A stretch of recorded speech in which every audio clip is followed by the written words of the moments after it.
Say it clear. Say it right. Say our name. Built this nation with our bodies and brains. You benefit, don't give us credit, say our name. We FBAs, foundational Black Americans. You want us to fight every time you in pain, but when it's time to vote for, silence remains. Yeah. They wanna be us, from the style to the hair, from the lips to the hips, body shaped in our glare. They cross borders, profit off the fight, civil rights paid in blood just to stand in this light. Asia to Africa, you walk through the door, but this land got a history you can't ignore. FBI fought it, still fighting today. Made room in the system that kept us away. You praise the same power that never chose you. Turn your back on the ones that broke chains just to move you. Say we don't know where we come from, that's wild. North to the south, this land raised my child. Built this nation with our bodies and brains. You benefit, don't give us credit, say our name. Say our name, say our name, say our name. We FBA, Foundation Law, Black American. You want us to fight every time you in pain, but when it's time to vote for, silence remains. We were renowned, check the globe for proof. Streetwear in Japan still mirror our roots. K-pop chase the cadence, study how we move.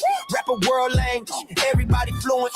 From Atlanta blocks to Mumbai lanes, Hannah McCann spitting bars, connected to the flame. That ain't hate, that's impact, that's reach. Culture travel worldwide when the source run deep. They copy the look, they borrow the sound, but skip the respect when we still hold the ground. Love the rhythm, ignore the pain, celebrate the wave, say the name.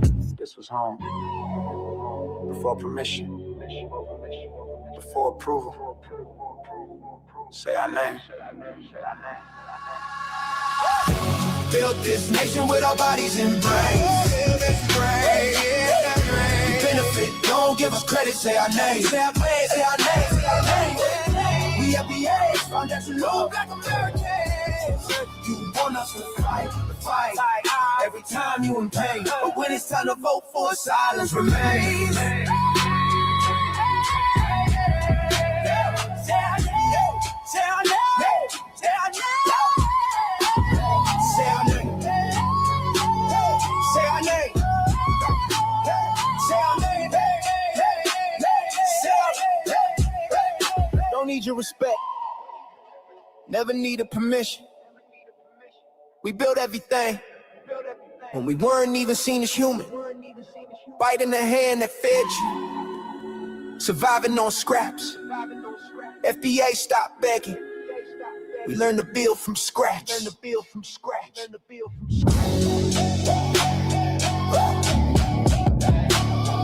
our name. Say our name.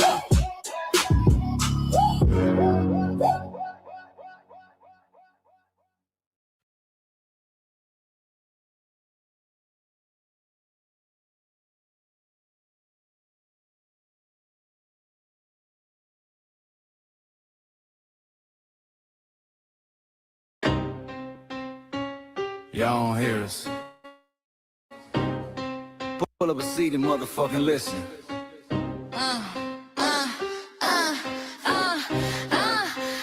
Pull up a seat and motherfucking listen. Pack your bag, time to go home. Talking crazy on our soil where our blood and bones grown. This our grind, we outside on it. While y'all fools on the outside looking, y'all show no respect to Black America, so leave.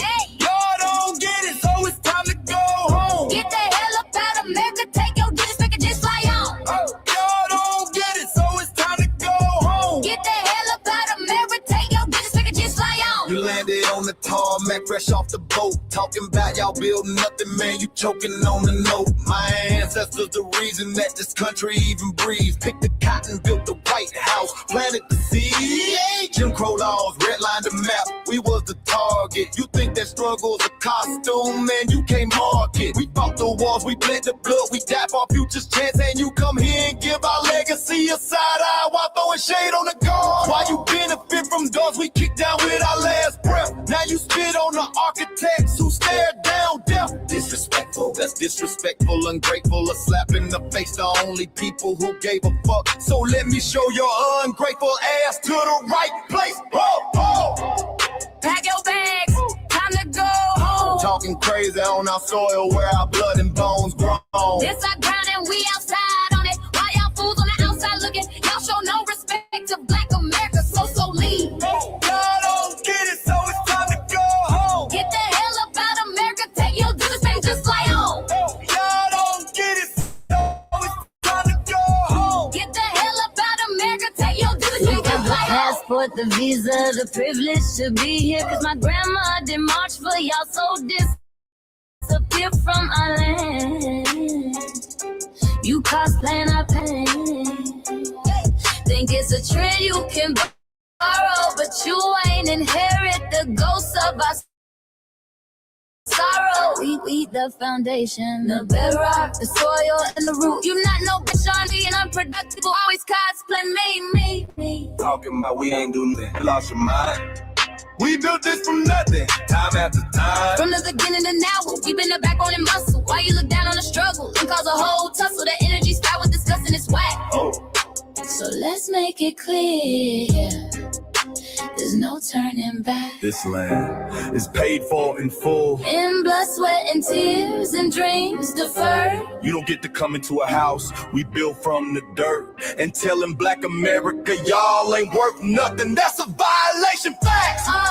Pack your bags, time to go home. It's our soil on our soil where our blood and bones grown. Show respect, this our ground. Y'all just tenants on a lease. Oh, get the step. Show no respect to Black America, so leave. Don't get it, so it's time to go home. Get the hell up out of America, taking your business, I can just fly home. Don't get it, so it's time to go home. Get the hell up out of America, taking your business, I can just fly home. Yeah, fly little birdies. Fly on back to where you came from. This ain't for you. The cell is sacred. We said what we said. It's time For y'all to go home. So fly a little birdies fly. So fly a little birdies fly. So fly a little birdies fly. Far, far away from here. So fly a little birdies fly. So fly a little birdies fly. So fly a little birdies fly. Far, far away from here. So fly a little birdies fly. So fly a little birdies fly. So fly a little birdies fly. Far, far away from here. So fly a little birdies fly. So fly a little birdies fly. So fly a little birdies fly. Far, far away from here. Bye bye, little birds.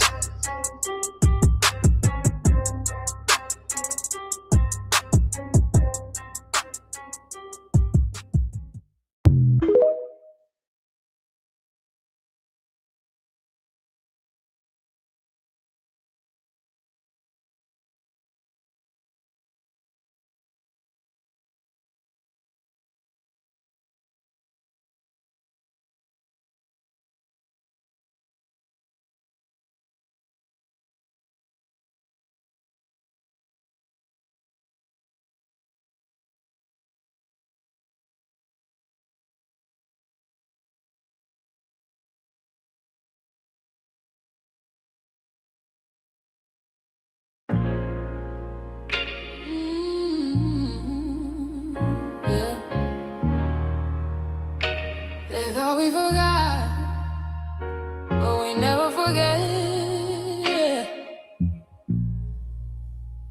This one's for the roots. We built this land from dust and tears, 400 years, and we still here. They write new rules, but they don't see. Every freedom they got came off you and me. We planted seeds, they took the bloom. We lit the flame, they left the room. But we back now, know the skies. The spirits woke, we realize all we want is what we earn. That sweat and blood, yeah, that table turn. You can't buy culture, can't fake that vibe. This is our day.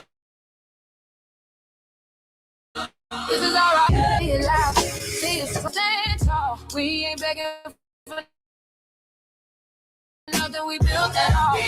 Born from pain and grace. You can see the truth written in our face. We the soul, the sound, to fight the flame. Foundational Black Americans say our name. They love our rhythm, but they die blue. Use our voice, we the backbone, we the stars. Now the veil is gone, the mask is clear. We see the game, we know it's here.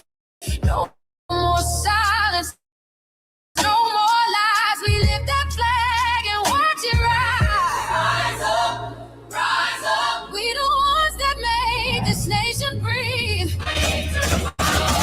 Our roots are trees.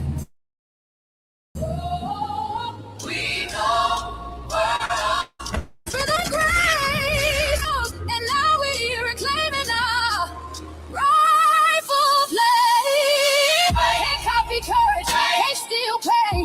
You can't inherit soul by changing names. Our story ain't done, it's the revival. We guard the gate, it's about survival. We FBA, say it proud, say it loud. The world dances on what we vow. Foundational Black Americans, still we stand, still we fight, still we demand. Every block, every song, we've been right here all along.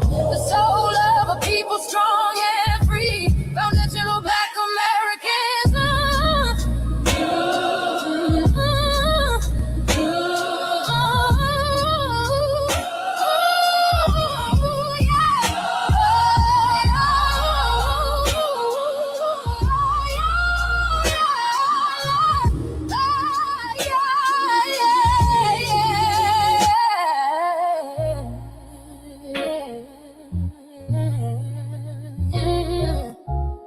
We the first, we the root, we the fire. Still rising, still here. Foundational Black American. We set the tone and they copy the cadence. Dance to our drums and deny the foundation. Wear the style but don't honor the source. Smile in the crowd and you distance and force. Say you not us but you rap like we breathe. Take the rhythm, then fuse the receipts. I ain't mad, I'm just holding the glass. Showing the mirror, now answer it back. I ain't here to cancel nobody. Just keep it honest, keep it solid. If you eat from the table we built, don't act surprised when we guard it. Do you like that? Do you like that? When I flip your sound and I ride like that. Do you like that? Do you like that? Do you like that? Cause that's how it feel when you borrow my culture. Then act like we never mattered. Hip-hop.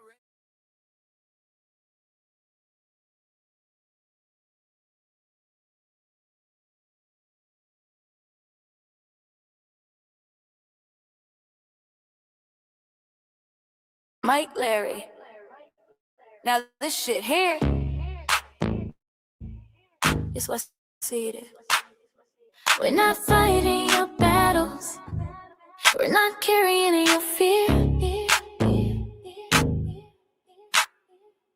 We're not lending our history to people who erased us while we were here. Just cause you born here, don't make you FBA. That makes you a citizen, learn the difference today. This is lineage, not a look you can wear. Not a costume you borrow when it benefits you there. You used our culture like an access card. Backstage pass, a straight facade. But now the mirror's in your face, no disguise. And you're uncomfortable looking truth in the eyes. We didn't leave our land to beg for a chance. We stayed, we fought, we took every advance. That's the separation, that's the line you cross. We paid the price, you learned the cost. You waving your flag on our soil, but fighting not to go back home. Waving your flag on our soil, building comfort on a foundation you didn't know. We waving our flag, red, black, and gold. Stood our ground, never sold. You waving your flag on our soil, scared to build what you claim you love. Our humor, our style, the way we move, the smoothness, the sound, the things we prove. Music we birth, language we shape, innovation forged under constant escape. Warrior spirit means stay and defend, not flee your land and rewrite the end. You call it success, but don't confuse the two. These came after what we went through. You abandon your land and call this strategy. You wave that flag loud, but won't return to build your legacy. That contradiction tells the story for you.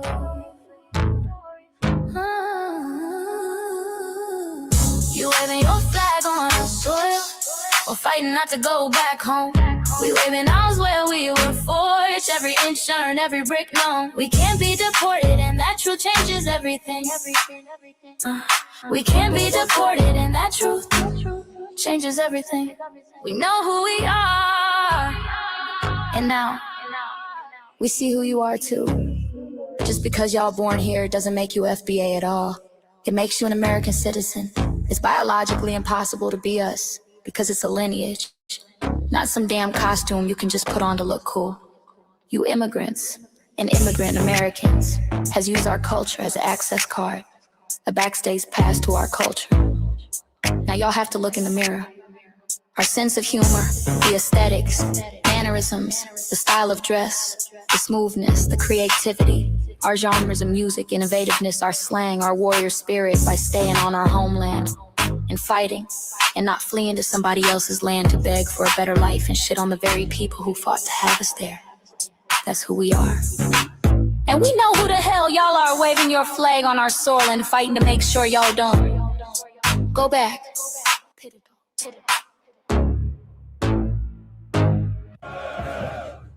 You can't leech off our culture anymore. Beat it!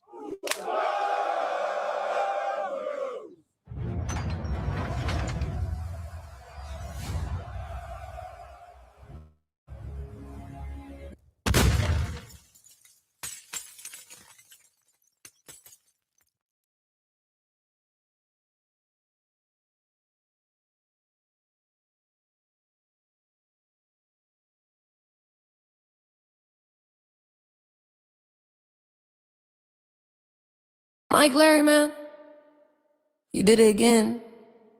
We really making history. Let's go. Do you like that? Do you like that? Flip your sound, how you like that? Do you like that? Do you like that? Say it loud, don't walk it back. Do you like that? Do you like that? You grew up mimicking us, now y'all switch it up. Turn the carbon copy, y'all ain't black, what the fuck? It's funny y'all connecting to our culture like it's Wi-Fi. Wi-Fi. Surfing on our waves of our culture, no more agua. Still in my culture for all these years. Look how time flies, all these colonizers in the skies. Hate y'all still, hate us outside. Study doctor, vampires, suck the blood of our guilt. They copy the flavor, sip the juice. Love the results, hate the truth. Who? Do you like that? Do you like that? Do you like that? Flip your sound. How you like that? Do you like that? Democratic shields, talking points, the road they fill. Fish and chips, agent on the mic, judging FBA, but ain't you half white? Talking like you one of us, we need a poo face. The agent type with a prune face, like 50 and Jim, it's a cold game. Throwing stones cause we build our own lane. I'm joking, kinda, but I mean, smile calm, pressure intact. Y'all proud where y'all from, where they flag, beat they drum. But when it's us, tone switch fast. Same pride, but it's too much. FBA pride, lineage solid, you can't put this on. Can't try it on, built here, stayed and fought, that's the difference, that's the car. Do you like that? Do you like that? Say it clear, don't twist the facts. Do you like that? Yeah. Do you like that? Do you like that? Point made. No edit. No care.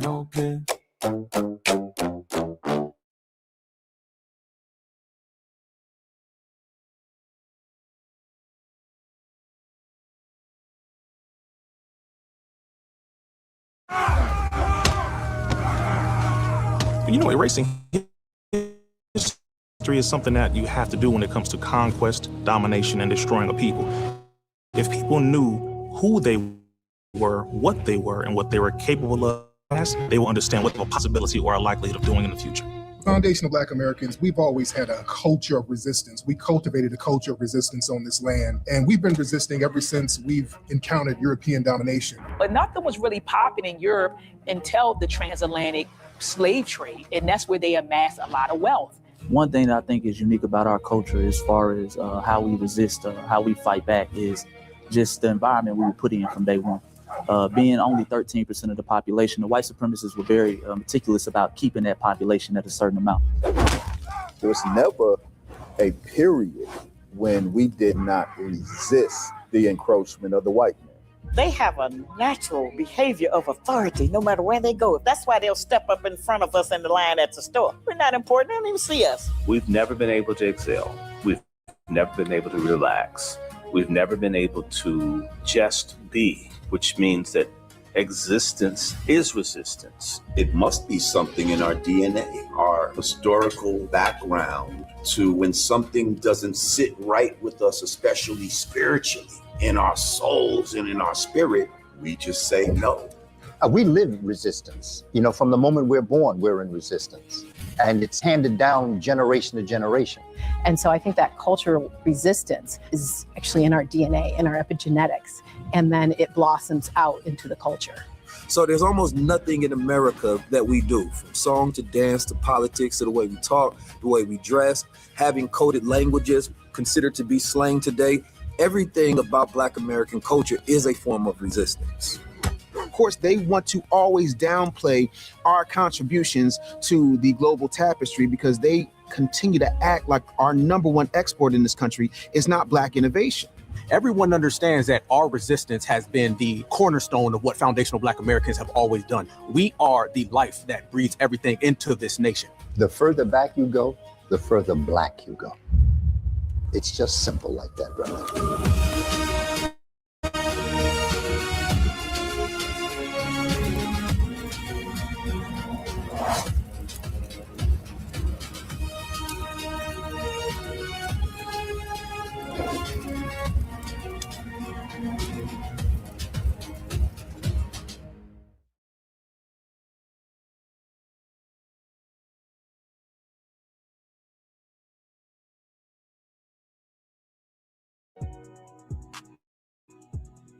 Introducing the B1 Rolodex, the easiest way to search for and support FBA and B1 businesses.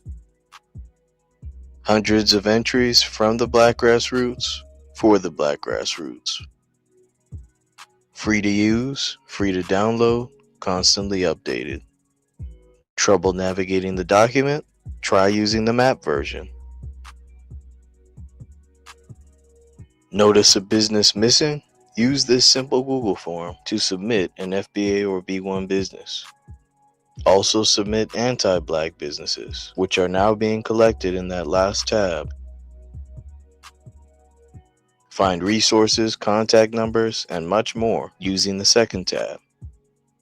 All the info you need to start practicing group economics today. Go to blacktruthunited.com. That's blacktruthunited.com.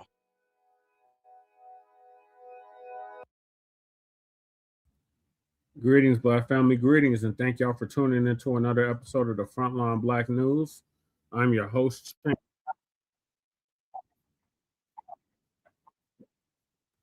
and we should be joined with our other host, Lady Che, and our West Coast correspondent, Shabaka Corey.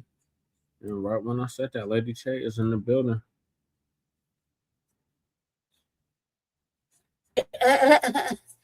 Greetings, Lady. Did you get the message I sent you via email right now, currently? Hey, Belle. No, let me check. That's what I talked about earlier. So I said that earlier. I said that just right now. So I wouldn't expect you to really have it, but I sent it. Yeah. Hi, everybody.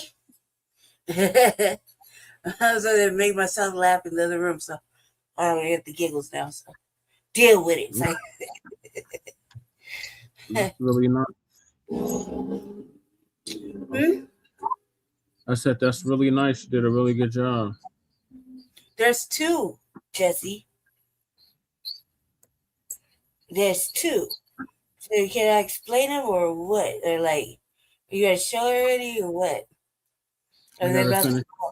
The intro and then yes. Okay, good. That'll give me some chance to wait. Turn it on and shit over here. Hi, Belle. How you doing, Belle? You have a good day?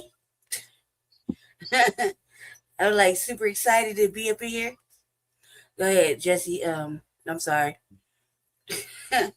Take my giggly ass. Being quiet right now. It's in the cut.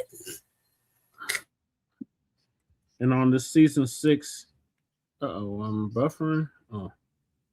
On the season 6, episode 37, or Tracestin, part 1 of the Frontline Black News, we'll be discussing several topics. The first one is, of course, those tangibles.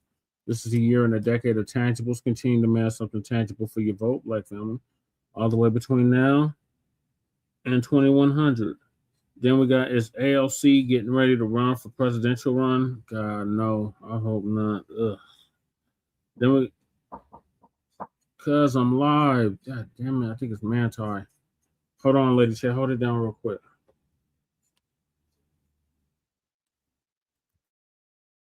Lady Che, hold it down. Manti's at the door. Is it Manti? You don't want to know what I think. You don't want to know what I think, okay? Okay, yeah. So, just gonna tell us a little about. I made some stuff, man. I done did a lot of creation. You know what I mean? I done been working hard over here on this backside of this motherfucking cafe. And no thanks, no money, no hugs, no nothing. Can't even get a motherfucker to come over here and take care of me. He sucks. I should kick him in the neck. No, it isn't a lie. No, it isn't a lie. Watch the video. There's plenty of video evidence. The video evidence. Then we got, is Nancy Grace versus Officer Tatum. Is it? Who is the it? Nolan media battle. Some cracker. I don't know. He keep getting the wrong dough. These new photos change everything. Investigation. Then we got Tracestin Shepard breaks his silence inside the Officer Tatum interview. I tell you that you guys have opened the door for strangers. I'm gonna kill you and do bad things to you because you just open the door for strangers. Lie. I thought it was man. Me too. I was hoping. Europe's wildfire emergency, 300,000 evacuated as heat wave returns. While Black Americans hate the Congressional Black Caucus, ICE prepares for ICE raids on Haitian communities as TPS ends. Dump 8 inches, northeast storm could dump 8 inches of rain, flood watches for millions. Trump's FBI wants the AI to predict crimes before they happen. There's a movie about that called Minority Report. Then we got Karmelo Anthony's new team files a new trial. Here's what they're arguing. And we are based out of East Denver, North Aurora, Colorado. We get the news from a frontline and Black first perspective. We are part of the New Blacc Media and also the signal boosters of the New Blacc Media. We have been around for 6 seasons now and counting. And we have several platforms that are part of the Frontline campaign. Frontline Black News was one of the first, which we started back in 2020, 2021. And Shabaka's Black Experience Enhanced was based off the 50th anniversary of the founding of the original Black Panther Party for Self-Defense. We started on Blog Talk Radio back in 2016 and have been around for 12 seasons now. Shabaka's Black Experience Enhanced covers the Black experience from the beginning of time until 10 minutes ago. It is also part of the Frontline campaign and has recently, within the last 2 to 3 years, moved from Blog Talk Radio to StreamYard. Please make sure you like and share the broadcast, family. Remember, family, hit that like, share, and subscribe button. Please join us on StreamYard, YouTube, Frontline Black News. The links to all of our channels are in the description, including Frontline Black News. Frontline Black News 2, our backup channel. Make sure you sub to that. My personal page, Jesse Parrish, aka Chain Crewman. I stream all the city council meetings and community events, like I was at earlier, as Lady Che was alluding to. I was at the 36th annual Brick City reunion at Curtis Park. And then the Sunday morning food bank, which I've been doing for the past 10 years, and I'll be doing tomorrow morning consistently for 10 years. That's where we stream all that at. And then we got Lady Che's backup channel, Seduction Doll 5991. You need 3 more subscribers, Lady Che, and you can go live on that channel. I'll think about it. You know, nobody likes me. You said that, remember? Nobody likes me. I was wrong. The RBA, the Revolutionary Agenda. Make sure y'all sub to that too. She just did an RBA, 2 days ago, a day ago? Man. My computer's playing racism, acting racist with me. Because I could go into it, but it's really acting racist with me. Like, I'm about to throw this bitch out the house. Like, I'll get into it in a second. Go ahead, check it out. So subscribe to that. I think you're at 90 subscribers. Double check. Then we got Shabaka's YouTube channel. Janet 1. Val said stop that, Lady J. It is. I'm telling you, man, I was watching a whole black movie. I mean, everybody in that bitch except one person was black. That motherfucking movie kept buffering every fucking 2 feet. It was buffering.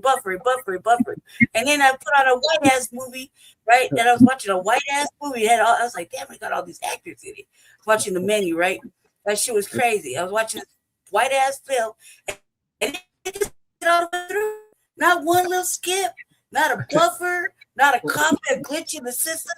I put on some more black shit because I watch that but black shit over here, right? And it's just every 2 feet, a 90-minute movie turned into 3 hours. How's that possible? And I'm like, man, we ever gonna get to the motherfuckers cause and effect? Never. Lord. Then we got Shabaka's. Then we got Shabaka's YouTube channel, Janet 1.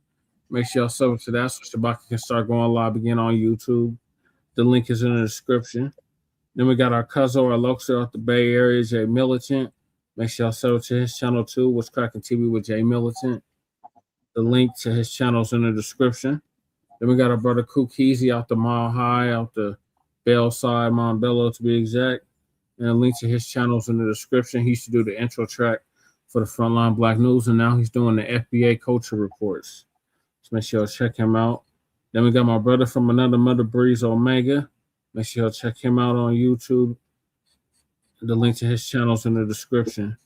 Then we got our brother Church of Black Power, who was live yesterday and interviewed me last Friday.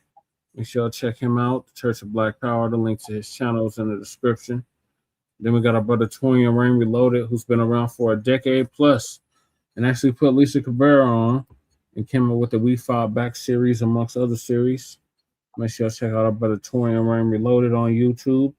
And we got honorable mentions, Black Alpha Network, Afro Elite, Out the Shy, our brother Water God TV,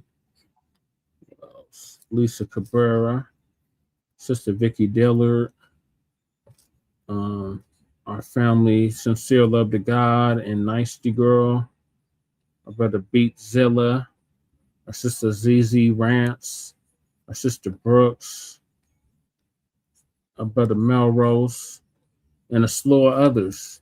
Great Black Shark.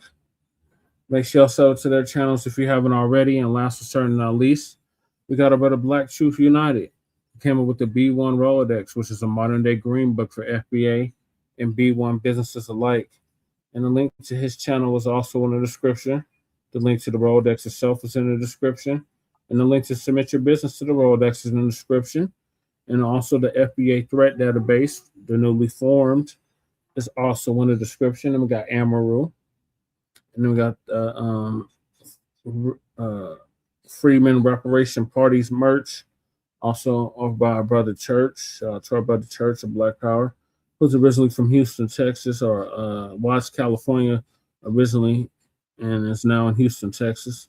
He came up with the Freeman Reparations Party merch, so make sure you check that out. Then we got to counsel the Congressional Black Caucus and create a foundational Black American Caucus. Make sure y'all sign that petition if you haven't already. Then we got Michael's petition, our Asian ally. His petition for our Congresswoman Nikema Williams out of Georgia, who we met with her staffer earlier this week, to introduce and fully fund an anti-Black hate crimes bill or act right now. And the link to that move on petition is in the description. Then we got our sister Brooks call to action. Our sister Brooks Even Melanin and her backup channel Brooks, all in the description. Then we got the reparations for the descendants of American Child Slavery Act. Make sure y'all sign that if you haven't already. Then we got Lady Chase GoFundMe. Make sure y'all donate to that if you haven't already. Then we got our brother Joshua Fox, Joshua Fox, who put hands and feet over that racist white supremacist Nabisco, Chad the Bussy, Chet the Builder, Dalton Etherly, who's still locked up, thank God. And support our brother Joshua Fox's GoFundMe if you haven't already. Then we got Stop Netflix from releasing a damaging docuseries about Michael Jackson. The Change.org petition, make sure y'all sign that if you haven't already. Then we got the medical examiner in the Nolan Wells case. We got a petition to revoke Stacey Turner's medical license. Make sure y'all sign that if you haven't already. Then we got myself, as you can tell from the background. I am a candidate here in the state of Colorado for State House of Representatives for House District 8 in the elections in November. And the link to the website that Lady Che has done is in the description. And we got the new flyers up just in time. So we're going to show y'all that after the intro. Then we got copyright disclaimer under Section 107 of the Copyright Act of 1976. Allowances made for fair use for purposes such as criticism, comment, news reporting, teaching, scholarship, education, and research. And I do not own the rights to the music. And if you don't understand racism, white supremacy, the only racism that exists, what it is and how it works, everything else that you think you understand will only confuse you in all 9 or 10 areas of human and people activity. And that is economics, that is education, that is entertainment, that is labor, that is law, that's politics, that is religion, that is sex, and that is war. And some say health and nutrition. In all 9 or 10 areas of human and people activity. And that was by Mr. Nellie Fuller Jr., who passed away exactly a year ago at the age of 95, ProduceJustice.com. And when you, a Black person, are captured by any race soldier, you must never fuss, fight, or flee. Comply and defend yourself in court, also by Mr. Nellie Fuller Jr., ProduceJustice.com. And last but certainly not least, we got racism, white supremacy, which again is the only racism that exists, is conscious and subconscious behavior to maintain white genetic survival, to prevent white genetic annihilation. And that was by the late, great master teacher, warrior, scholar, Dr. Francis Cress Wilson, passed away exactly 10 years ago at the age of 80 and would have been 90 as of 3 months ago. And shout out to our FBA brother, Tariq Nasheed, preparing for her funeral, along with several others. And the air date of this program is August 1st. It's Black August, Lady Che, 2026. That's right. It's about to get crunk. It's my favorite time of year. Yeah, and it was hot as hell. It's going to be 104 tomorrow. Yeah, that's right. So those are the topics, and thank you to the new subscribers. Make sure you hit that like and subscribe button. Okay, Lady Che, round of applause. Where's the drum roll at? All right, hold on. Let me get over there to that section of the world. All right. All right. Let me share the screen. All right, let me just explain real quick. I need 5 minutes on your way. The fuck is that? Where did that come from? They have sound effects on StreamYards now. I wouldn't know, man. I don't pay for that shit. I don't think I can't do it. All right. Anyway, I can't do it. I can't do it. Okay. Let's just explain this. I need 5 minutes real fast. Jesse comes in Lego version right now, okay? Because he won't sit his motherfucking ass down and let me do his hair. This is like for the last month and a half. Like I've been begging him to sit down. Don't do that, cuz put the hat back on. Sit down, right? Just sit down. Let me finish it, so I can take appropriate. Every time he runs for office, you got to update his pictures. He thinks he's still fucking like 29 and shit. You know what I mean? He just thinks he can just. whatever alleged cuteness he thinks he has right now. It is not happening. Okay, I gotta update it, right? So I do all the work on the backside. Why y'all don't see me is because I'm busy working. I'm doing everything that Jesse doesn't do, right? So when I do all the work, I mean I literally do all the work. Is that not true? Yes or no? I'm outside though. Is it not true? Am I doing all the work? Yes or no? Yes, I'm outside though. Yeah, he's outside. Okay, so let his pretty ass be outside then, right? So you're gonna go over there and be outside, fine. Today he was wearing look. Today he was wearing a vest with his t-shirt. I was not there to supervise him. He looked like a motherfucking roadie from like fucking P-Funk, you know what I mean? Like Parliament fucking Delics. I thought it could be carrying a speaker or something, you know what I mean? I was like, who dressed you today? But either way, no, I'm just kidding. I do all the work on the backside of the website. I'm the person that'll answer your emails, like if you book an appointment, you want to talk to him or some shit, you'll be talking to me. I'm the one that says the fucking surveys back. It'll be me, right? It's always me, because it takes like 10 people to run one candidate, right? And since I am a serious vetter, meaning if I think you got to be up to my level of standard, right? I think very highly of my work. I think highly of myself. So Jesse comes Lego version right now because he won't sit down and he won't he's too busy showboating and being on the internet to let me fix his hair and clean him up and shit and get ready for these candidate photos, right? Because he has to have every candidate. You see on their website, they got these they got pictures, right? A picture of them, right? So I'm still utilizing some older stuff that I took pictures of him in. Like I think maybe maybe like one election ago or one cycle ago, something like that. Right? And I couldn't do it, man. I need to freshen things up. Like every time we run for office, I gotta do it fresh and clean. It's gotta be like I gotta put my new learned experience to work, right? Yeah. So I work on the backside. So I decided that he was going so every time like that flyer that he constantly has in the back of the thing, I made that, right? He was going outside. I forgot what the fuck we were doing. He had to go to an event. And I threw that shit together. He went and printed it out. And then that became the flyer that he was passing out. Yep. Today became a new flyer, but he did something. Right. See? He did so I was gonna clean his face up a little bit. And like look, man, I love the nappy beard and the motherfucking hair, but he can't go out like that. He needs to look a little bit more tightened up, a little crisp. You know what I mean? Myself up. Oh, you did. Oh, you shaved off your beard. Definitely not coming over. I'm definitely not talking to you now, man. Oh God, see, Jesse's in line for divorce. He's like, you want to ask for it? I'm gonna give Jesse a divorce. It will grow back. It'll be back in a month. Happy ass beard, cuz it'll be back in a month. I don't give a damn. I don't know. I'm not coming over there for a month till your beard grow back. I was looking kind of homely, y'all. I had to clean it up. No, that's not how you just trim it down a little bit. I did. No, you shaved it off. Well, that's fine, but whatever, man. Jesse in the route for a divorce because a lot cooler now. Get a divorce. He better get a divorce real quick in a heartbeat. We get divorced. Sister Val said I cleaned it up. You did shave it off. See, I knew I should have been there so you didn't do any weird shit like that. All you had to do is just trim it down a little bit. Take the comb and trim it up. God damn, cuz you're getting a divorce. We're getting a divorce right now. I'm putting the motherfucking paperwork. It'll be back in 3 weeks. I have no problem on the beard, y'all. It'll be back. He just want a divorce. So he loves keeping me angry. He don't want me to ever be happy. I have to clean up. God damn, man.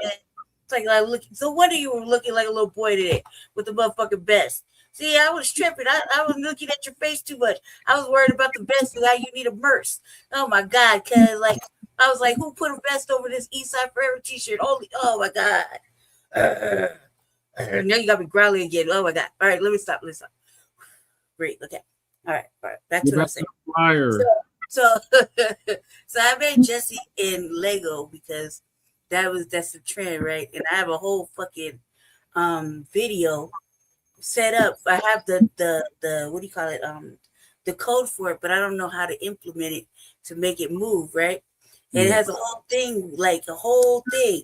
So when like that was gonna be done, but I couldn't get nobody to help me with it, right? Like I asked Ray about like 15 times, and I finally set up the code and shit. But by that time, the interview had already had already happened, and thankfully, Cookiezi picked up that light work for me and did something similar, but better. You know, he did that. That was great. He did that, right? So that's great. But I had it already done, planned out for like over a fucking month, right? So I've been sitting here like trying to get Jesse to work with me on his own projects is like severely hard. Like, you know what I mean? So I took matters into my own hands. So I've been working on the website. So I'm gonna show y'all a little bit about what I've been doing because everybody's like, I don't see Brandy anywhere. So what I'll say, you will right now. I'm gonna have to pull up my screen. This is what I've been working on. And keep in mind, family, I don't have no education. I ain't got no formal education. I'm from the streets for real. Like really. You know what I mean? I know I have no education. I'm lucky I know how to read and write. But I'm getting better. And so this is the campaign that I chose to really highlight and show my fucking efforts and work. And I used all of the tools that white people get to use, even though Jesse didn't like it. But look, when you come from the street and you don't have no real education, this is what you got to do in order to make shit, make shit fly. I solve problems. So this is what we do. I'm going to open up the screen now. Don't judge me. All right. Let's see.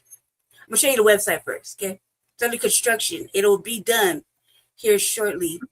I just added a new page. So I'm using Wix, right? So with the Wix site, you can do all kinds of shit. This shit wasn't on the website before yesterday. Okay. Mm-hmm. So we're gonna start. Can you see it? Yes, I'm looking at it right now. All right. So I'm using Wix, y'all. So the website was already done, and it was done for the first campaign or the first time we ran for this particular seat. But this time I changed it all up. Like all this stuff is new. If you would just sit down for some fucking actual pictures, I can really utilize the pictures. It's like this stuff is new. Like I put all this stuff in here. That means I actually wrote the shit and figured it all out. You know what I mean? I designed it. This is new. This is new. Like this part right here. Don't worry about this part yet because we haven't. We got to update the place for donations. So don't even worry about that. We ain't even asking about that. That right there is like we don't care about that too much. You know what I mean? That's something that's been said, not said, but grassroots, Black grassroots. Yes, we would love some money to help, but we ain't asking for it. I'm not asking for it. Just get asked for it. I don't ask for it. I figured the universe got us. Donate to the PayPal. Yeah. Yeah, but you gotta put it in. I gotta update it. There's nothing in there, so you can't donate it into that. Real quick to address that part. Cash App. Cash App is a no-go for anything that I want to do or Jesse want to do based on our phone numbers and email addresses. Based on our phone numbers. If somebody had a previous account with a Cash App under the same phone number, they won't give you a Cash App. That's what they're telling me anyway. So this is new, right? This is new. This is for the district. Okay. Yep. This is new. This is for us. And this is just the beginning, okay? We can't put everything out there like that because I have a strategy, family. This campaign is run on a strategy. Yeah, I don't even tell Jesse the fucking strategy because loose lips sink ships. You know what I mean? So that right there is a piece of it for us, right? And then some more. This is like, a lot of this campaign is almost all black, right? It's black geared, almost all black. You have to accommodate the other constituents. Then this is Jesse at his debate that the lady won't give him. So I made him a debate. The bitch is like, look at her, hands folded. That's what she look like in person. You know what I mean? Look at Jesse.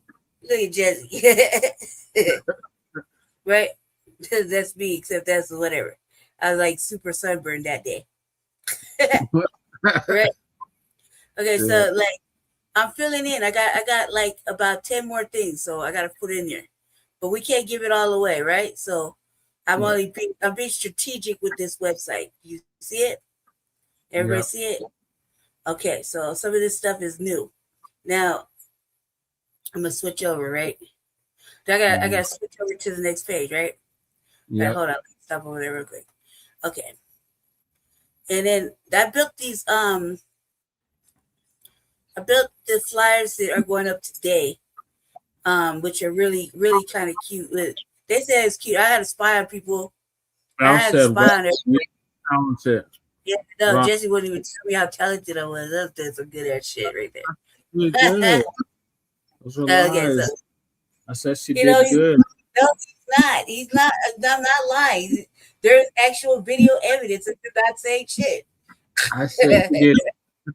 I said these flyers. My lady made the flyers. After I told him to, after I made sure he had a thorough understanding that this is not a game. All right, Belly. Okay, hold on. Hold on a second. Can you see the page? No. Now I can. Okay. Hold on a second. Well, you did great. Thumbs up. You gotta zoom it in, Lady Che. I know, Jesse. I'm trying to zoom it in, but it's not like not really letting me do it. I sent it to you, right? Yeah, click directly on it.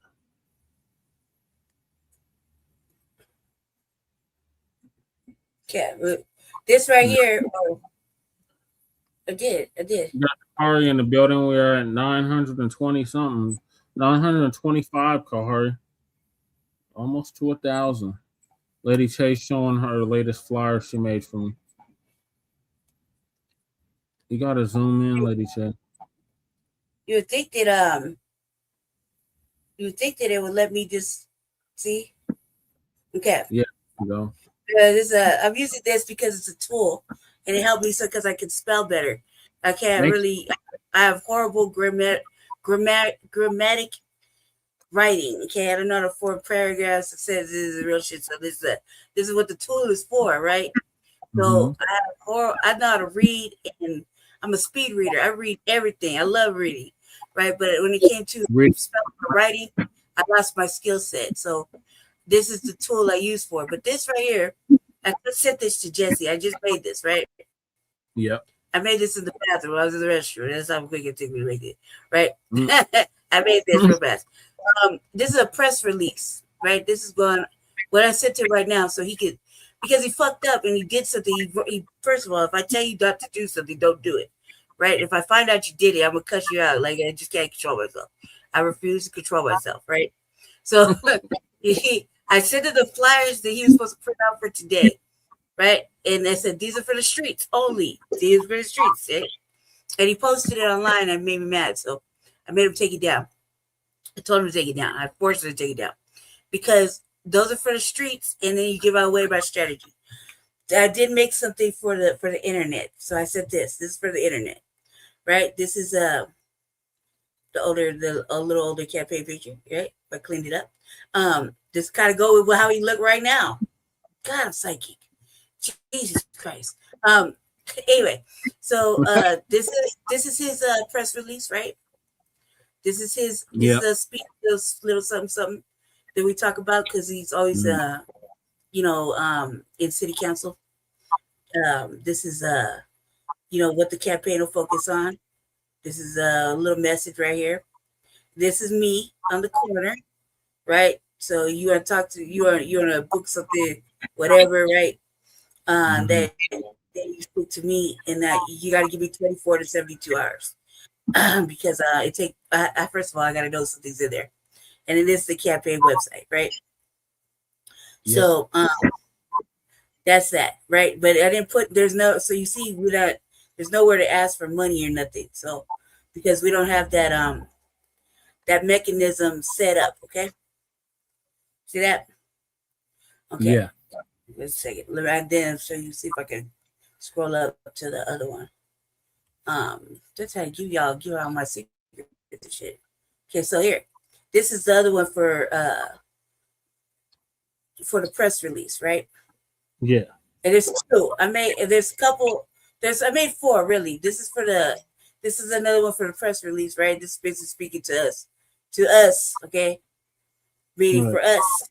But this is for him to tag everybody in the media, or whatever, right? And that's these two go together.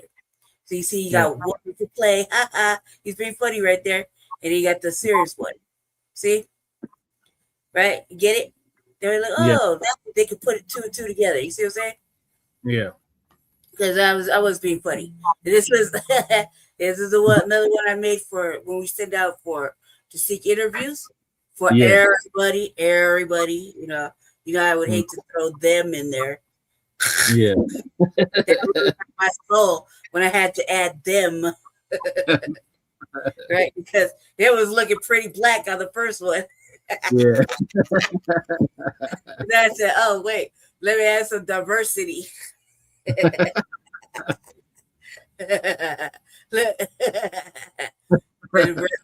heard my goddamn soul. Oh no, not the white.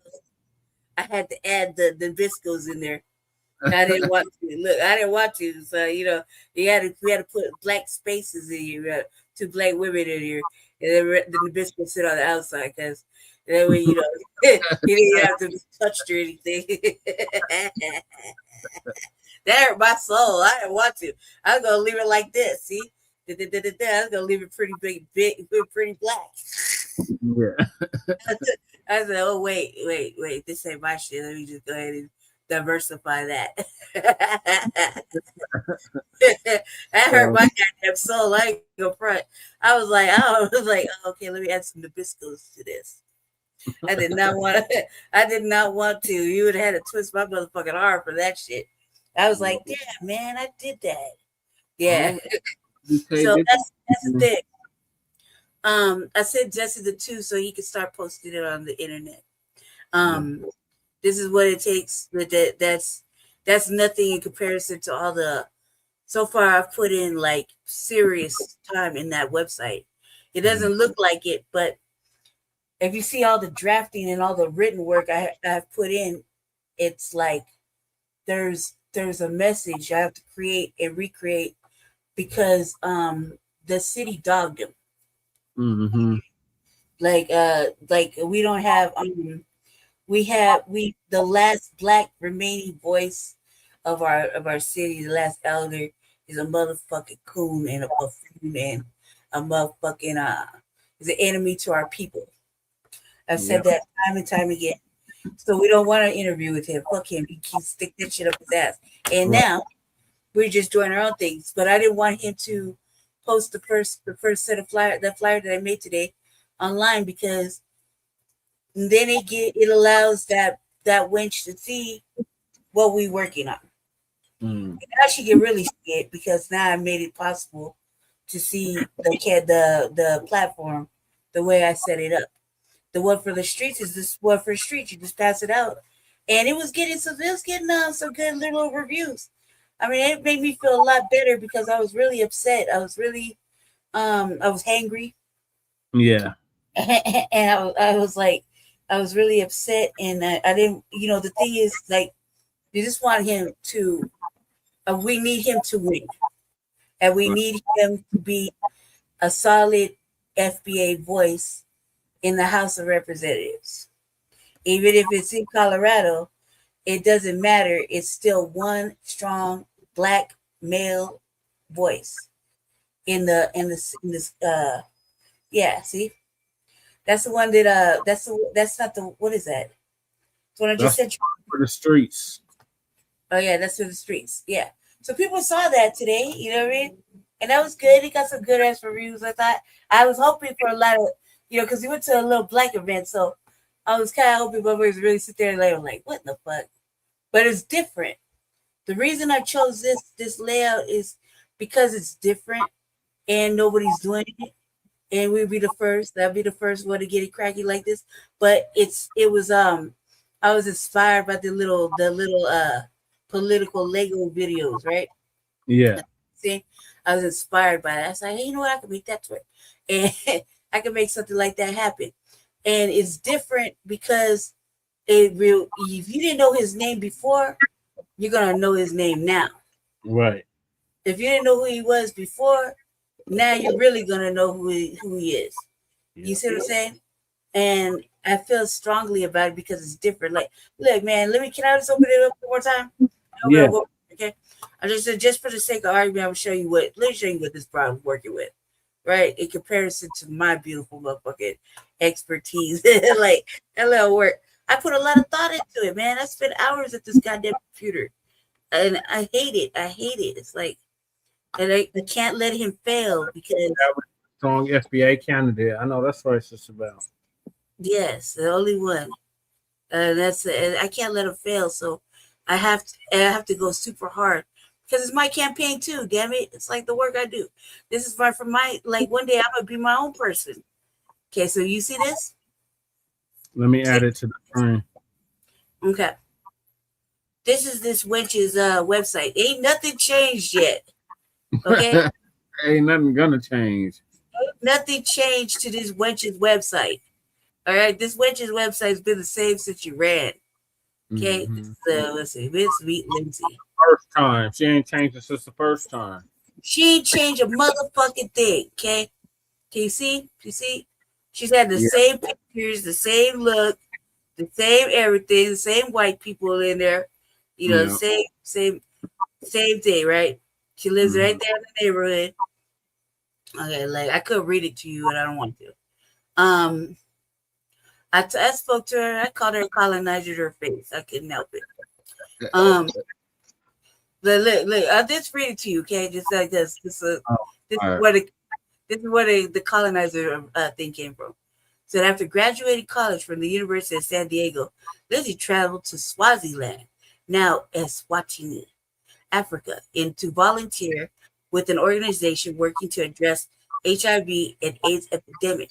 During her time in Africa, she saw firsthand the remarkable impact U.S. foreign assistance can have on other countries. If that's the case, they wouldn't be suffering.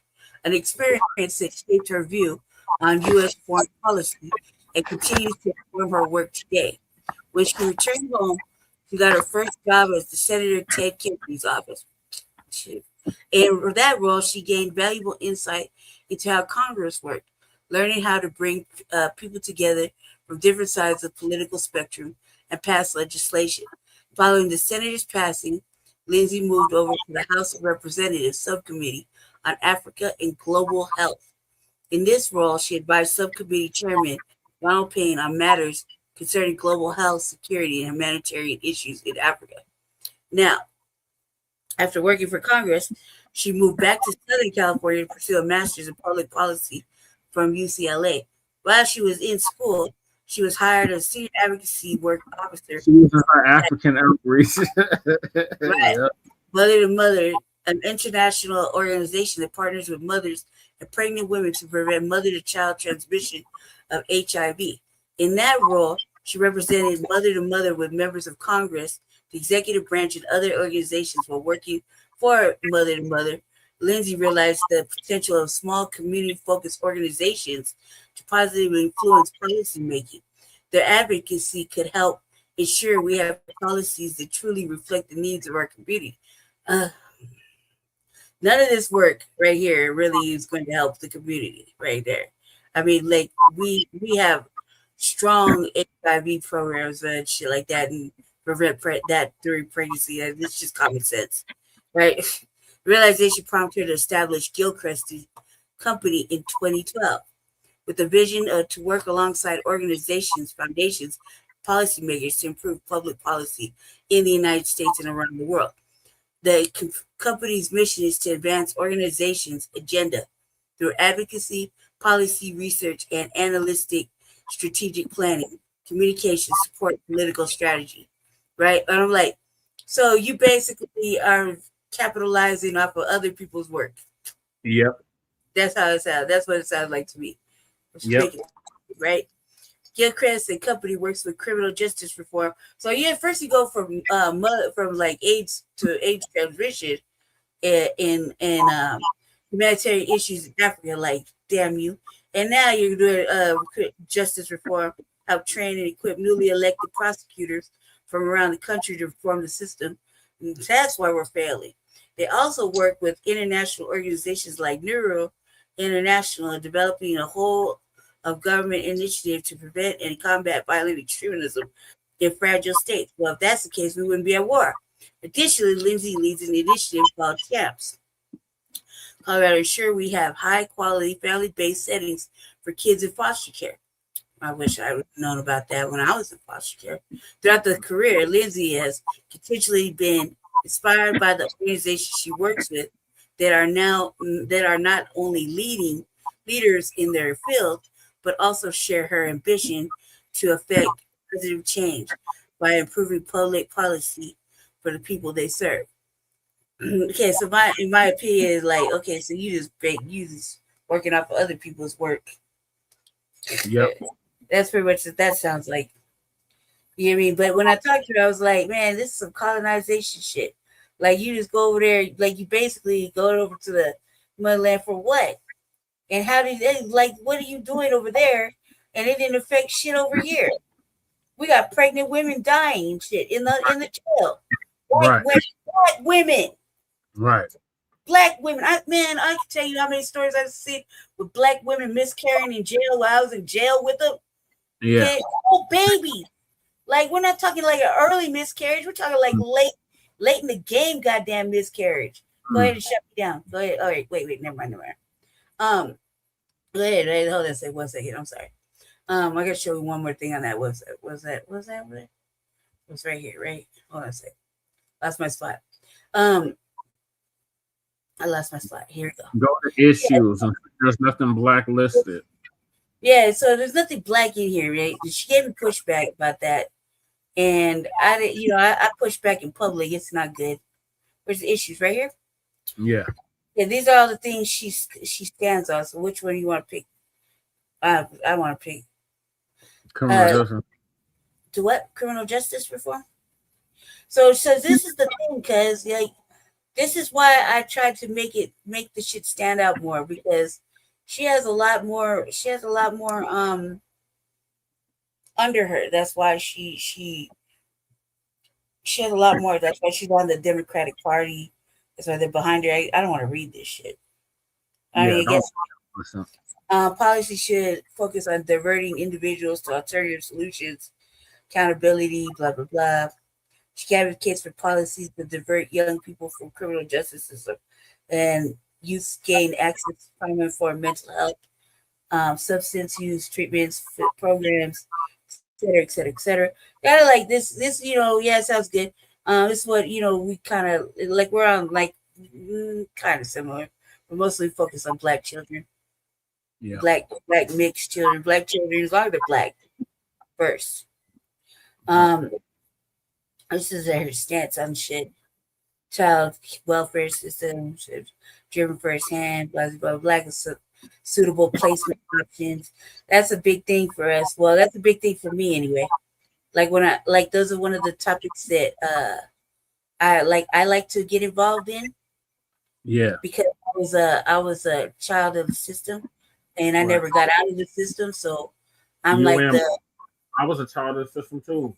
I'm like the revolving door, the proverbial revolving door person that everybody used to talk about, that's constantly in and out the system. That's me. That is me. The one that got left behind, that's me. Yeah. Pushed through or move forward, that's me. In and out of jail, juvie and shit, that's me. I'm the proverbial where they fucked up at. So we want to prevent that with you see what you want to do, but initially for the Paris campaign, we want our children not to have to deal with any of that shit, and then she comes from really of poverty issues, problems of poverty, issues of poverty, and not it has nothing really to do with two family homes. It just has to do with having the right having the right role models around and available. Like, young boys need real men in their life. They need Right. strong Black presence. You know what I mean? And that Right. doesn't necessarily need to be if his father's not around. He might got an uncle. He might got mama got a homeboy or something. You know what I mean? It's real tight. That they're friends with. That is a good role model, or might have an older cousin that is a good role model. Might be some individuals in the community that are strong and masculine role models. That will be around if the boy has an issue. Girls need a strong female role model. Not no messiness, but they do need, in order to stay focused. Mhm. You know what I mean? Because it's easy to get caught up outside and mess up your whole life. See what I'm saying? Yeah. So what I want to look at the healthcare and the climate real fast. So everybody got this stuff down there, climate. Yeah, so she just believes in everything. She's just doing I don't know if these are necessarily beliefs, because when we So she's for illegal immigrants. Yeah. Firm believes that refugees and immigrants form a part of our society. I've been watching a couple of different things, and I'm gonna show them on the RVA if the RVA consolidates and racist. Exactly, Sister Val. Yes, affordable housing and homelessness are two topics I'm adamant about. Yes. Mm-hmm. It's definitely adamant, very adamant, because of when we talk about Black people, we talk about Black people not having adequate housing and stuff like that. It really starts too with the children, because they got all kinds of wayward youth. I say wayward youth. I said motherfucking Black teenagers outside, or black mixed children. I was Black first, right? They're outside in the heat. They're not at the rec center. They're not getting anything that they need. Substance. They need substance. If you have substance in your life, you have shit to do, busy work, then you're not outside committing atrocities. Right. You're not outside doing bad things with friends. You're over there reading books and writing papers. Right. Doing productive things. Productive shit. And if you can't, like, parents don't take the initiative to make the kid do something, like sit down and write a book or read this goddamn book. Put some racist shit in front of them, some books that are banned, and tell them to read it and what they learn, write an essay. That way you keep them inside instead of outside. And and then when they do get to go outside, then you know where the fuck they're going. Right. You know what they're up to. You don't, like, that's really hard. Sometimes, like, that's Jesse. I'd be like, hurry up and come back. Like, go in and out. Go to the store and come right back. Why? Because I feel like that with everybody. I treat everybody like a nurturing kind of thing. Like, I don't want nothing bad to happen. Just hurry up and come back, because I'm not worried about him. I'm worried about everybody around him. Yeah. You see what I'm saying? There's just one stop at the corner to give a dap can turn into a fucking mistake and a half nowadays. You see what I'm saying? Because people are they're not all the way there. They're not all the way tied up anymore. Like, you see what I'm saying? So you got our children out there interacting with people that aren't really tied their legs right. You know what I mean? So that's why I say that. The campaign manager, I feel like I worked super, super duper hard to make him be a viable candidate now. Yeah. And he got himself on the ballot. That was amazing.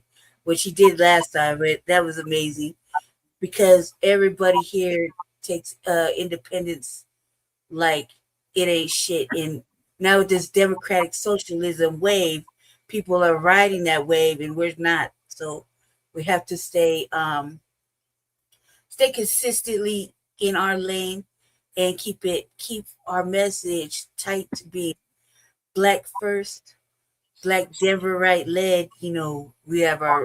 We do have and I say we, I mean me.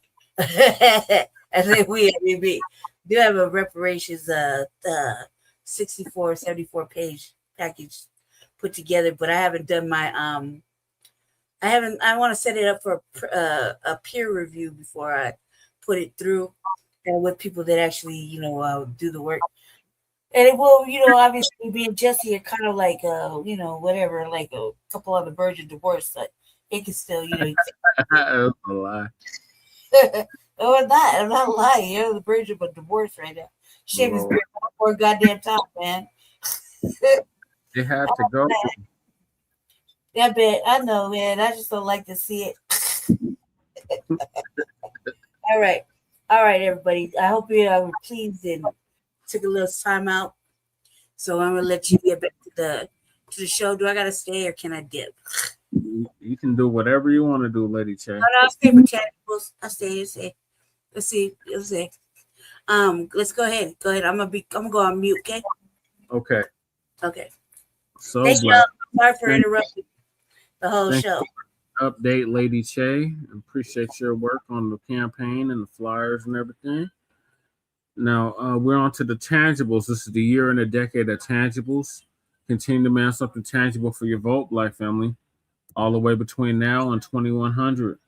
So I'm going to read this like I've been reading it for the past 7 years. Tangibles 2020. So instead of 2020, it's 2026, but everything else remains the same. So the 2026 midterm elections are coming up. The 2027 Denver and LA elections are coming up. And the 2028 presidential elections are coming up.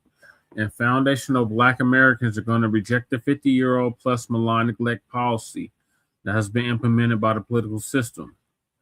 This malign neglect policy mandates that Black Americans should be ignored and only mentioned in vague and non-specific terms, lumping foundational Black Americans into groups with minorities, immigrants, people of color, BIPOC, underserved, underprivileged, underrepresented, under-resourced, downtrodden, marginalized, communities of interest, communities of color, etc., has only hindered the progress of Black Americans as a group by providing tangible benefits for other groups. In this election cycle, like I said, the 2026 midterm elections, the 2027 midterm Denver and LA elections, and the 2028 presidential elections, Black Americans are going to insist that our needs are specifically met by politicians who are seeking our vote. Foundational Black Americans want tangible benefits. Specifically for us, we do not want trickle-down secondary benefits that are provided for every group. Every group has not been systematically marginalized and disenfranchised in every area of society as foundational Black Americans. So we refuse to be lumped in with groups who often assist in the exploitation and disenfranchisement of Black Americans. So politicians must offer tangibles, specifically the foundational Black Americans, or we simply will not vote for them. Be sure to spread this message far and wide on social media using the hashtag Tangibles2020.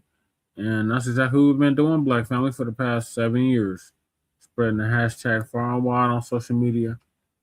And it's all up in the political lexicon. We hear it's tangibles this, tangibles that. So it has definitely been making its rounds. And when we talk about something tangible, we're talking about something that's real, something with substance, something you can count, measure, feel with your own hand, i.e. a check, i.e. reparations in the form of direct lineage cash payments for past, present, and future atrocities that have been brought against our people and continue to be brought against our people in 2026. And that amount for the direct lineage cash payment reparations is $100 trillion. For past, present, and future atrocities that have been brought against our people and continue to be brought against our people, an anti-Black, FBA hate crime bill. Also on the reparations package or tangible list, end of qualified immunity in all 50 states, land grants, land allotments, specifically the foundational Black Americans and temporary child slavery freemen, and anything specific to our lineage group. So if they're not offering nothing lineage based, then don't waste your time voting for them. And we got Michael in the building. Hey Jesse, hey ladies, hey, how you guys doing? Salute, Michael, our Asian ally. So you had asked me what in economic justice was. Yeah. That's reparations. Okay, reparations, right. I mean, I understand the Black agenda, which is straightforward, because the economic justice I read, it sounded more like universal at first. Yeah. Okay. Yeah, because I was going on I was on Wikipedia.com to understand the definition of economic justice. Justice, yeah, it said like. He's go ahead, let me say. He's talking about the flyer he's talking about the flyer that I put up online earlier. Oh, the one you're not supposed to put up. The one you weren't supposed to put up. Yeah, that one. Okay. Yeah. Yeah, no, that was for the streets, Michael. And you weren't supposed to put it up, so you weren't supposed to see it. So. Oh, I apologize. Yeah, sorry. It's his fault, so that's not good. But, no, I was making it. It was meant like that, because it's been passed out to everybody on the street, so it's kind of like a for everybody kind of universal type thing. I did do that intentionally, but it wasn't meant for the internet. It was meant for the streets of Denver, to where to what he's running to. Yeah, I did do that. So you read it right. It was for the streets. Okay. I just want to make. Yeah, I understand the Black agenda is obviously reparative policies, obvious. Yes. Mm-hmm. Yeah. That's just a polite way of putting it. Yeah. Oh, by the way, Lady Chan, I'm not sure Jesse told you, we're making progress on the anti-hate crime for American freedmen. No, actually, he didn't. He hasn't. It's not that doesn't surprise me. He hasn't told me nothing, because I've been like kind of I've been in rare form the last 2 days. I've been like super angry and hangry, like all at once.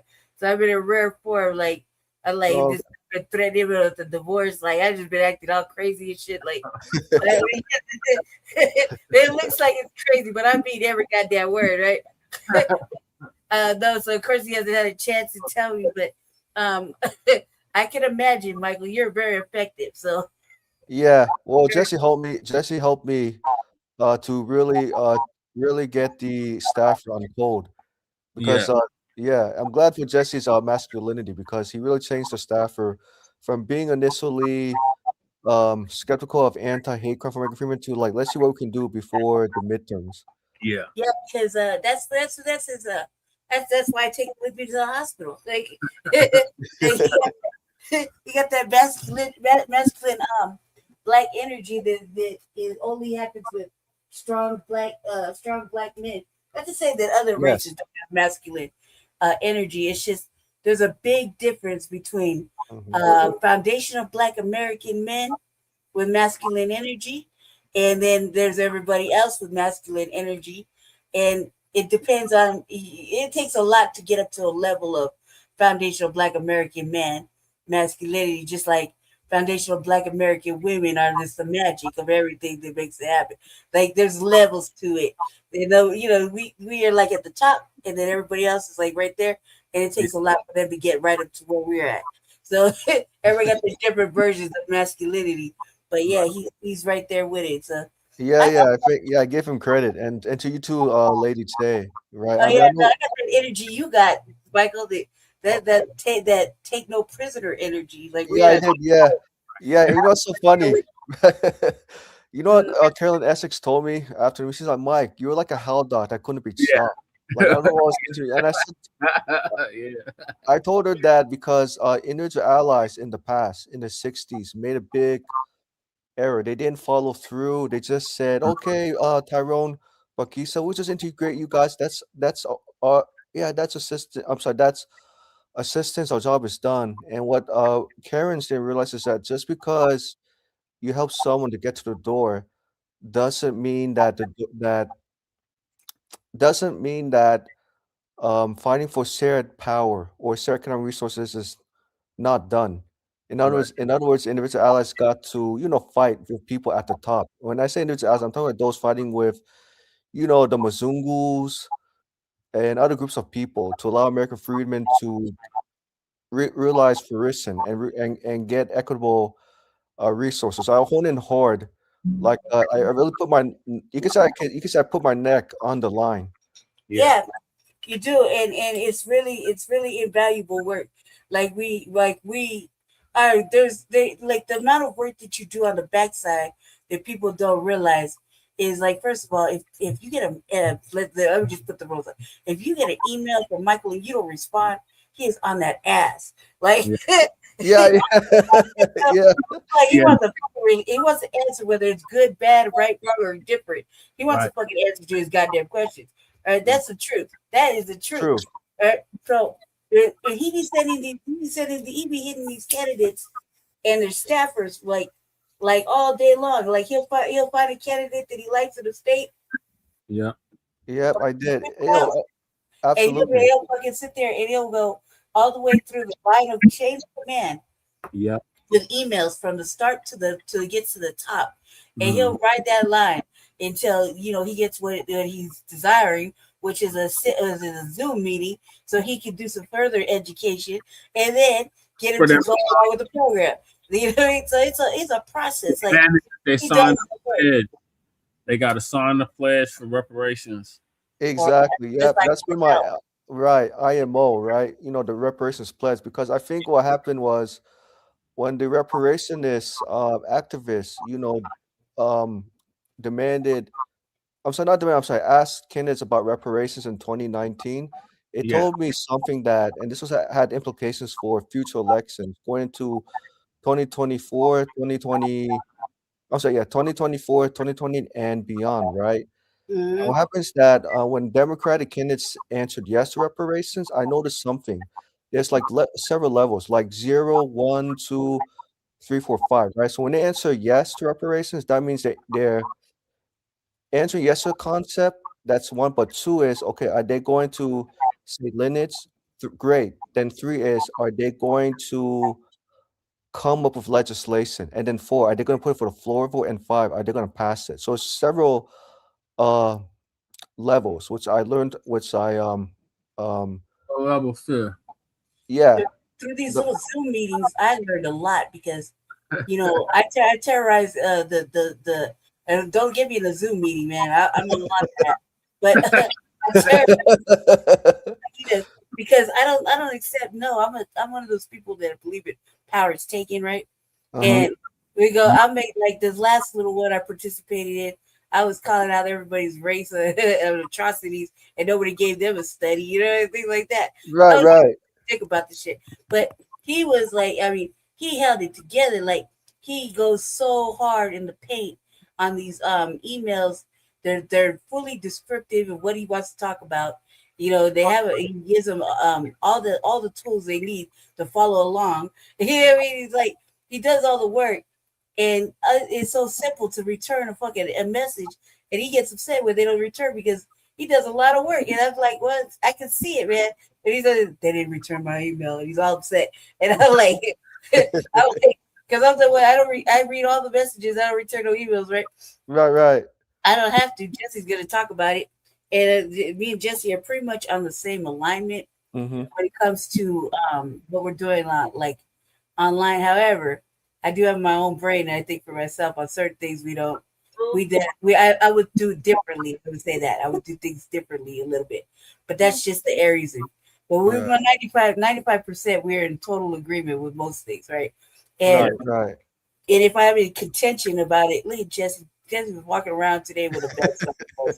He looked like a roadie, cuz I swear to God, I didn't know if he was gonna be offloading speakers to a concert or what. I was telling you, I said, we want the funk. I was like, God has that. From Parliament.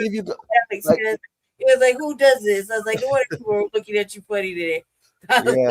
Yeah, I give you guys both. Anyways, I give you guys credit, both of you and Lady Che, because you guys are pretty much like boots on the ground. You guys are, on the streets every day fighting for lineage-based policies. Maybe with the city council. Today, I learned something very valuable. And the value is that there's one thing about the internet and the streets. We need to do more education in regards to reparations for our people on the streets, our actual FBA people. When Right.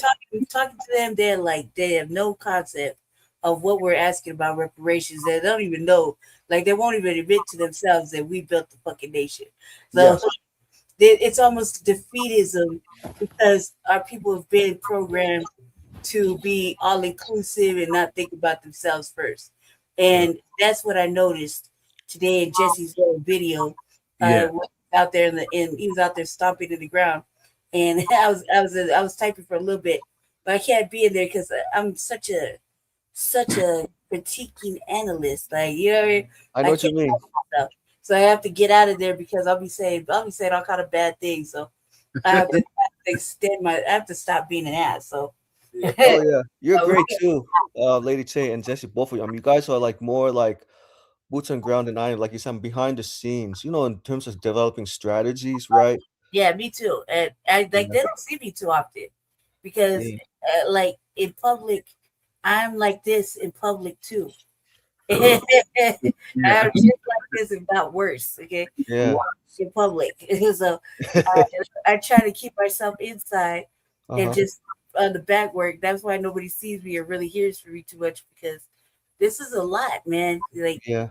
I'm a lot, period. But this is a lot, and the work that you do to help us get to where we're gonna go is invaluable work, and you know nobody gives you your credit. That's except for us. Like we're like adamantly like he's the man. That's the ally.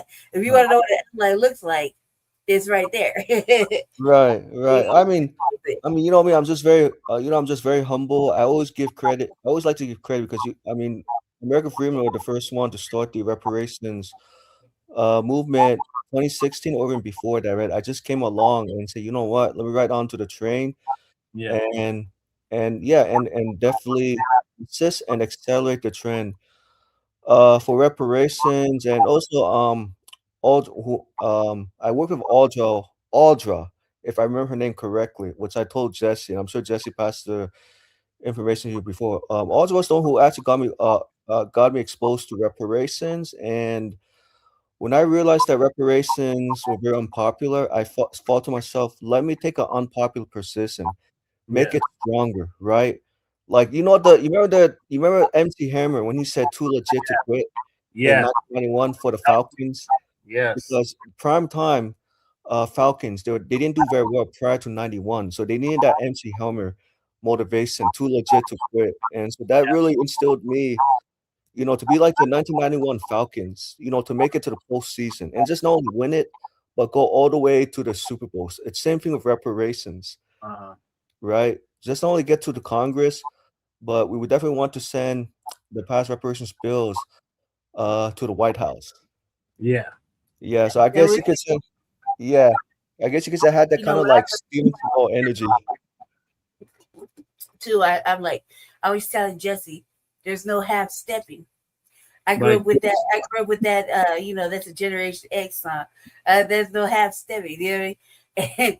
And we don't like. For me, I grew up where in a time of age where mediocrity was not a thing to be. Right. You couldn't all be winners. You know what I mean? There's no levels for mediocrity. Mediocrity is a loser term, right? Right. That's just they give that to everybody. That's a participation pass, right? Mhm. Whereas like nowadays, you can be the most mediocre motherfucker and still pass and be in legislation.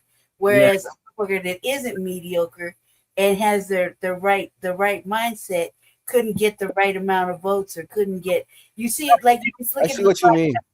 like you got motherfuckers that like myself, right? We got motherfuckers that do work like on their broadcast, right? But they don't have the numbers to represent what the message is it shows them, right? So Right. like right now, like I'm lucky if anybody watches that shit at all, right? But Yeah. the amount of work I put into it to pick things that are like knowledgeable that are meant for that Black people need to know about, and we definitely need to know about certain things that it gets lost amongst it gets low viewership, low moderation, and You that's think the person that is mediocre. You see what I'm saying? Whereas a mediocre person could have all the numbers in the world and be getting all the viewership and participation, and people will think they're great because that's the way we're taught nowadays to be. Oh well, anybody can do it. Anybody can be a winner, and it's Right. not. It's not true. It's not true. It's just for some reason we got laxed and lazy. You know what I mean? Yeah.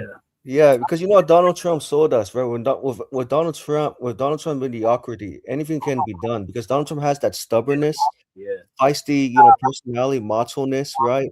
Yep. Which I don't think a lot of American voters expected Trump, especially in his second term, right? And you speak about how like someone who's not mediocre, who's very intelligent, are very cautious. I see that a lot, especially with the Democrats, because we know, yes, Democrats are intelligent, but they're too cautious, right? When someone is too intelligent, too cautious in Congress, yeah, they're more likely going to maintain the status quo and not really like move the move the train as quickly as possible. Which I noticed, right? And even like, did I tell you I actually got a white man to embrace lineage-based policies? It took a lot of work on YouTube. He's getting there after a lot of after a lot of heavy debates. Yeah. Yes, I got him moved slowly but surely. So he's kind of like, I want to say he's not there 100%, but he's getting there. I'll put it this way. And with my mom, I finally woke up my mom about reparative policies. So she now understands because of her patience, open up her perspective, right? So Yeah. it's kind of like a chain reaction, right? Yeah. And I told my mom that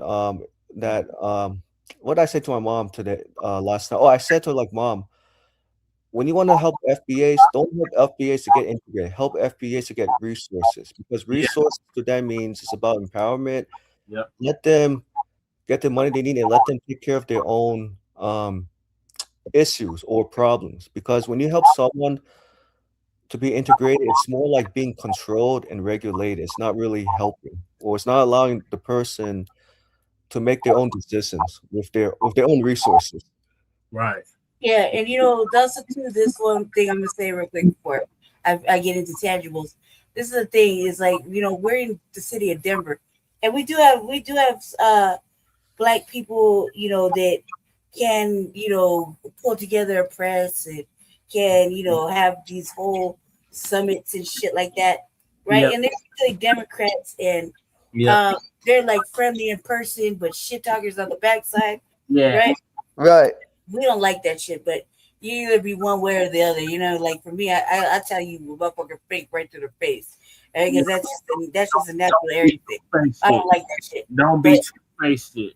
Yeah, don't be like it's kind of discriminative because we're never going back to the loving hateful arms of the Democratic Party. No. We're not going to go to the You see same how- racist fucking arms of the Republicans either. Earlier, if I was a Democrat and I said hell no. Yeah. Uh-huh. And it's because the thing is that we in the street. What I noticed is they're not everybody's online, and if they are, they're not on the black first side of things. Right. Which they need to be, but we can't kind of force them to get there. But we have to be able to be more engaging in educating them in the sense that we are the first people, that we are the ones that built the nation by the backs of our ancestors. We're living in a Black Holocaust still. We're paying the Black tax, and the thing is that when they ask what can you do, well, shit, there's a lot of things that the House of Representatives can do, and this is where we need a strong, masculine, Black voice.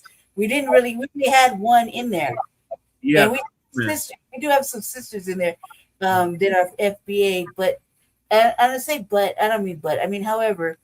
They're boule, they're bougie, type, you know what I mean?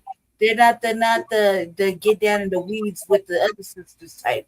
Right. You know what I mean? Where, like when I run for office one day, if I ever get over the fear of the police, You have Jesse, he's your bodyguard. Yeah.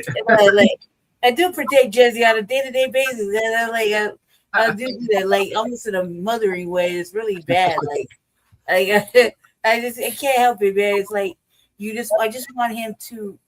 I want him to be what I know is possible because I followed him down this black hallway of politics, and I would have never done that in life if I didn't believe in what he was talking about 6 years ago.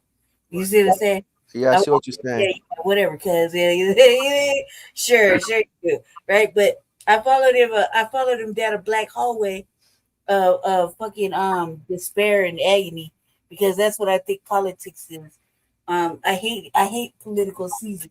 That's why he didn't tell me he was running. He told everybody else in the email on the bottom of the email that he's running for office. He didn't even have the heart and the courage to tell me. I would have been like, no, because I did that.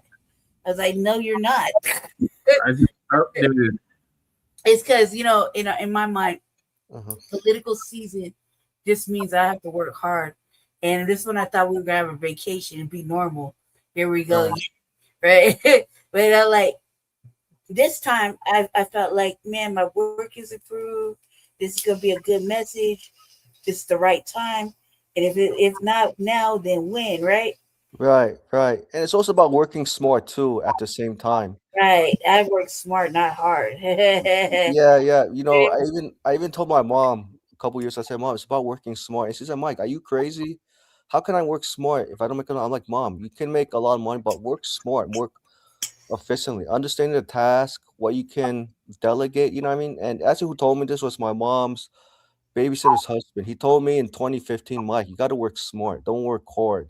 You work hard, you're gonna be exhausted. Then you're not gonna have a lot of energy to fight the next day, or even go to your job the next day. So I learned from my babysitter's husband, and of course, I learned from Europeans how to work smart too, right? And sometimes people misunderstand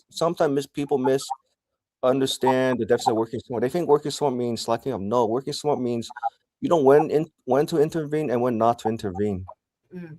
Right. In the moment. So it's really about strategizing, right? What battles to pick. Thanks for reminding me about that. That's the one thing I want everybody to understand about me, man. When I'm working, I have a strategy.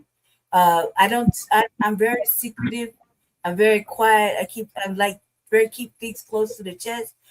Because I've seen my work be stolen by a whole white man who's now mayor. Right? And my whole fucking platform that I built for Jesse, based on Jesse's work all over the city, and the things that we had planned for the city, being put together right now by a whole motherfucking white man. He gives the credit to himself, when knowing getting goddamn well he stole the premise of the blueprint, blueprint from a fucking whole black couple, right? And shade deflect the message. I meant what I said. I worked at, if it's not, you don't believe me, it's on this fucking computer that I sit in front of for hours at a time, days on end. Sometimes I don't leave this desk because I'm busy creating and moving and trying to figure things out because, just the lack of formal education, But the thing is, I want everybody to know is that there is a strategic plan for this campaign to at least get him the recognition that he deserves, and at least get him close enough, because this bride got everything. She got the Democratic Party, she got the big Democratic dollars, she got every motherfucking endorsement in history behind her. And whereas Jesse could have the same thing, except we have black people in our community actively hating on him and working hard against him, and because they don't want to hear this. You've heard it before, black people. You go too black, you don't want to hear that. You go with that black shit, and you go with that. You know what I mean? And they really don't approve of it because it's conditioning. And you're gonna thank us later for being black, okay? And they're rats, so I'm an independent. Right, that too. And the fact that he's in the Unity Party is down there all white, except for now 3 black people. Commandeering party. We commandeered it. It's our party now. Yep. But it's beautiful, man. But the thing is that, you know, Black people, we are always fucking take it for granted, especially when it comes to politics, and we can never please everybody. But I believe this: if you want your certain candidate to go forward, then you put in the time and you message that motherfucker and you have them, you know, get on the same understanding. If something doesn't seem right or doesn't seem, you know, the messaging might be a little off, it might be the language, because that's how particular we've been lately with language.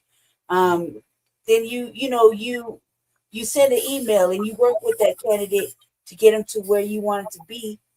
And instead of talking shit, you just say, hey man, your language is a little off base or off code, and this is what I think, this is where we're at. Can you get to this level? Can you come here? Can you meet us at this range? Because we believe in you, but hey man, you know, this might be a little off putting there, might be a little off code. Don't hesitate, because what happened? Look at who we had in office, because we didn't want to believe that we could put our own people in. Yeah. If we really wanted to, and we could work on our own candidate. Not every candidate is going to be perfect. Right. Right. But you wanted to get you want every candidate to get very close to the reparative policies as much as possible for freedmen. Right, for freedmen. So if you're a freedman, right, then you see something that, you know, you might have questions about, feel free to email me, and I'll hey man, I'm all about correctiveness. You know what I mean? I correct shit all the time. I don't like to be corrected personally by myself, but it doesn't mean that I can't correct a messaging or a piece of a platform or something like that to make say candidate Jeffrey Paris look his greatest and be his greatest person. Just don't try to correct me personally, because I don't go for it. You know what I mean? That doesn't mean I'm open to, you know, send it. I send an email like I'm like, you know what? I do see your point, man. So where you think it should go? Blah blah blah.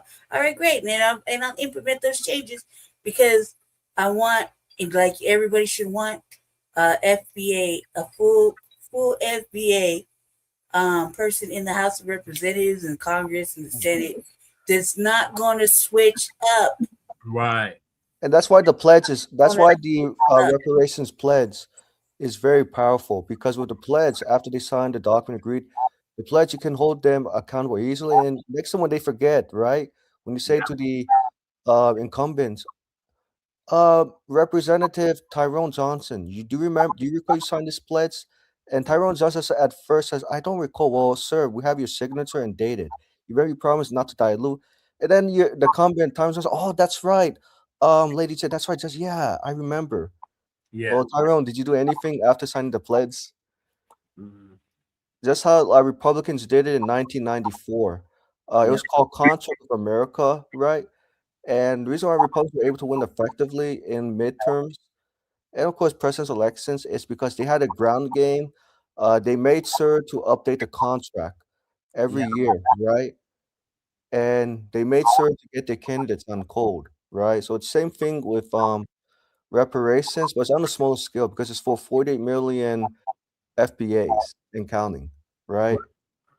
And I know, like, and oh my gosh, I gotta tell you, even when I told Donovan long time about the pledge as a necessity, I knew he disagreed with me. He disagreed with me, but he said, Mike, the pledge, you can't force anyone to sign it. But I'm like, at our jobs, why do we have to sign contracts every day at jobs when we first start, right? Because those contracts at our jobs tell us how much we're going to get paid when we start and when we end, right? So it's same thing. And you know, the candidates really work for the voters. As Jesse heard me last Thursday with Brandon Johnson, especially Freedmen voters or Freedmen constituents. Not the mayor of Chicago. Right, not the mayor of Chicago. That's right. Yeah. What's good about that is that you're right, you know, because everybody has to sign on to, like, you know, even with these candidates to sit in city council and things like that, you know, they get a salary or a stipend or whatever, right? But you know, they signed on to be a representative, but as they're running for office, they pandered to us a certain persona, a certain type of policy, right? That they were going to run on. They come to our Black communities. They come to our Black events. Their white asses give us all these fake ass platitudes and it's planned and pander heavy, right, to get Black people to believe. And as black people, we have fallen constantly into that motherfucking crust of believing a white candidate or believing a candidate is going to do whatever we need them to do. And we didn't have our demands correctly in mind at that time.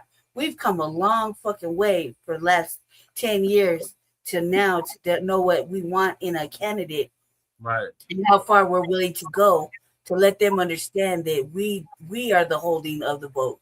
We are the ones that hold their fucking life in our hands. So and no, it's what about it. I gotta get us back on topic. So the tangibles. Yeah, tangibles. Oh, okay. Yeah, I know I came late. Yeah, because I wasn't sure you're going to have a show tonight after your outreach today. Hey, after Brick City. Oh yeah, Yeah. trying to do a show on Saturday. Yeah. Saturday. Okay. Yeah, my thoughts are tangible. I'll have Lady Che go first. Ladies first. Tangibles. Hold your vote like you hold your spoon. Or you hold your babies. Yeah, like hold your vote, right? The reason I say that is because if there's nothing in that, look at your ballot. Read your ballot. Right now, currently, we got a couple of months. We got like 3 months before the next election, depending on what city you're in or whatever, right? To vote in either new governors, new whatever, right? New Congress people. There's a lot of voting about to happen. Then you gotta really, really read up on them and go to these fucking events, family. It doesn't cost anything but to jump on the bus or take a buddy with you and go sit in the fucking these town halls. Like don't sign up if you don't want to speak at city council. Cool, watch it at least. You know what I mean? Because they could do city council every goddamn day. They have some sort of either the budget or something. I hate it. I hate city council every Monday, man. You hear me bitching about city council, right? But I'm glad I did it because I'm pretty fucking good at it, cussing out the city, right? But and when I say this is that you want to be effectively knowing what's going on in your community, especially with communities where we have been gentrified out, and we still have people or homes there. You want to know what's going on in your district. You want to know because election season, that's when everybody shows their ass. They come to our spaces. They come pandering to us. They want to shake hands. They want to take pictures. They want to tokenize us by any means they can. And we got to put a stop to that. We got to make sure that they stay focused to what our demands are. Our demands is: Are you going to push a reparations package, lineage-based reparations package? Are you going to be the one that sponsors it with us?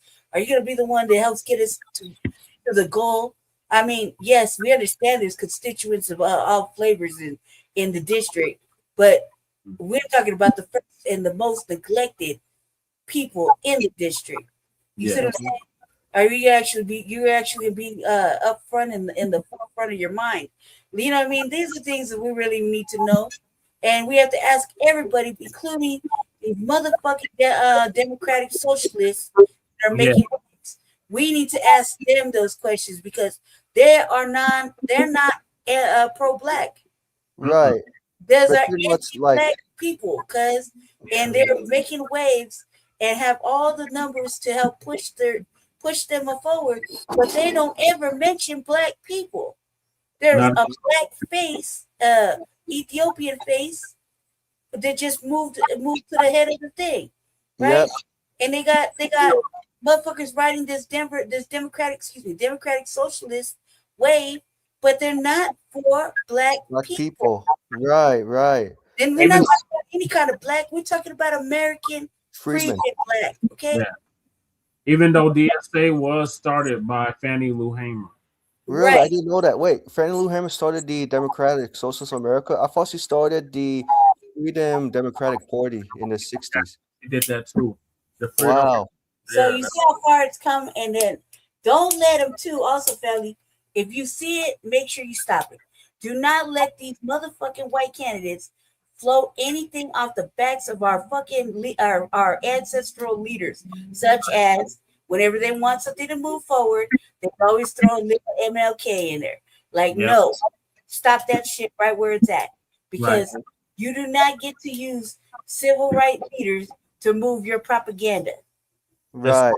That's our leaders. Those are our ancestors. Those are our fucking. Those are our past and present, future fucking. You know, those are people that we think about, not for white people to push their propaganda. Yep.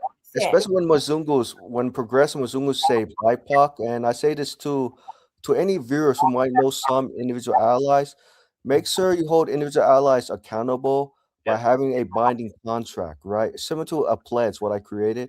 A pledge meaning, okay, individuals, we understand you got to focus on your supporters is great, but don't forget American freedmen attached to it. Like something that sticks, right? Because it's going to hold individual allies accountable, and individual allies are going to have to work 2 times harder than American freedmen. You know what I mean? Because like what Lady Che, said, you cannot let white progressives off the hook, cannot allow them to propagandize, BIPOC, and you cannot allow white progressive candidates, Asian or Hispanic candidates say, you know what?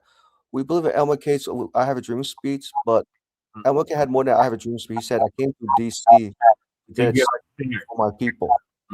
Reparations, right? And I know it's going to offend some individual allies who are probably watching, or some viewers who might know some individual allies. Always hold the individual allies accountable like I do. I do my best to be accountable. Right? And I know some reviewers might find that, oh my gosh, we're so scared to tell individual allies. Don't be scared. Just like as Jesse said, I was never scared last Thursday. Even Carolyn, I think, was a little concerned that I guess I went 2 steps ahead. And she told me, like, Mike, freedmen usually are very careful not to poke the polar bear. And I always believe you always got to poke the polar bear, right? To get them on cold. And yeah, and that's what really the first term agenda is about for every especially when Jesse says that we don't want to hear for every group. We don't want to hear about what you can do for American freedmen specifically and exclusively. So the key was exclusively, what O'Keefe said. Because if you don't say exclusively, candidates, no matter the Democratic, Socialist, Green Party, Republican, Democrat, they're going to recognize it and make it too inclusive. So key was exclusive. All right. Those intangibles, I just want to say that tangibles things that you can feel, and if you don't make yourself present, or even in the way of knowing something, then you can't really, be mad when the wrong person gets there. So I say this, that most candidates, almost all candidates, at least over here at the Parents Campaign, we're open to dialogue and change if it's going to benefit freedmen, Black freedmen. That's the thing. And not worried about, we're not like, we live a very unapologetically Black fucking life over here. There's no apology when you're being intentionally Black on purpose. You know what I mean? It's not just once a year. It's an everyday thing, especially when you're living in the system of racism, white supremacy. And that's all you do is fight racism, white supremacy. You know? I want to say thank you, and I'm going to go on mute. That's my thing for tangibles. Tell Ruger to get out the window. Jail. He put himself in jail. Oh, in jail? What did he do this time, Jesse? Did he break the curfew? No, that's just what he does. Oh, okay. He has to take a break from his sisters terrorizing him. Yeah. So little Black Magic was all on his ass yesterday, biting him in his ears. He had to put paws on her. Yeah, so in conclusion, continue to mask something tangible for your vote, Black family, all the way between now and 2100 at the local, state, and federal levels. So moving along to our main topics of the evening, now morning, we got AOC, Alexandria Ocasio-Horse race. She calls herself running for president, or she's getting ready to run for president, or she's thinking about running for president. And then she got Justin Pearson on the side of her. So our brother, Uncle Professor Black Truth is going to give us an update on that. We started to speak to people here in Memphis. Family and fellow soldiers, I'm the professor, and this is the moment of truth. Because as we started to speak to people here in Memphis, I started to hear things over and over again about what they are dealing with down the street from this data center. COPD, asthma, lung cancer. And we also know from facilities like these that the problems don't end there. We have to have the courage to stand up against projects that hurt people. That's right. And unfortunately, for reasons that I know boggle many of our minds here as everyday Americans, there are far too few people in positions of power that are willing to tell the truth about what is happening. That's right. These are making people sick. Alexandria Cortez was leading a protest at some of the data centers in Memphis that service Elon Musk's Twitter website and SpaceX. You know, the last time I saw a female Democratic congressperson of note in Tennessee was, oh yes, Kamala Harris when she went to Nashville. She was there to get in some FaceTime with two of the Democratic Party's would-be young up-and-comers, Justin Jones and Justin Pearson, not related. And the thing that gets me is, wait for it, I know some of you are already ahead of me. Anyway, Horseface Cortez was doing her usual phony sympathy routine, just like she did down on the border for illegal aliens, and she made sure that there were some black folks in tow to be there with her. This woman hasn't shown this much concern for black people since her photo op in Montgomery back in May. And what was the reason for that? Well, it wasn't to protest the data centers in Montgomery. And speaking of data centers in Montgomery, last September, 9 months before Horseface Cortez went to Montgomery, Meta was bragging on their website that they're expanding their data center in Montgomery. Not only are they already there, they're announcing that they're making their operation even bigger in Montgomery. Well, since that announcement came 9 months before she went there, oh, you already know how this is going to end. She didn't say one piddling word about it. She clearly didn't care about data centers, not when she went to Montgomery this year. And what was the reason that she was even there? She was there for a voting rights rally. See, this is the entire problem. Black people are fully capable of voting as it is. Illegal immigrants aren't. Well, at least not everywhere. But the problem isn't that black people are not able to vote. In fact, if black people want to turn out to the polls for real want to turn out, no amount of GOP inbreds can stop us. The problem is we keep voting for nothing. Everybody else gets pledges from these Democrats. They get solid promises, they get tangibles, and even when they don't get promises, that's okay. The Democrats just give these other groups a bunch of freebies anyway. What do black voters get? We get scare talk about how dangerous the orange man is and how we can't let Republicans retake office, or what? What are Republicans going to do that Democrats haven't been letting them do all along? What are Republicans going to do that Democrats haven't done themselves already? Everybody else gets tangibles. We get intimidation. Well, that doesn't work anymore. So now they're doing this, the same thing, only more of it. That's why she was doing a photo op with Justin Pearson, of all people, in Memphis, who is not surprisingly running for Congress, believe it or not. And what a surprise. Now that he wants to go to Congress, he's decided to completely drop that asinine, loud, faux Southern preacher man shtick that he was doing. Hi, everyone. I'm Representative Justin J. Pearson. I have the honor and privilege of representing District 86 in the Tennessee House of Representatives, and I'm a candidate for the United States Congress, District 9. And I just want to thank these amazing congresswomen for being here with us. When XAI and Elon Musk decided they were coming into our community, my fight and organizing skills have not gone away. And for those of you who may be surprised by this more subdued, faux, studious version of this guy, keep in mind, this is how he used to talk when he first decided to start seeking political office. Hey, everybody. I'm Justin J. Pearson, and I'm running for president of BSG. There are a few reasons that we're running this campaign this year. One has to do with representation. How can we represent all voices in a conversation?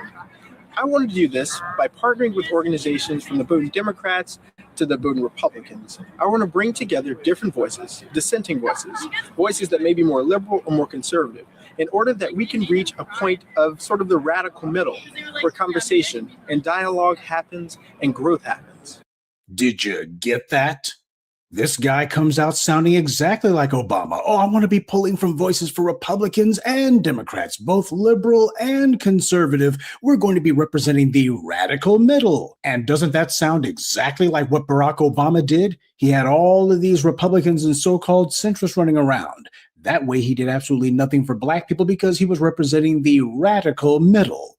Except the radical middle was not squarely on the side of black people.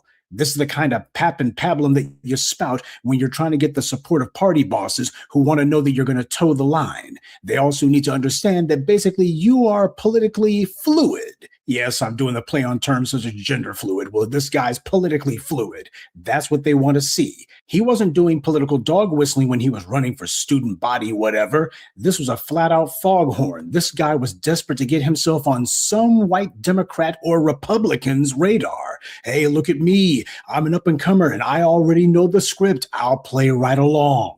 And once the Democrats helped him get into the Tennessee legislature, that's exactly what he did. This was in the days right after Obama was president. Back then, Justin Pearson was trying to position himself in the same vein as Obama. You know, this nouveau Democrat, black educated flunky. So this guy is code switching like a car on hydraulics. And the group that Cortez was a part of, they were doing a get out the vote rally later on that day. So as usual, there's no real policy on data centers coming. It's just vote for us. Democrats should be working to organize statewide referendums to break the GOP's backs in Tennessee.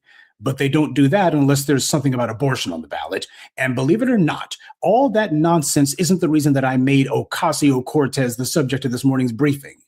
Back in 2017, I made my now classic video, The Deadly Deception of Kamala Harris. I was warning people then that she was clumsily trying to position herself for a presidential run. This no sooner than she had set foot in the Senate, because this is exactly what Obama did right after he won his Senate seat in 2004. He made it a habit to get into pointless spitball fights with W's administration officials during Senate hearings, and always making sure to do that so that he could get the cameras to pay attention to him. Oh, look, there were fireworks on Capitol Hill today. There were sparks flying. There was back and forth. It was all political theater meant to give Senator Obama some headlines so that he could stay in the public eye. Well, Kamala did the same thing during Trump's first term, and it was excruciatingly clear, to me at least, what she thought she was going to do. Dumb as she was, subtlety will never be her strong suit. Now, I'm not saying that Alexandria Cortez is definitely going to run for president, but she's been trying to get people to take her seriously ever since she got elected. And ever since she put together the squad, it's been smelling like Cortez has been doing whatever she can to get the white media to start calling her presidential. She's so desperate for them to apply that word, she'll do anything to get some headline saying she's starting to look presidential. But of course, there is nothing presidential about this woman. When Obama was a senator, he visited the Gulf Coast right after Hurricane Katrina, a man-made disaster. He went down to Houston for a photo op, but he didn't do anything, which of course is also exactly what he did after another man-made disaster by the Republicans, the poisoning of the Flint water supply. Obama blew into town in that case, pretended to drink some water, ostensibly to prove that it was safe, and then immediately afterwards he blew right out of town again. Didn't do anything, no policies, no punishments for the people involved, nothing. Gee, for some strange reason, Ocasio-Cortez's visit to Memphis feels the exact same way and looks the exact same way. I wonder why. She's already been incompetently trying to recreate the Obama playbook, starting spitball fights with Republicans during committee hearings. The field of contenders for 2028 is not yet clear, and it's looking pretty thin, with Gavin Newsom all but sure to run. Ocasio-Horseface, though, might think that she too can become a dark horse candidate, or maybe even pull a Hillary Clinton and finesse herself a cabinet-level position if she chooses to run. None of this is etched in stone, but with Jasmine Crockett now nothing more than a political footnote, that's one less loudmouth female politician for Cortez to have to contend with. So she gets to try to have the pretend girl power crown all to herself. And that's why she's in Memphis talking about pollution from data centers, a black city. She's not pushing legislation. She's just doing a photo op. Now, look, I don't mind if she wants to criticize data centers and the pollution that they cause. I actually agree with her. But she wasn't saying anything that we didn't already know. All she was there for was a thinly veiled, clumsy front for a get out the vote campaign stop. To do a political rally afterwards means that this was the real reason that she showed up. Where's the agenda that she's putting on the table? Where are the policy proposals that she's advancing? In other words, what law is she pushing to address the pollution and to punish it? We can agree that data centers are an environmental disaster and that they're just polluting the water and air wherever they set up shop. They're basically a big bubble for billionaires. But why aren't Democrats like Cortez running on a specific policy to not just rein in the data center industry, but to make it where these local politicians can't just run roughshod over their own constituents? Because if ever there was a predatory economic force that needed federal regulation and oversight, it's these data centers. So why are the Democrats doing nothing about it? Perhaps it's because places like California have nearly 300 data centers. And the state with the largest number of data centers in America is Virginia, which, in case you didn't know, is a Democratic stronghold now. The governor, the state legislature, and both senators from that state are all Democrats. And the majority of congressional House members from Virginia are also Democrats. And they've presided over the largest number of data centers being built anywhere in America. There are more data centers in Virginia than any other state in America, including Texas, and it's not even close. Oh, and before I forget, Congresswoman Cortez's home state of New York is also home to almost 150 data centers alone. So where's her proposed legislation for New York to make data centers have to build their own water purification systems and to also have to have money set aside for their own environmental cleanup? Where's the legislation to make it easy and straightforward to bring lawsuits against them for noise pollution, water pollution, and air pollution? Where are the policies to punish the data centers? Because if they're not doing that, then these little old press conferences are meaningless. Again, I'm actually in agreement about the profound environmental damage that data centers do, especially to places where Black people live. And I don't argue against bringing attention to it. My problem is that they're piggybacking off this issue just to give Justin Pearson a PR boost. That would be good for the Democratic Party, but it would change absolutely nothing for Black people in Memphis or anywhere else in America. Justin Pearson has not and is not going to represent anything other than Justin Pearson. He'll buck dance, shuck, jive, hoop, holler, and make a fool of himself for whoever he thinks is going to help him out in the moment. Glad handing with Kamala Harris. Yeah, for a hot second, all these Democrat shills thought that they were riding a wave, but it turned out they were just in the middle of an earthquake. This is not a serious anything. Any person who went from trying to be an up-and-coming Obama wannabe figure to the sideshow buffoon that he became in the Tennessee legislature shows how unserious he is.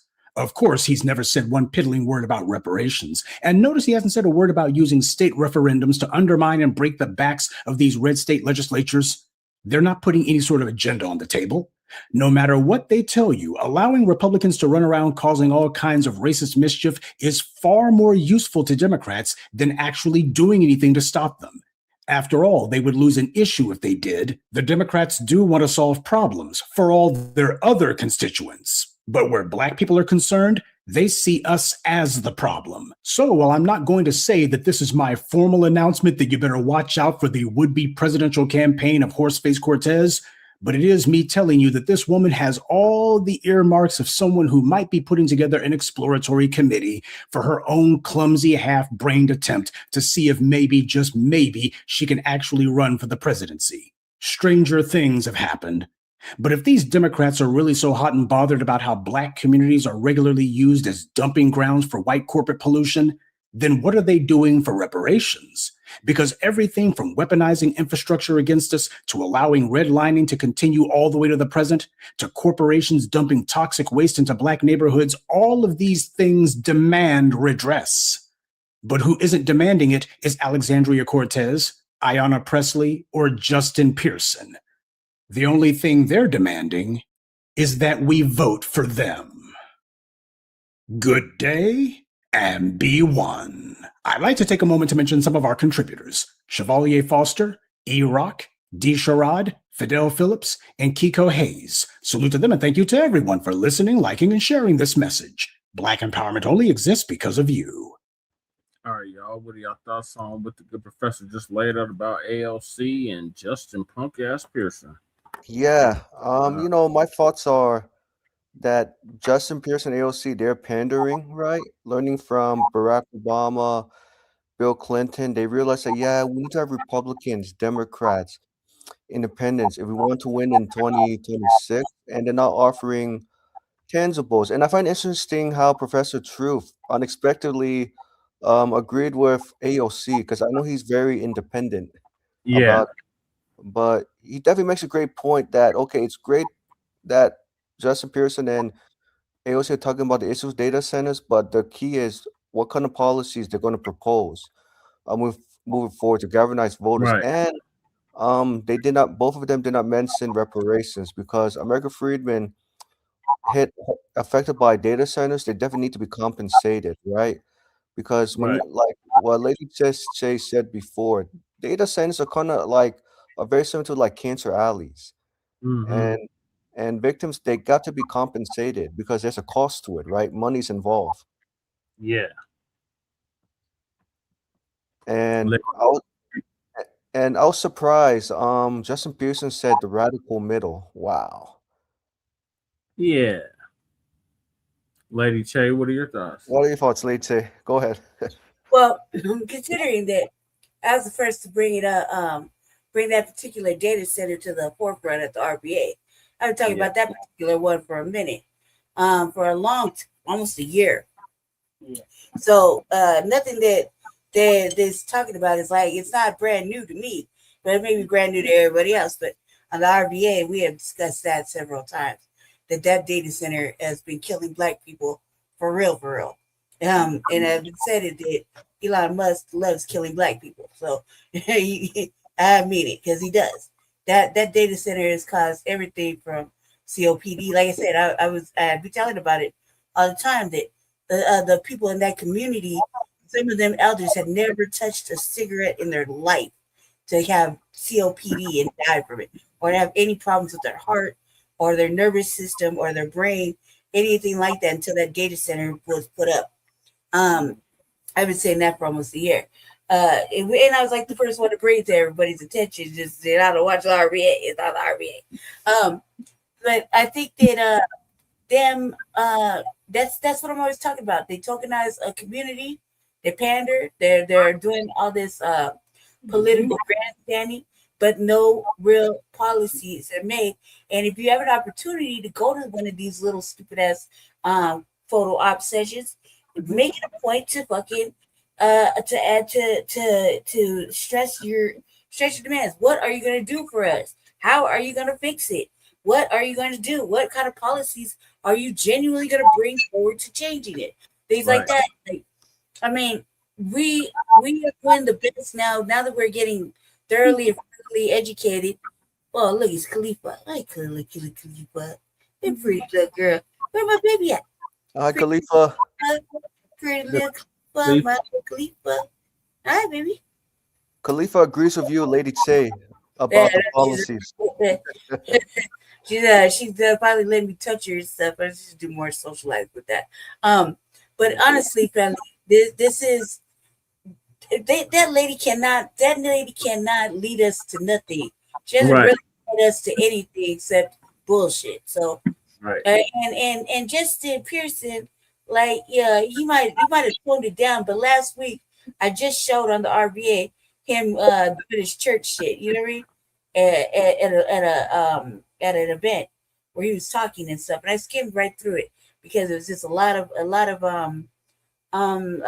you know, like reverend type like Black church, and it's extra Black church, not like, you know, news we could use.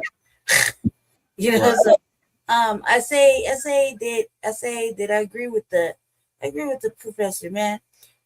She shouldn't be being presidential of anything, and you know, if he's gonna try to put his best foot forward, he already kind of did it with the Democratic Party. Once you go Democrat, man, it's hard to really backpedal out of it and do something different, especially well-meaning or not. He's there to get into to advance his position. That's really what he's trying to do right now. So you could either vote that in or not, but he's not saying anything specific to what he's going to change or what he's going to talk about it. You know, like, yeah, it sounds good, you know what I mean? But there's no real policy change or And people in Tennessee, our family in Tennessee, really tear him apart. Like, if you're gonna put him in Congress, you need to really see what he's really, how strong is his character. Like, you really, how strong is what he's saying is really gonna hold water. You know, to our family in Tennessee, we really need you, we need you to go ahead and handle up with that light work, because he just thinks he can just float and say whatever and still be aligned with white policymakers and stuff like that. You know, Exactly. that's not in our Black interest. And if it's not in our Black interest, we know it's definitely not in your Black interest. You see what Yeah. I'm saying? And That's also, oh, right. And I was going to add to it, just wanted to add, AOC is controlled by House Minority Speaker Nancy Pelosi. So I believe AOC is not offering any policies because she does not want to disrupt the status quo. And Nancy Pelosi told or advised AOC, be careful how you frame the policies to the public. Say that, yes, this is a big problem. When you re-elect me, I will make sure the policies will go through, but then doesn't offer specific policies, or she's run away from the policies she needs to champion in 2018. And yes, AOC is definitely a controlled opposition and also paid as well. So be careful, New Yorkers. There's several independent candidates. You can definitely definitely put them on the ballot as much as possible, or just go third party, sit on the couch. I mean, those are the options. Yeah, and I'm gonna say this to Democratic Socialists. I know several Democratic Socialists, including Mark Kairos, is listening. Mark Kairos, if you're listening to this or watching, Jesse, so Lady Che and me, Mark Kairos, please listen to Jesse and Lady Che. They have something valuable to offer. They're also not only boots on the ground, but they're also foundation. Mark Kairos, I saw Mark Kairos, you're very smart, because when you answer to Jesse about representing, when you say we, yes, Marcos, it's better you can elaborate more. And Mark Kairos, I emailed Jesse, let's say, reparations questions, right? Kind of like an education, which will help Mark Kairos to understand the breakdown, understand the difference between race-based remedies and lineage-based. Yeah. Yeah. And progressives, please stop trying to learn from Obama, Bill Clinton about being vague, unclear. Be specific and be intentional, and also include lineage-based Caspian reparations for American freedmen of chattel slavery, walking, chewing gum at the same time. Right. I mean, of course, I know the progressives, they're going to get upset with me anyways. Oh, well. Let's see who else. Okay, Lady Che, was that your final thoughts? Yep. Yeah, Okay, how about you, Jesse? What's your thoughts? We want to hear yours. To hell with ALC and the hell with Justin Pearson. I already gave my thoughts. They ain't going to do shit for us. Right. For Black people. So they shouldn't vote. Vote. I have a question, Jesse. Have you ever cussed at them before, like saying the F word? I'm sure that's to scare them off to do something immediately. Yeah, I've cussed at several politicians. Did they ever change? If they're still in office. Well, I'm saying like running for office, I mean. Oh, yeah. They changed their stance. Okay, cool. All right, so moving along, we got the Nolan Wells case, and we got Nancy Grace versus Officer Tater Tots. Nancy Grace been giving that workout, man. So Lisa gonna give us an update on that. Shout out to Lisa Cabrera.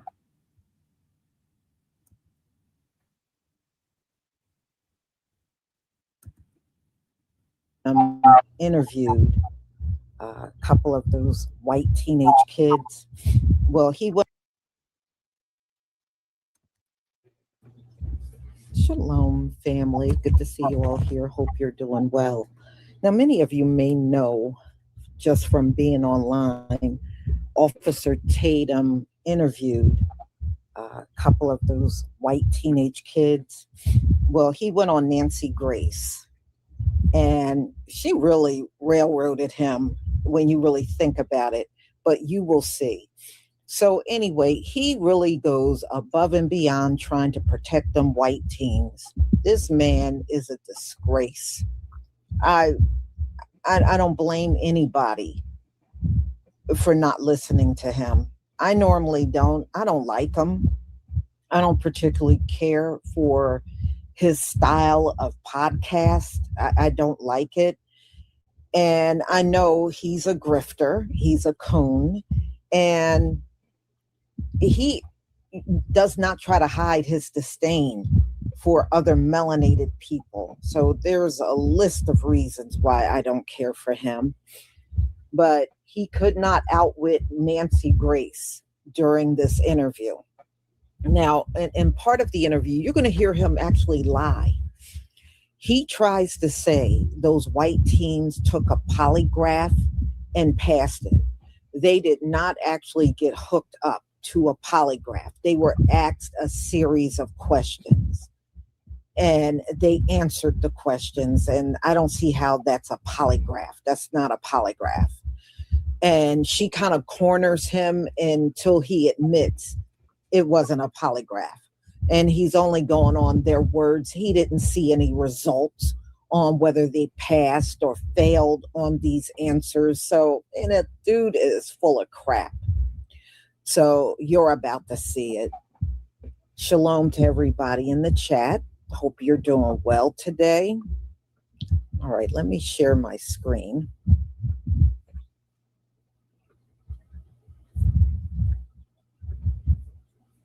And be honest with you, I'm not even crazy about Nancy Grace.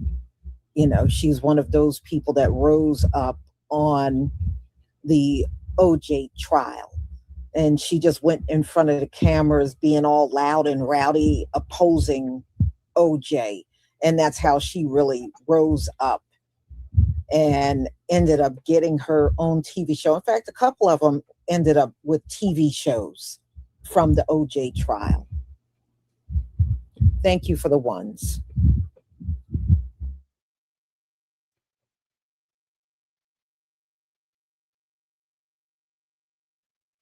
Officer Tatum just went on Nancy Grace's show and got an up-close and personal look at real journalism. I want you to watch this video and then stay until the end because there's a very important point I'd like to make. Objection. You've been in court long enough to know you're going to get objections. You said you didn't have great reception, but you did have reception, did you not? No, there was reception there. It just wasn't great, and it wasn't great enough for people, in my opinion, to upload. You can make a phone call potentially, but you wasn't going to upload data to a social media account. Now, could people take the steps to do it if they're dedicated enough? Yes, but it doesn't appear that would have been a frequent thing, given the fact that you probably had one or two bars out there. And I heard evidence of that. Not only did I see evidence of it when I went out there myself personally with my cell phone, when I listened to the CETO call, you could tell that the call dropped out several times. It seemed like they were having trouble at times hearing each other. So it is consistent. And anybody that travel out there that have gone to the 4th of July celebration, they know that the reception is not very great. So the videos that they showed me in call logs were things that were not associated to social media, that they never posted on social media. It was, pictures and videos that they took on their phone. Okay. Let me refine my question. I take it from your last answer that the answer is yes, you had reception on Horn Island. Yes, I did have reception on Horn Island. We just played that CETO call. It's 2 words, SEATOW, and it's kind of insurance that people have that are boat goers. And if you have a problem, CETO will come and tow you back to the mainland. They said they had a problem. They said they were taking on water. One of your takes is that all the chatter that we're hearing, wake up, Nolan, are you dead, Nolan, wake the F up, Nolan, could be referring to the battery, the bilge on the boat, that it's all unclear. Regarding the boat being disabled. Apparently, it was not. Listen. So first, at 9:56 a.m. In 2026, there's a very important skill that you have to have, and that is the skill of discernment. You have to be able to discern whether the person you're listening to is an actual expert or authority over the subject matter that they are covering. We live in a world where people can just gain a bunch of followers, and then we assume that because they have a lot of followers, they have a lot of credibility. And Officer Tatum has been behaving like a journalist while not actually doing the professional role of journalist. When he was interviewing the two boys that were with Nolan Wells, that was not an interview in pursuit of the truth. That was an interview in helping these two boys get their narrative out that makes them appear to be innocent. Now, I say that they might actually be innocent. I don't actually know. But the interview that he was doing was helping them get the narrative out that puts them in the best light. But Nancy Grace, a real journalist with a prosecuting attorney background, you see that she's actually in pursuit of the truth. So every time this man said something that was incongruent to the facts, she called him on it. She pursued it. She asked him really difficult questions and made him very uncomfortable during this interview. And I want you to also notice, he treated her very differently than the way he talks on his platform. He was a lot more soft. He was a lot more respectful. He was a lot more timid. He was noticeably uncomfortable, even nervous. Why is that? Why do you think on his platform, when he's talking to mostly Black people, he's very aggressive, he's very arrogant, he's very almost abusive? But when he's talking to Nancy Grace, completely different energy. I would argue, number one, her race. Number two, her attitude and her credibility and her authority. She does not put up with BS, and a person who's completely full of it, she would not tolerate and continued to pursue the truth. So as you are consuming information, not just in the Nolan Wells case, but also of anything on the internet, please try as hard as you can to ask yourself, is this person an actual authority, or are they just performing as an authority because they want clicks, views, money, whatever the situation may be? So anyway, thank you guys for watching. Stay tuned. Please follow, and I'll keep you updated on what's going on in the news, and I will definitely keep you updated on the Nolan Wells case, and I'll continue to decode clinically the things that I'm seeing online. Photos, videos, snaps of that day on Horn Island. I want people to be very clear with this. I spend my career putting people in jail. My career is based on getting justice for people who have been done wrong. I've never been a defense attorney. So me going out and doing this was to find out what happened to Nolan Wells.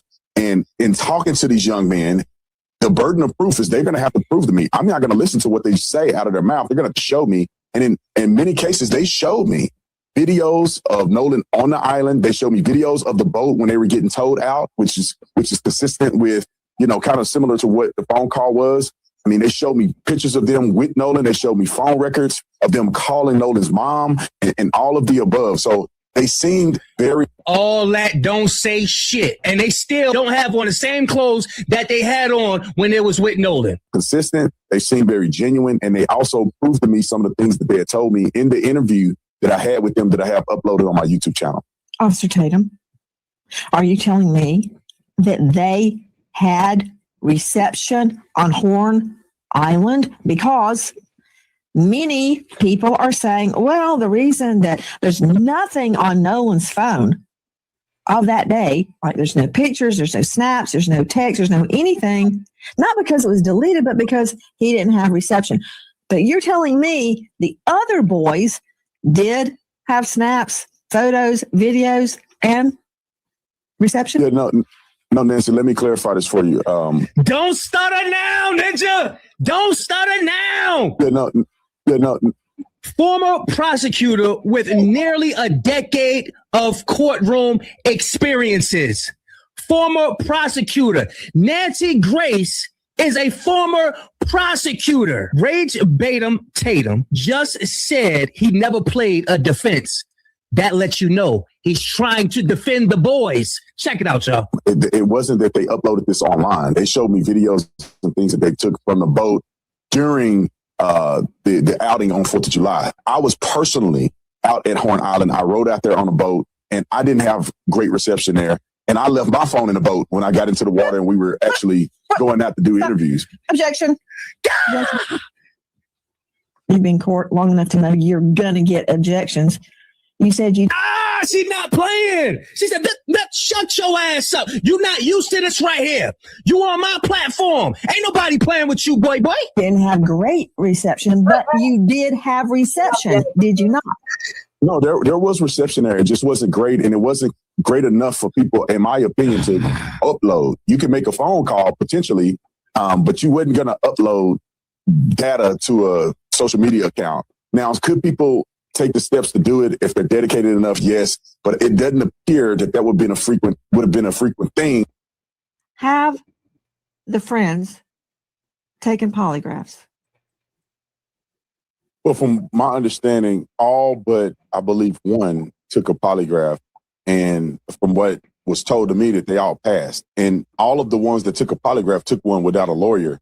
And they cooperated with law enforcement. So from my understanding, everybody took a polygraph test. Why do you say that's from what one. You understand? Did they tell you they took a poly and passed?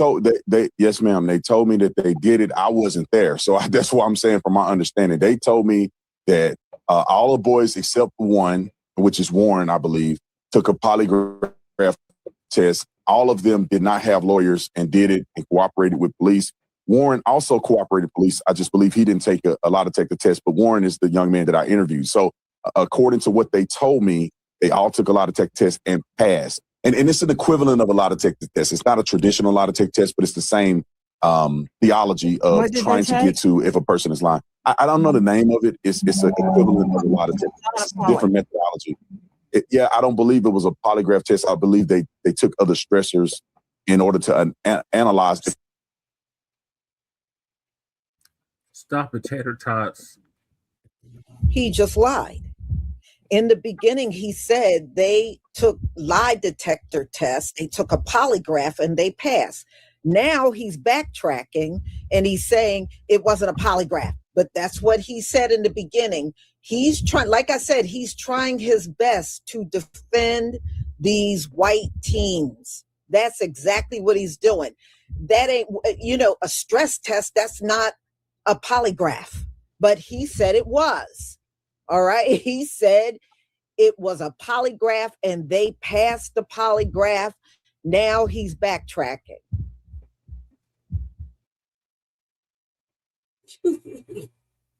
So then the answer to did they take a polygraph would be no. Well, yeah, I think it could be semantics because they took a test to analyze whether or not they were being truthful in their statements, and that certified test, they passed it. It just wasn't considered a traditional polygraph. I think it's a more advanced way. There he go with the semantics, Lady Che. On random Tatum. Hold on. In a red gate semantics. Keeping for them friends. Did they take polygraph tests? From my understanding, all but I believe one took a polygraph, and okay, cool. So all of them except one did take a polygraph test. From what was told to me, that they all passed, and all of so you haven't seen a polygraph test because this is what was told to you.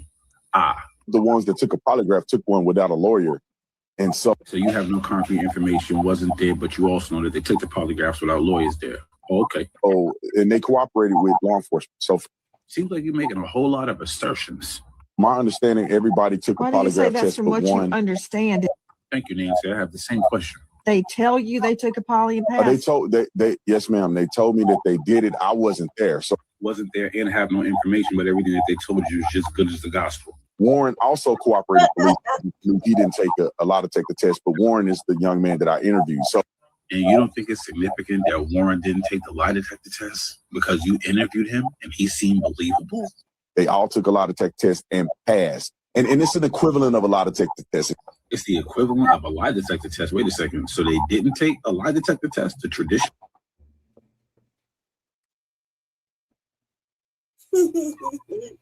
There is nothing equivalent to a lie detector test. They were not hooked up to a polygraph. So I don't know what he's talking about equivalent to a lie detector test. If that's the case, then give us the specific name of this equivalent test. He can't exactly, Lisa. Show the results from each one that took it. He can't do that. It's just him babbling, and we're just supposed to take his word for it. That's all it is. That's it, Lisa. Like I said, he's going all out trying to protect these white teens. For real.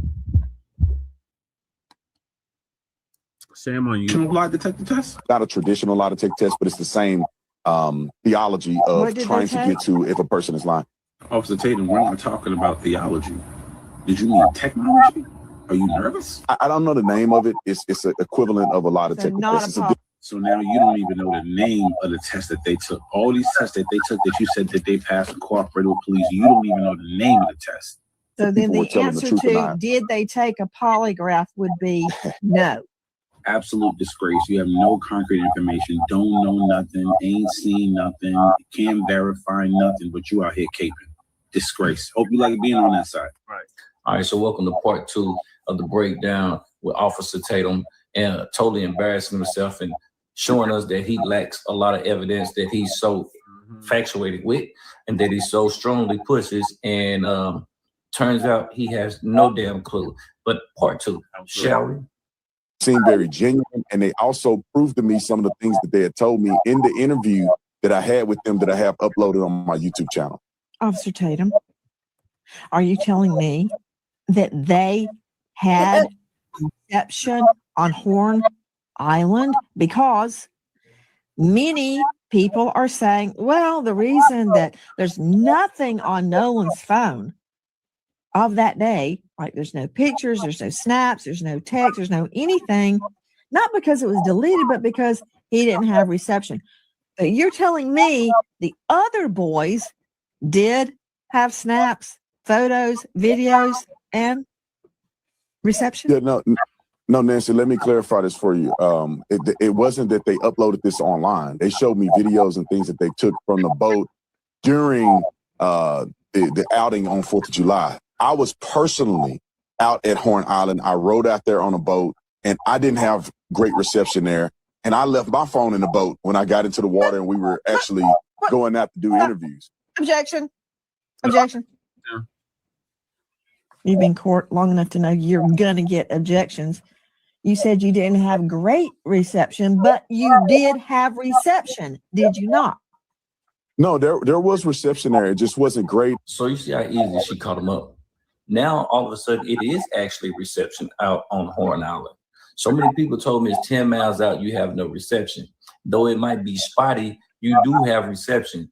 So, and also, and put this in context, the other boys had video evidence. They had pictures and everything. They actually took some. And even if they didn't have internet access, you know, you could save it on your phone because of Snapchat and you can post it later. We do understand that. So the fact that Nolan has nothing and is completely cleared out of everything is blasphemy. Yeah. He actually got himself caught up because he said he left his phone on the boat when he got out because of lack of reception or because he was having trouble getting reception. But also in the same sentence, he explained that it was actual service connection on that island. And as you see by Nancy Grace, she specifically asked him, so is there reception or not? Because you said there is, and he said, yeah, there is some. So for all the people that are saying, oh, you can't get no reception out there, that is a proven wrong. You just heard it from the person that y'all love to run behind. He just said there's absolutely reception out there. It might be spotty, but it is reception. It might take you a little while to send it, but you can. Carry on. That don't seem very accurate.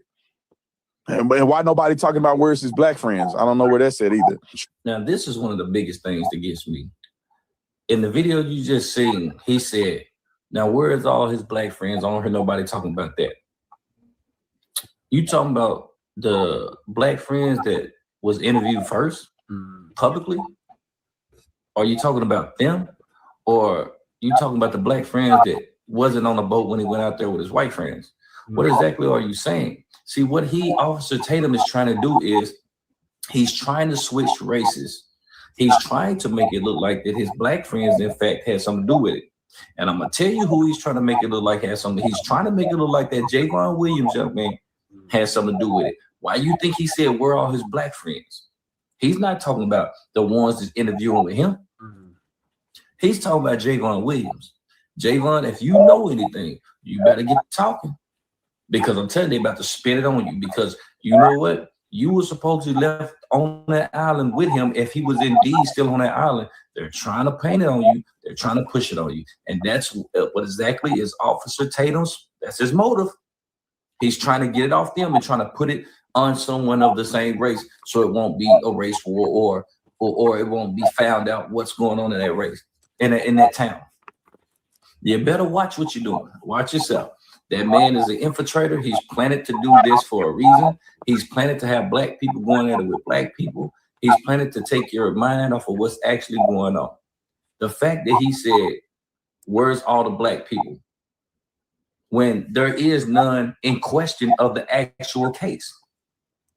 Why aren't you saying, where are the culprits? Where are this and that? You're saying, where are the black people? You are more aggressive with that. And there is, according to them, there is none. It's Ocean Springs. I didn't see nobody dark out there. I didn't see nobody fool. All we seen was mixed people. If that's what y'all want to go off of. So what are you actually saying, Officer Tatum?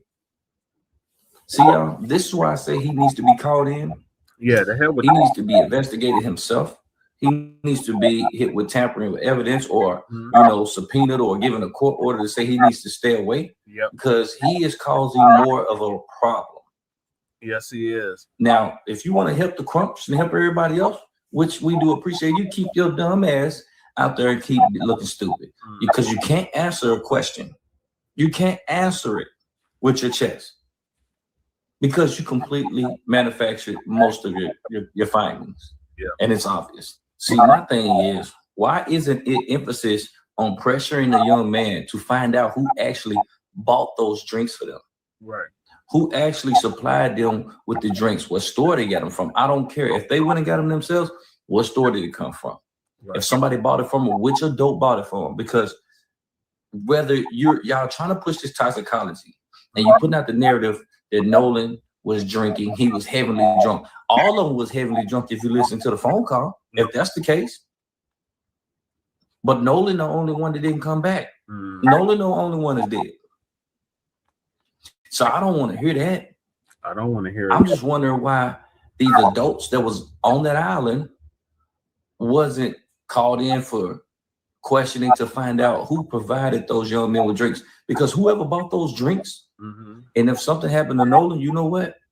They are the cause of it. Yep. Because you fed that young man who was under 21 drinks. You bought them and supplied them with those drinks. We want to know who they are as well. Yeah.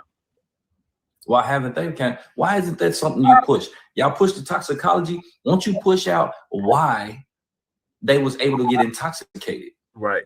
Can we find that out? Because if it's not bought by someone grown or it's not purchased illegally, then how was it given? Right. This never happens, correct? If it's so much of a toxicology issue, so somebody needs to be arrested. Somebody needs to be brought in. Somebody needs to be questioned. And the fact that they operated a boat, a motor vehicle under the influence is a crime in itself. Yeah. There's so many more answers and so many more crimes that took place. So many breakings of the law that took place. Why aren't these being brought to the forefront? Because we need to know what's going on with these as well. Right. You know what it is. Yeah. Thank you for that. Yeah, that needs to be investigated. Who got them kids drunk? That's a great question. And Nancy Grace sounded more like a judge cross-examining the lawyer. Yeah. All I know is Tatum got caught up there with Nancy Grace a couple of times. So no, he's full of shit. There's nothing equivalent to a polygraph. Either you took a polygraph or you didn't. Right. And as far as toxicology, he doesn't know what's on Nolan's toxicology report. Nope. You know, he's going off what those white guys said. Oh, he was drunk. But I think they were all drunk, y'all. You can even listen to that call and you can tell that they were drunk. That team that was on the phone talking was drunk. Yep. You could hear it. So I mean, yeah, he really is a Uncle Ruckus. Yep. He really, truly is.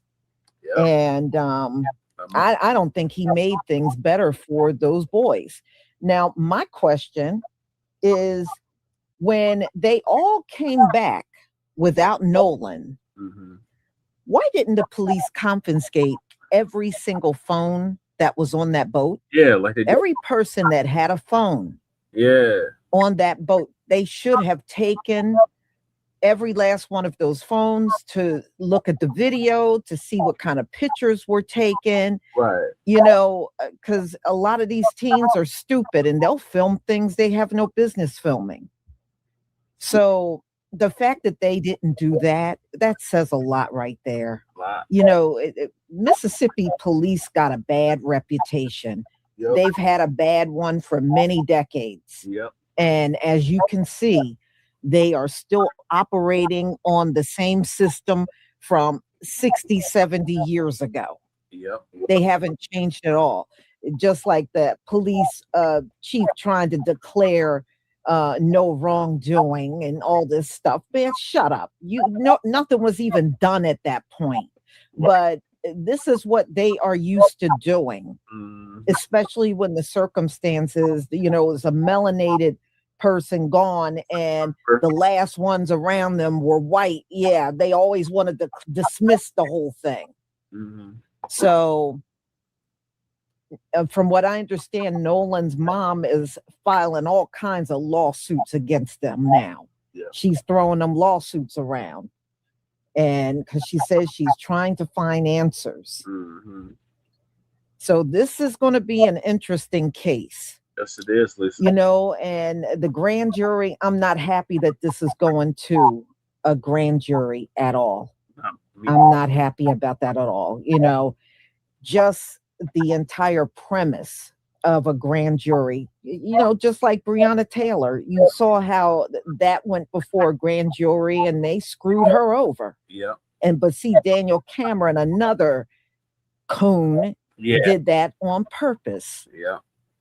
So, and now we see Officer Tatum. You know why they went to him, y'all? He's a safe Negro. Yep. That's why. He ain't going to challenge them. He's not going to really give them hard questioning, you know, because they're his favorite color. He's going to go easy on them. Yeah.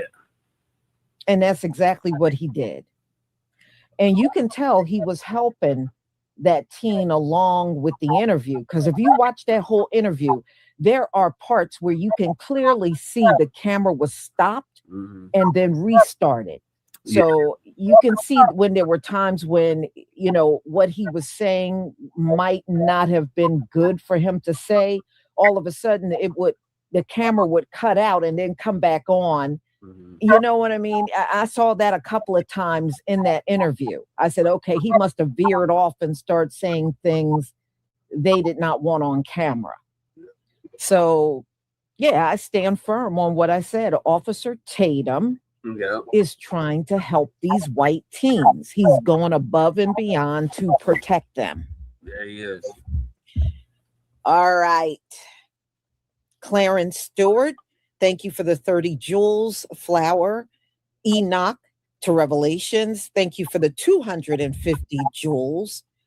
Laughing Disco, thank you both for your support from my channel. Colonel Sly. I'm sorry, Colonel Sly. Thank you, Lisa. Appreciate what you do for the family. And I thank you. Thank you so much. August Dreams. Brandon Tatum is a coon. Yeah. Just a disgrace. Yes, he is. Yeah. Yes, he is. And thank you for your support from my channel. Black Noise. Thank you for the 200 jewels. Sunshine. Thank you so much.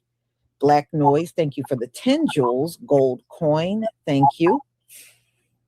ADR. Thank you for the 550 jewels. Stay hydrated. Yeah, absolutely. You too. Pooh Bynum. Thank you for the 2 jewels. 100. And Jesse Paris. Thank you for the 2 jewels. Silver Star. I deeply appreciate all of your support for my channel. You do that Thank just you so you so hear your name? much. Hell no. Thank you. Hate that shit. Girl. All right. You know, y'all, every time I get on this live, somebody all of a sudden calls me. Even times when I'm on mute and you really can't hear me when the video is playing, somebody is always calling me. So anyway, y'all, thank you so much for being here. You're welcome. And, you know, Officer Tatum, people like him can be dangerous. Yeah. Especially, you know, the fact that he built an entire platform that's anti-Black, and you look stupid as hell. You sitting there, a melanated man with an anti-Black platform. Yeah. What a disgrace. Mm-hmm. There should be a special place in the lake of fire for Brandon Tatum, for real. So y'all, thank you so much. And I will see you on the next live. I'm still in the works of setting things up. So just be on the lookout. And don't forget to pick up your hair products. Shalom, family. Shalom, Lisa. All right, y'all. What are your thoughts on Lisa and Officer Tatum and Nancy Grace? Yes, you know, also Tatum, you know, he's not a great attorney, right? I mean, he knows these cases very well inside out. He needs, I mean, not to mention about redacting the test that some of his clients took and saying that, oh, one client took this test, but then he said rest of the clients took the same test or different tests. I'm like, you gotta get your story correct, you know what I mean? Especially a lawyer himself. Yeah, and being cross-examined by cop. He ain't no damn lawyer. Wait, he's a cop. He's a former Tucson pig. Right. And yeah, it's just yeah, and he was being grilled hard by Nancy Grace, and she did her homework. Yes, he did. What are your thoughts, Lady Che? I mean, he wasn't ready for Nancy Grace. He didn't, like, I mean, just watching Nancy Grace has been on there for a long time. As an asshole, she's been an ass for a long time. But she'll ride that helmet, man. He should have known what kind of white fucking white fucking villain he was going to fucking see. That lady is a villain, and she gets the job done. Like that's why she's on there that long. He wasn't ready for her. She's gonna question about it. She's like, Brandon, stop. Stop. Excuse me, stop. Objection. You should know you're gonna be objected to. Like, I mean, God, the way she was saying it was so gross. I was like, my skin was crawling. She's like, no, Brandon. It was so gross. It was so ugly. He wasn't ready. He was not ready. And she did it. And not only that, you know, I'm not caught up in all the stuff that happened this week with the case, but like, geez, I stopped watching after that press conference when Crumb Cake had everybody up there. I don't even pay attention. But I was like, there's a lot of stuff that this case will just keep you just entwined with these little distractive things. I'm gonna check back. Like, I don't know those types of good check back in like 2 weeks, see if any progress has happened aside from all this accusation and accusing and the nerve, right? The nerve of him bringing up, well, what about his Black friends? First of all, I didn't know there was any Black friends. Like, that was, friends. We're gonna get to a Black friend here shortly. I didn't know there was any Black friends because that was a contentious discussion me and my brother were having. I was like, look, do you see any other Black people who were spanning we were watching one of the Taylor House videos, right? I was like, do you see any Black people there? Do you see any Black people in these 14, 15 boats that were out there? And I was like, I do want to say this though. Shame on the motherfucking Coast Guard. Like, if you know that there's somebody taking on water and you don't go check yourself, you just go off the words of man, they got it. Somebody gonna talk about the way that first interview was with Brandon Tatum. There was 3 motherfucking ships, and Nolan was on the one that went down in the water. We'll just pause right there, right? And on that particular boat, there was like 18 motherfuckers on that boat. which is a lot of people for that motherfucking boat, which according to my brothers, that's a lot of people, right? And then at the end of it, you only take a few back. So what happened to the caravan of people that you toted there? Like, you know, like seriously, like if you want to start things from scratch, do it the right way. If you so everybody has there's and the motherfucker sitting on the couch, right? The long, late, musty motherfucking white boy, right? Sitting on the couch. He's describing a caravan of caravan, you know, like multiple vehicles, right? But let's just use that. I'm using it in the sense of boats, right? 3-boat party. Each boat is carrying more people than probably it should, right?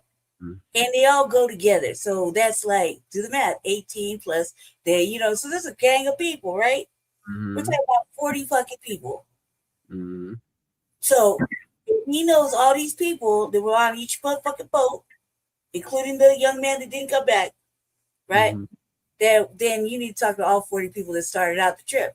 And you end up with at the end of the trip, because you were such a haste to go home, probably because the shit was sinking at fucking mad pace, you know what I mean?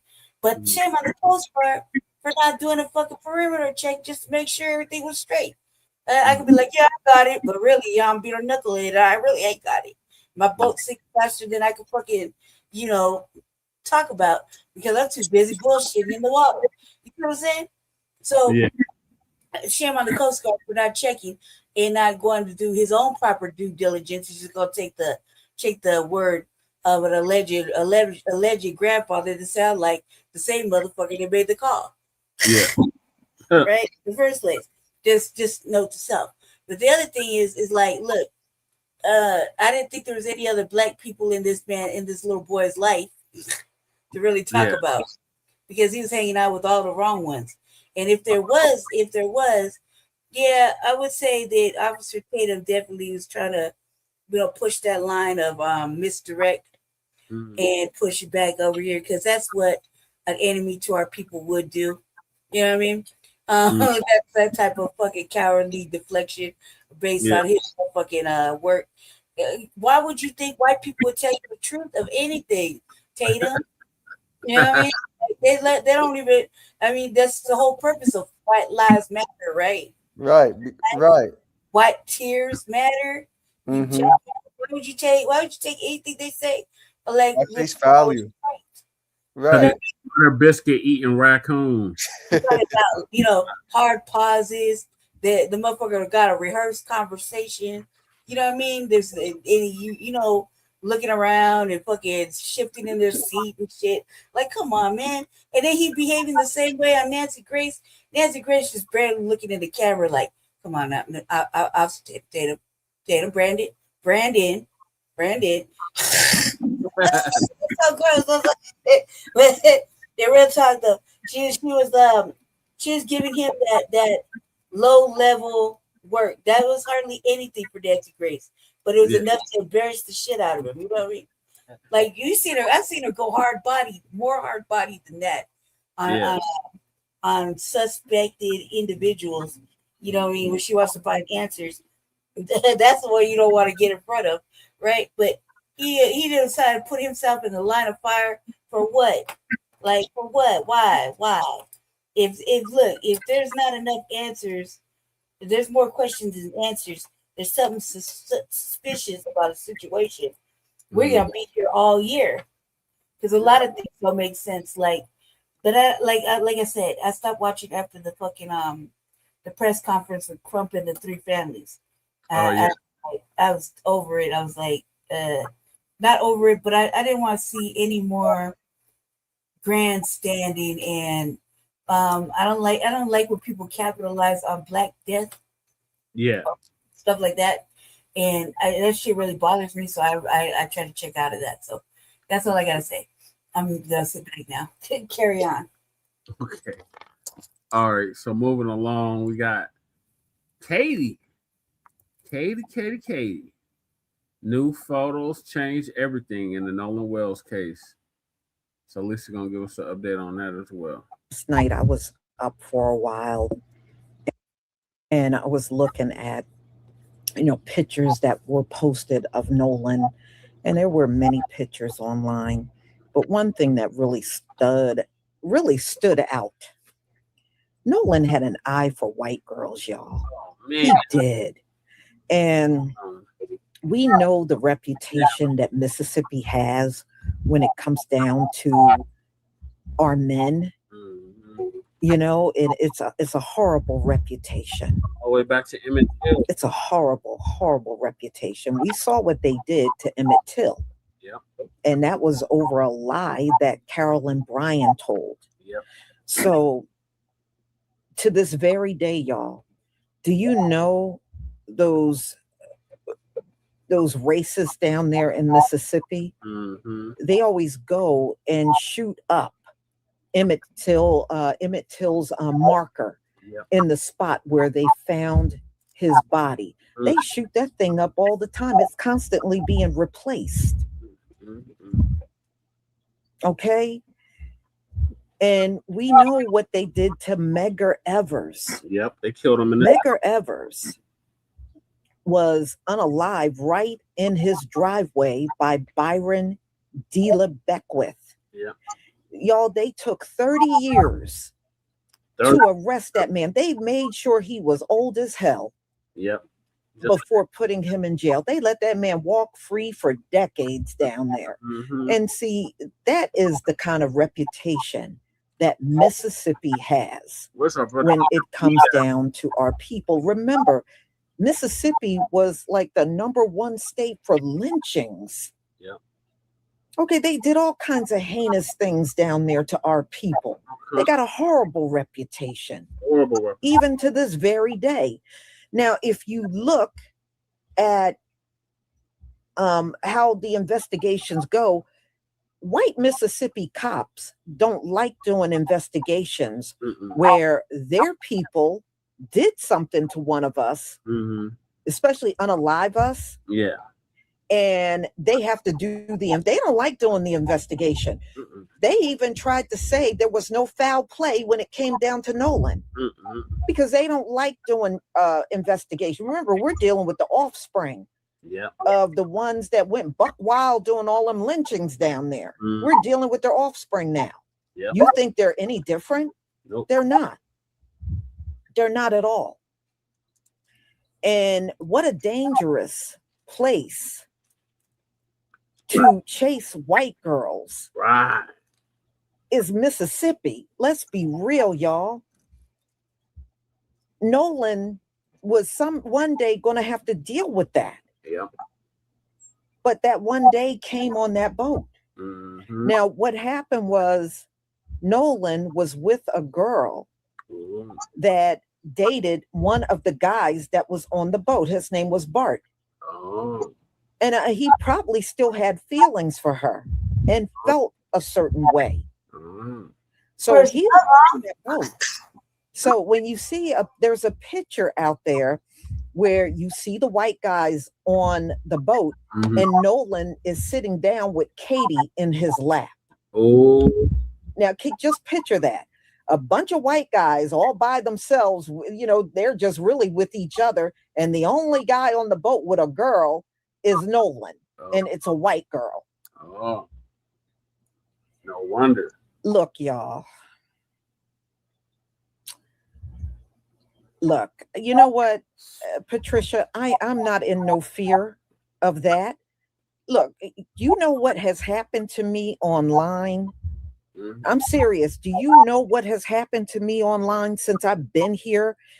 I had a guy back in 2018 make a video on me and brandish a gun. You think I'm scared of some damn lawyer?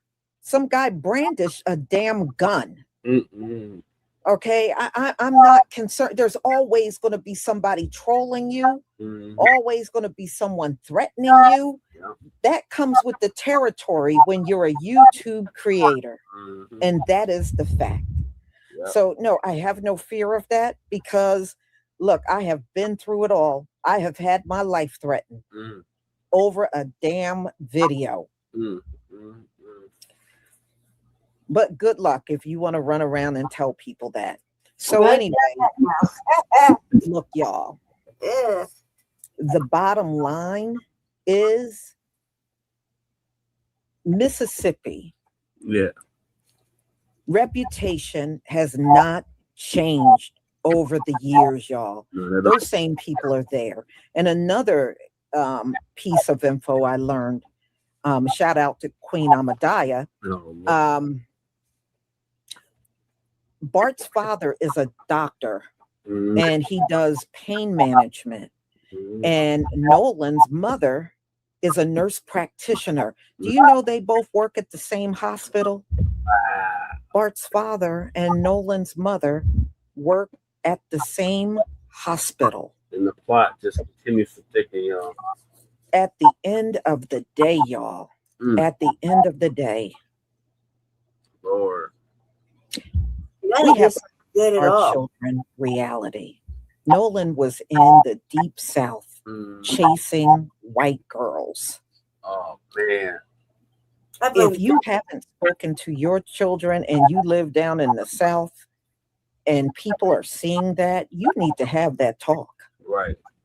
And I don't think Nolan's family ever spoke to him about that. And if they did, they have not mentioned that they have spoken about these type of things that occur in the South, in places that got histories of taking our men out for doing exactly that. Okay? I'm sorry. We are in a time where it's survival mode as far as I'm concerned. That's what it is. And the bottom line, y'all, it is not safe to be everywhere as an interracial couple. And Mississippi is definitely one of those places. I'm not saying that there are couples maybe that have gotten together and they're doing okay, but that is definitely not the case for everyone. It sure wasn't the case for Nolan. It wasn't. You know, it wasn't. And I do feel bad for him, but I don't know. You know, when I see stuff like that, I have to wonder if I'm not blaming the mother and father, but did they send Nolan out in the world naive Yes. about things? Yes. You know what I mean?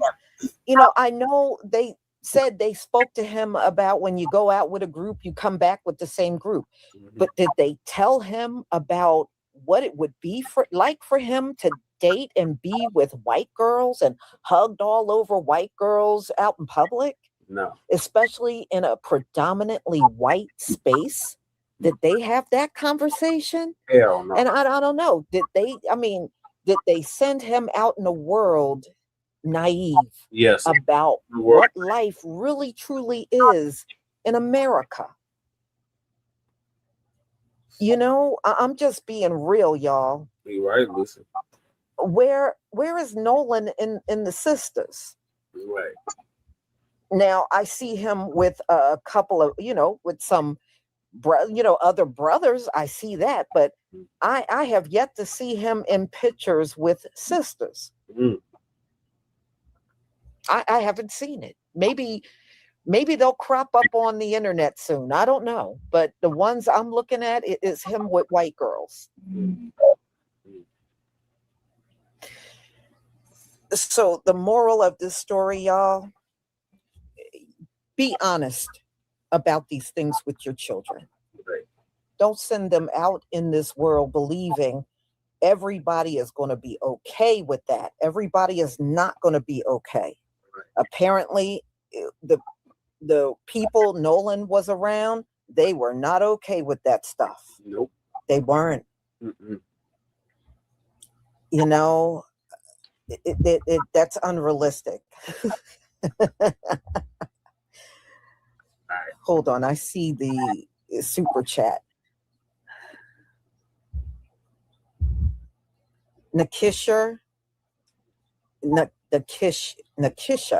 Rogers. I understand that, but that is a very naive thing to do in this world. This world is dangerous. Yep. It really is. You may have, and I'm not talking to you, I'm just speaking in general. You may have a vision of what you want the world to be, but not looking at a person's skin color, you're not living in reality. Right. This whole place is fuel on skin color. Yeah. If you know what I'm saying to you. So when you raise your kid to ignore that, I'm just saying you're putting that child in danger. That's why Nolan thought he was safe around all them white teens. Mm-hmm. He thought he was safe. Mm-hmm. You know, I think that's a very unrealistic thing, because I promise you, Nolan was only 18 years old, but I bet you for those 18 years, people down in Mississippi were definitely looking at his skin color. Oh, hell yeah. For the whole 18 years he was on this planet. Where is our brother DSB at? So when you say, oh, well, you know, I don't want to teach my kid to look at skin color, well, to me, you're setting them up for failure at that point. You are. In my SS crooked letter SS. You really are. You know, Mississippi was so unruly, y'all. The feds had to go down there. Yep, so did. Because when desegregation was going on in the country, Mississippi was one of those places refusing to desegregate. Mississippi was the last. They wanted to keep the state of Mississippi segregated. Mississippi, and if you go and look at the history, the feds had to go down there and make them follow the damn law. They were running Mississippi like it was a whole separate country within America. Mississippi flew the. That's how they were running it. Y'all, Mississippi Confederate flag all the way up until 2013. I repeat, Mississippi carried the Confederate flag at the State House, flew it all the way up until 2013. So Mississippi is very racist. And Nolan Wells, like, he was just caught slipping. I can't even say slipping because they didn't even prepare him for what he was gonna endure with those troglodytes. Did you see how they was at the press conference? Oh, we didn't teach him to see color. Everything's not about race. We didn't think it was going to come down to this. So that just lets you know what they taught him. Right, that part. So let me let's It's like continue. saying, right. It's like saying that everybody's the same, or really like We're all misunderstanding the same. MLK's. I We have a all dream play speech. the same color. Don't judge nobody by the content. Judge them by the content of the character, not by the color of their skin, Michael. Yeah, that's so fun. Oh man, Jesse said it so well. It's funny, but it's real. I've been judging him since the start of this shit. Because I'm like, why? It's 2026. Have you not learned yet? Like, this is real. Like, what is wrong with you? I don't feel no fucking. I mean, like, I think the parents did it. Fuck all that. I look at the daddy, the darkest motherfucker on the block, right? He's darker than Crump, and yet he did not set his son up for success. Then I look at the daddy. I'm like, all right, look, okay, first of all, you got your little, you know, whatever, right? Little big spread. Okay, cool. I get it. Don't let the shit deflect the best. I got it, right? But you didn't set your black ass son up for success by letting him go with these white boys that you casually met here and there at the Waffle House. My guy, do better. You can't now. You had a chance, but you fucked up. Like, you just gonna let him date white girls of all things, Mississippi, of all places? Do you not know anything about history? You must be a tether. That's how I feel. They have moved from somewhere else. I don't give a fuck. They wasn't originally in Mississippi. That shit do with fucking not preparing your, especially when you are like dark chocolate and you have a son that's like milk chocolate, and you let him go with white folk. Right. Wherever, okay? Mm-hmm. Wherever you let him go. And he's, oh, everybody goes over here. It's a big, nice little party spot of the islands, blah, blah, blah. Okay, right, whatever, cuz. But he is the only motherfucker that didn't come back. And you wonder what happened, right? 2 days later. And then we're like, we just want to figure it out. We all want to figure it out. Well, let's just make it feel possible. It's Mississippi, and he's amongst them. Yeah. And So Ocean, you already It's know like, that. I believe Ocean Springs is a sundown town. Mm-hmm. Yep. And also, I would add to it, like just like what you said, couple. I mean, from your previous.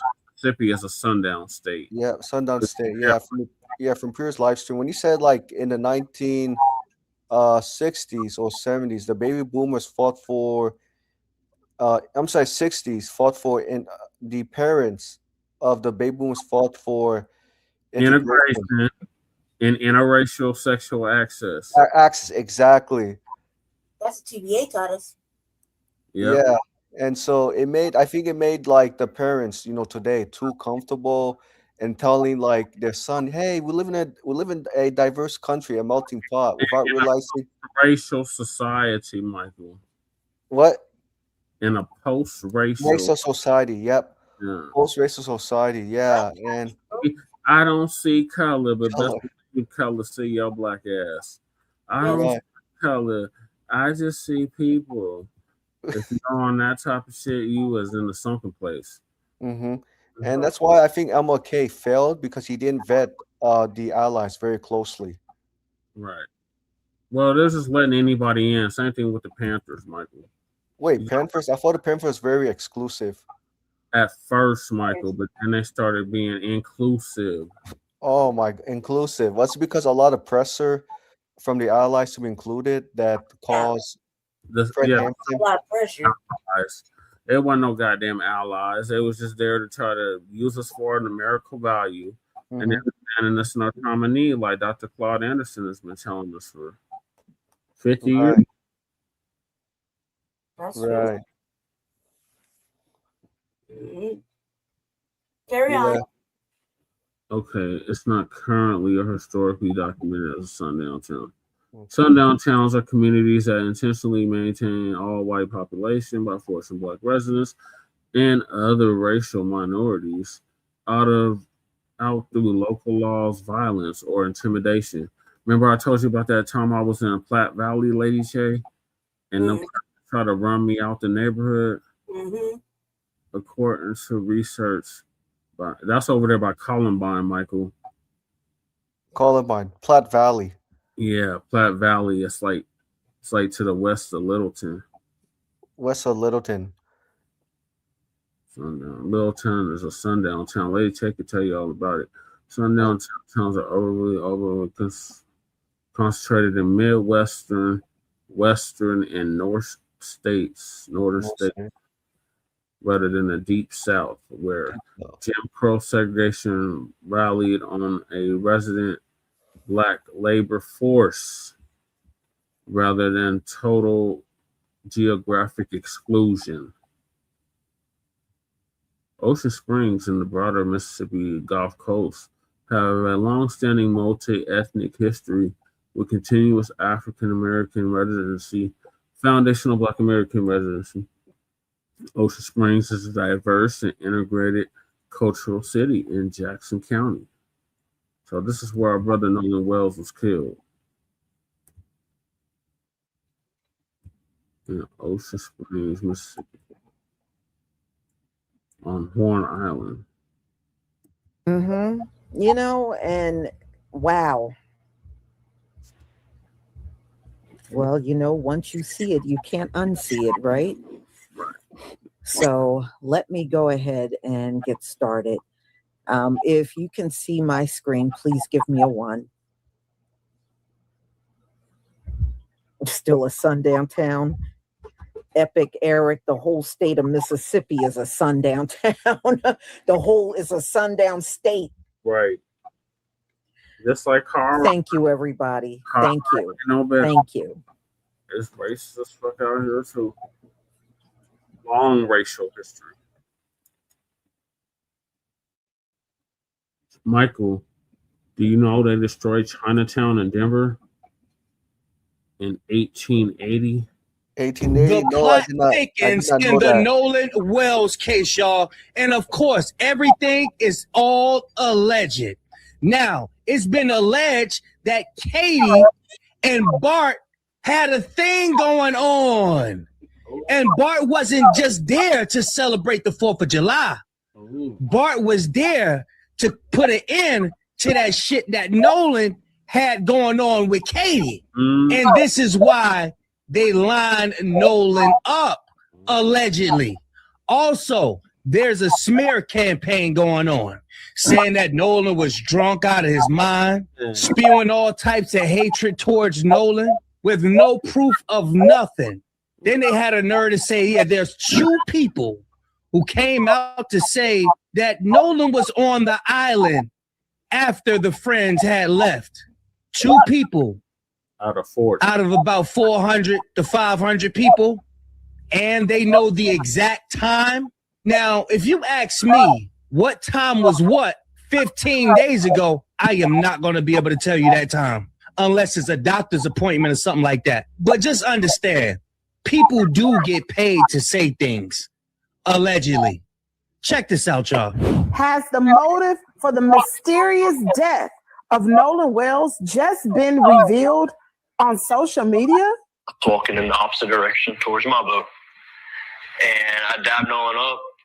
I made a slick comment about something.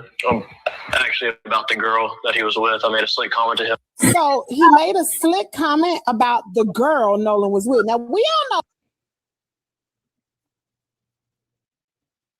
know. You know, that interview that Warren did with Officer Tatum, you know, the grifter. Officer Tatum was literally helping him through that interview. Yeah, it's close. He was helping him. And there were parts where it was clearly edited. So he must have said things that he did not want on that video, because there are segments of that interview where it cuts out and then comes back. So, no, you know, he gave him a softball interview and helped him along the way through the interview. All I got to say is, Officer Tatum, you are the biggest grifter on YouTube. Unbelievable. Now I know why Nick Fuentes said what he said. He said, you black MAGAs are obsolete. And you doing this interview, you just trying to make yourself stay relevant. That's all. But you're a grifter.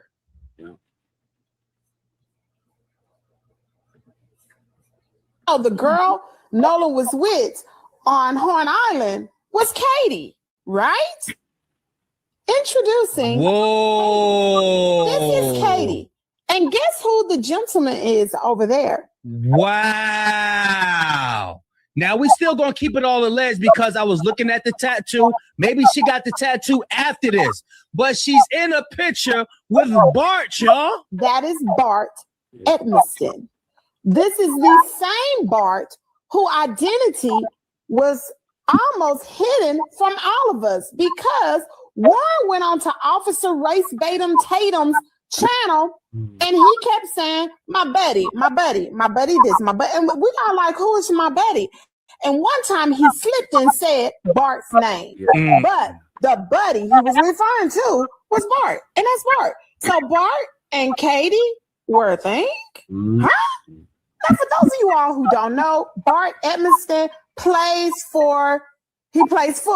And one thing about Mississippi, honey, I'm from Mississippi. Mississippi loves football. Anybody that plays football, especially from a small town, they are a big daggum deal. And if anything go down in a small town with a football player and he white, honey, the whole town is going to rally around to try to hide things.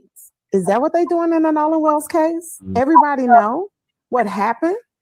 Maybe Bart was jealous because Nolan was with his ex-girlfriend. Maybe they were a thing at one time. Now we know Bart Edmiston Jr. plays football at the University at Wyoming. He's 22 years old, and he is from Ocean Springs. Now, we know Katie McCormick, she's 19 years old, and she's from Ocean Springs as well. Bart was a big daggum deal. Now, although we all know that Nolan Wells was expected to go to a D1 school to play football, he wasn't at the status of Bart yet. Bart was already there. So, and not to mention, Nolan is black, Katie is white. Who do you think the friends are going to side with? Even his friend, whom Christine Wansley stated, she didn't even know that Sebastian was a best friend. Even he said he made a slick comment. Was the slick comment that, oh, you know, that's Bart's girl? Was Katie Bart's longtime girlfriend? He came back. Maybe that's why they were trying to keep it a secret, because something nefarious went on that boat, because you don't know. Bart family has allegedly a home off the waters. It would have taken him no time to get to Ocean Springs. Maybe somebody called Bart and told him, hey, you know, Nolan is with your girl. And he got on that boat and hopped on down there to Horn Island. Or maybe just because it is a big deal to go to Horn Island for the 4th of July, everybody and their mama was on Horn Island. And he came down for the 4th from Wyoming. Matter of fact, they out of school anyway. He probably was getting ready to go back to football camp. He probably been in Horn Island, Ocean Springs the whole time anyway, rekindling with Katie. Anyway, it's one thing about social media. Social media will not be undefeated. And baby, we got internet sleuths everywhere. Listen, all I have to say is justice for Nolan Wells. And everybody who's coming out doing their research, don't stop. Keep your foot on the state of Mississippi, because, baby, they will hide, they will sneak, and they will lie here in the state of Mississippi just to keep the truth from coming out. Anyway, drop down in the comment area. Let me know what you think. And hear it here first, where Kimmy's World is your world. Shout out to that sister right there, because all these smear campaigns going on, I've been thinking to myself, this is not even our fight. These people don't know who the hell they going to war against. They going to get war against God. But if anybody know the Bible, this is how God operates. He could build somebody's pride up just to knock them down and to show his power. That's how he do. These people in Mississippi are so prideful. They feel like they can get away with things, look in our face and say, nah, we didn't do that.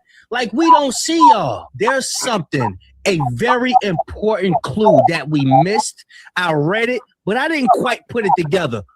Watch this, y'all. So one day last week, I read this, but I never put this together. So this is about Sheriff John Ledbetter. Yeah, you know the guy who came out and said, I don't suspect foul play when he say Nolan's body. Well, I want y'all to scroll all the way down to the bottom. John is an active and involved community leader, a former chairman of the Gulf Regional Planning Commission in Blacc, Mississippi. So this just giving his background, right? So when you scroll all the way down here, it says, notably in 2019, the girl that Nolan Wells was allegedly with is speaking out, and there's some contradictions. Now, Katie is obviously cooperating with authorities, so is her sister, and so is the brother and the brother's fiance. They're also cooperating with Nolan Wells' family. And from what we understand, they're all on the same page, Katie and Nolan Wells' family. According to Katie's sister, Nolan Wells and Katie were on Horn Island talking, communicating, having a good time. Eventually, Katie was picked up by her brother and the brother's fiance via boat. The sister alleges that Katie mentioned to her, again, hearsay, but again, that Katie mentioned to her that her brother and the fiance picked her up from Horn Island and, left. And that Katie assumed that Nolan was going to go back with the friends that he ended up on Horn Island with. So again, Nolan Wells showed up with a bunch of people when he originally met Katie. Katie assumed that he was just going to leave with those said friends. It's also very important that we mention that Katie has been extremely cooperative with authorities. I know I mentioned it already. I'm going to mention it again. And very cooperative with the Wells family, answering pretty much any question that they have about what happened. So she seems to be very vocal, very confident, and very direct about what happened that day. I don't think the problem lies with Katie. I think the problem lies with something else and someone else. Listen, at the end of the day, Bart just need to go ahead and come forward and tell his portion of what happened, because right now it's looking like Bart is the suspect. Bart is the suspect and he should be charged with murder because of hearing the audio. But not only that, Warren keeps throwing this man under the bus. No matter how much Warren is saying, oh, my buddy this, my buddy that, and sir, you are literally, and I'm going to keep saying it, you are literally telling us what happened on the boat. Anyways, Bart, in this little clip, you will see where Bart is saying, where Warren mentions his name, and Bart is saying, I was not there. I hope and pray, whatever it was, he said that Nolan received the justice, but I was not. But again, I'm going to show you the Coast Guard thing where Bart's name is. Unless somebody is pretending to be Bart, but I know I'm more than positive that the Coast Guard had, took the driver's license or ID to prove that was Bart. But anyways, he should come forward. I agree. The girl that Nolan Wells was allegedly with is speaking out, and there's some contradictions. Now, Katie is obviously cooperating with authorities. So is her sister, and so is the brother and the brother's fiance. They're also cooperating with Nolan Wells' family. And from what we understand, they're all on the same page, Katie and Nolan Wells' family. According to Katie's sister, Nolan Wells and Katie were on Horn Island talking, communicating, having a good time. Eventually, Katie was picked up by her brother and the brother's fiance via boat. The sister alleges that Katie mentioned to her, again, hearsay, but again, that Katie mentioned to her that her brother and the fiance picked her up from Horn Island and, left. And that Katie assumed that Nolan was going to go back with the friends that he ended up on Horn Island with. So again, Nolan Wells showed up with a bunch of people when he originally met Katie. Katie assumed that he was just going to leave with those said friends. It's also very important that we mention that Katie has been extremely cooperative with authorities. I know I mentioned it already. I'm going to mention it again. And very cooperative with the Wells family, answering pretty much any question that they have about what happened. So she seems to be very vocal, very confident, and very direct about what happened that day. I don't think the problem lies with Katie. I think the problem lies with something else and someone else. Nolan's mom is lying, Warren's lying, or Katie's lying. And I highly doubt it's Nolan's mom. Think about it. Katie told Christine Wansley that she and Nolan had a very brief interaction while on Horn Island, a simple hi and bye. Warren is now saying that Katie and Nolan were cradling each other as he sailed off into the sunset to leave Horn Island. Actually reached out to me the very next day, I think July 5th, and basically just made it seem like it was like a hey bye type of situation. Everybody's texting Katie, because she was obviously seen with Nolan the whole day at the island. Furthermore, can anybody corroborate that Katie actually worked with investigators? And why do things always seem to get so shaky when Katie's involved? Nolan and Katie are on the boat. Katie is sitting right on Nolan's lap. There's 7 people on this boat. Ben Crump just released his photo an hour ago. When Warren called for a tow, he said there were 7 living souls on the boat. 1, 2, 3, 4, 5, 6, 7. Nolan having Katie on his lap in the middle of the picture circled. Y'all, this is why there's no witnesses, because these are the only people that actually know what happened. It doesn't matter how many people were on the island. None of them saw what happened to Nolan except these people. That's why the story is so airtight. And this is another reason why there's so much focus on the boat and why they won't let the K-9 sniff it. And they're trying to stall and wait at least 30 days because head of the Cajun Navy said that the trail goes cold if the dog cannot smell it after 30 days, the blood and stuff. Also, the boat was taken to Warren's grandparents' house before they took it back inland. There's Katie on the boat. Katie is sitting on Nolan's lap. Notice how none of the other boys have girls. Jealousy, I think so. Katie is the only girl on the boat, and she's white, and she's sitting on the black boy's lap. Come on. You can't tell me they don't feel some kind of way about that, especially how they're all hugging Nolan like Nolan is their man or something. Like, get a life. This is what Katie was on the boat, y'all. We have a case. This has officially been cracked open. Bombshell tonight in my Nancy Grace voice. Nancy, get him.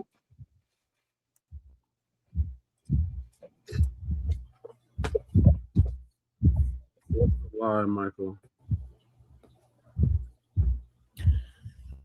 Y'all, it's going to be a lot coming out about this case. It's going to be a lot coming out. I think what was going on between Katie and Nolan was very mutual. I do. I think it was a very mutual thing.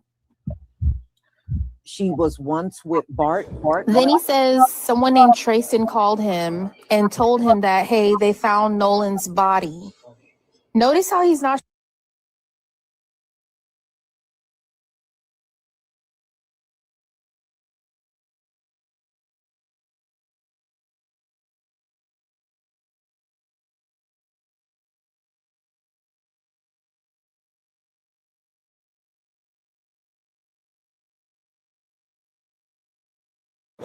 Then he says someone named Tracestin called him and told him that, hey, they found Nolan's body.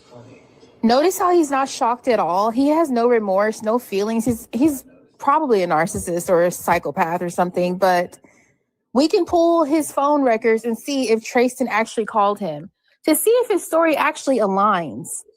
It's just crazy how there's an affidavit for nothing, that they're waiting 30 days for the boat to not be searched by canine because officer from Cajun Navy said after 30 days, the trail goes cold. The dogs can't smell it anymore. There's so much foul play in this case that it's overwhelming. And that's why the nation is attending to this case.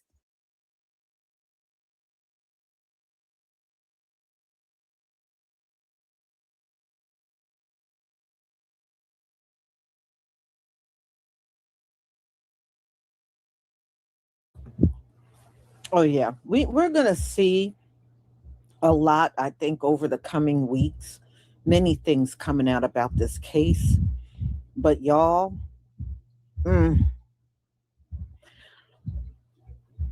one thing I can honestly say, we know, and I have to agree. You know, they're looking at the only melanated guy on the boat, and he's the only one that got the girl, and this girl is white and sitting on his lap, and they're white. Oh hell no, they didn't like that. That probably bothered the hell out of them.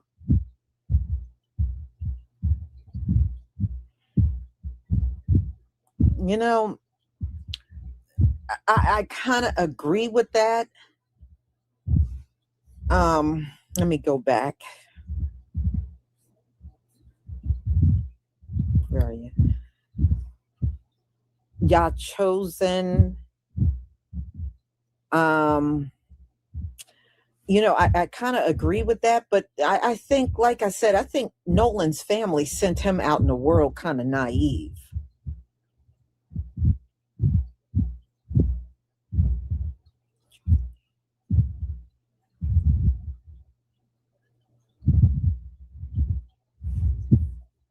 I'm just trying to read the chat.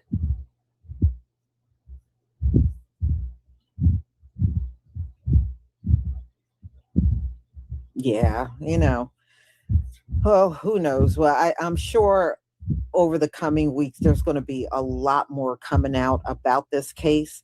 This is far from over, you know, and being that the second autopsy was inconclusive and Mississippi withheld his body organs and his neck and everything was missing. So I just can imagine what will come out in the coming weeks. And I don't believe the Mississippi police are going to try very hard on this one, y'all. I really, truly don't. I think they are looking out for those boys that were on that boat with Nolan. They are not giving Nolan even a second thought.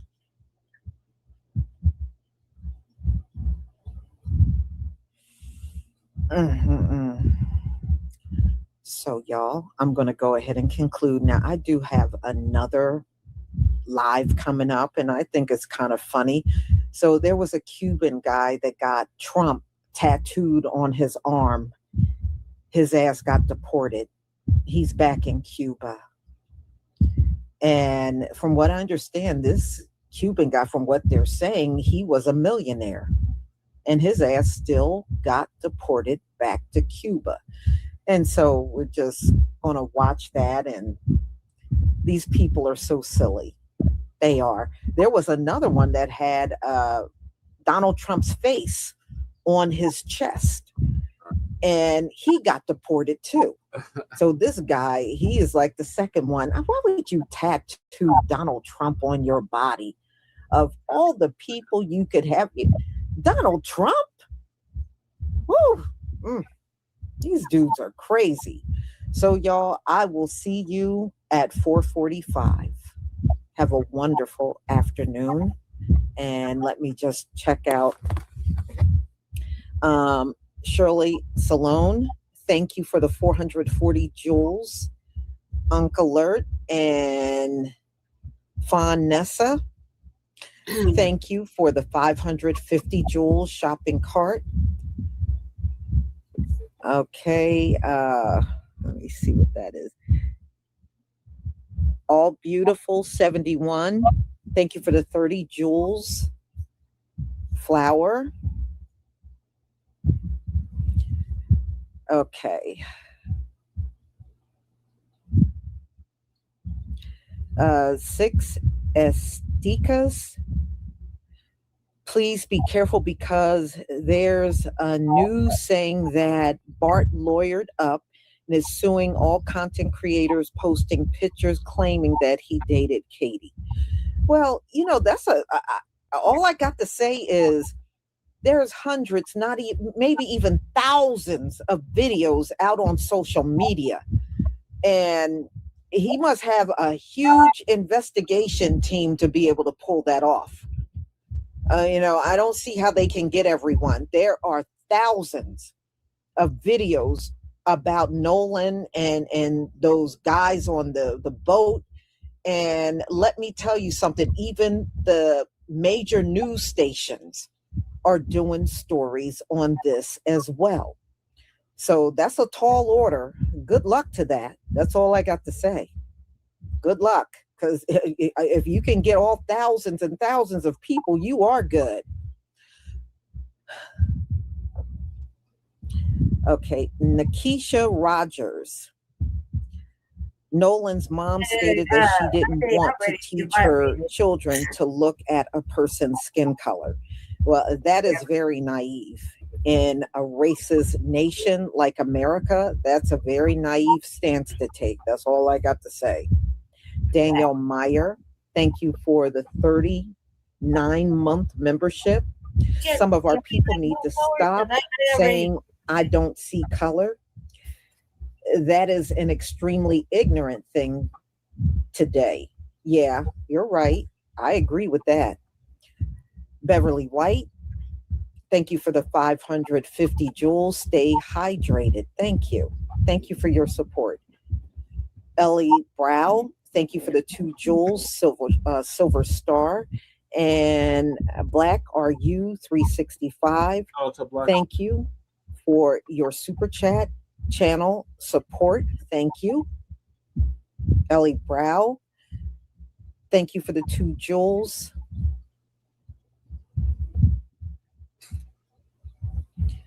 Ken Kidup, thank you for the 10 joules gold coin. Just like what Neek Hawks 874, thank you for the 2 joules 100. And Beverly White, thank you for the Nolan Wells update. Thank you for your support. Thank all of you for your support for my channel. I do appreciate it. So I will see you at 4:45. Don't forget to pick up your hair products, ladies and gentlemen. Have a wonderful afternoon. Come on, Lisa. All right, so we got the my Blacc. thoughts on that shit. You know, the motherfuckers trying to warn a broadcaster about some shit is like fucking stupid. First of all, you obviously see if the fucking Nolan kicked it with nothing but white people. Now went to motherfucking Officer Tatum, which is a white person in blackface.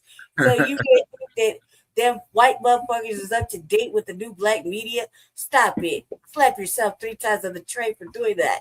It's dumb. Run tell that. Right? You know what I mean? Like, leave the sister alone. She want to broadcast whatever fuck she want to broadcast. Like, who's that to tell anybody? Be careful, you know. You could be hit with a motherfucking, Bart's over there in this lawyered up and he goes through it. Yeah, man, he ain't gonna win a motherfucking thing because there's something called fair use. Mhm.